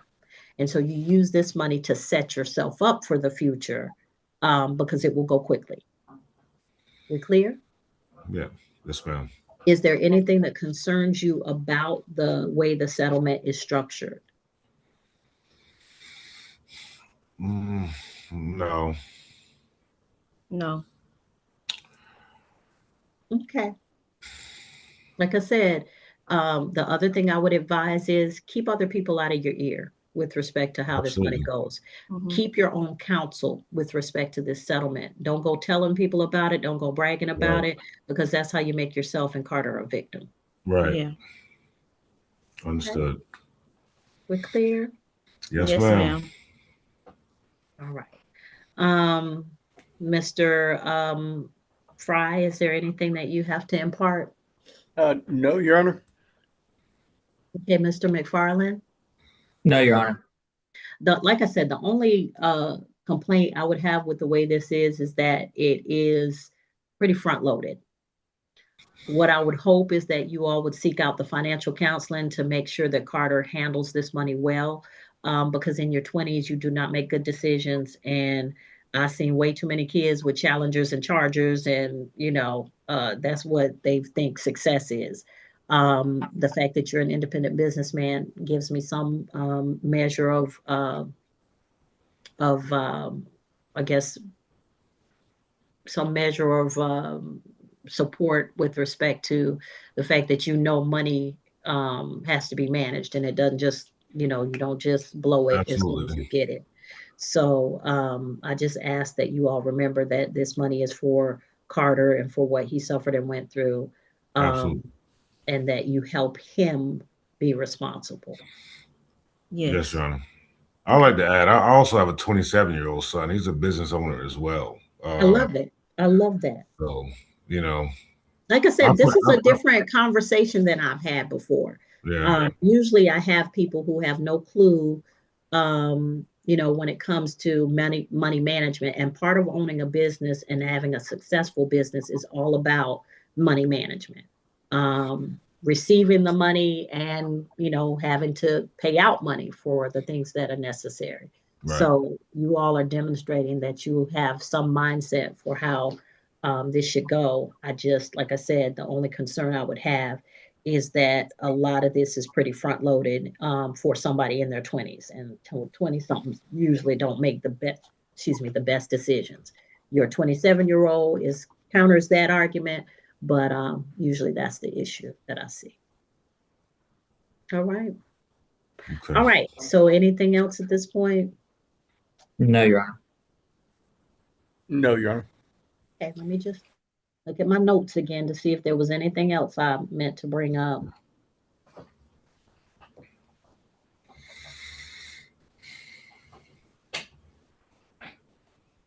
And I am such an avowed dog lover. I hate dog bite cases because it's not the dog, it's the dog owner. If you're not responsible for dogs, and I think to take that away from Carter, the opportunity to have a relationship with dogs in his life because of the fear, that is a significant issue.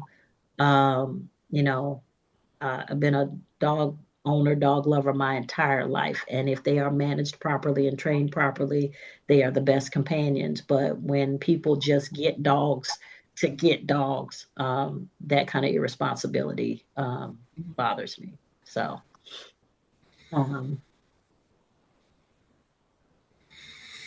yeah.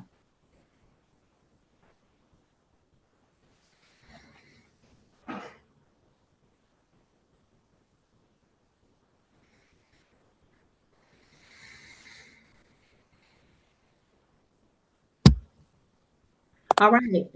Absent anything else, Miss Powell, do you have a proposed order? I just see the settlement, but I don't see an order attached.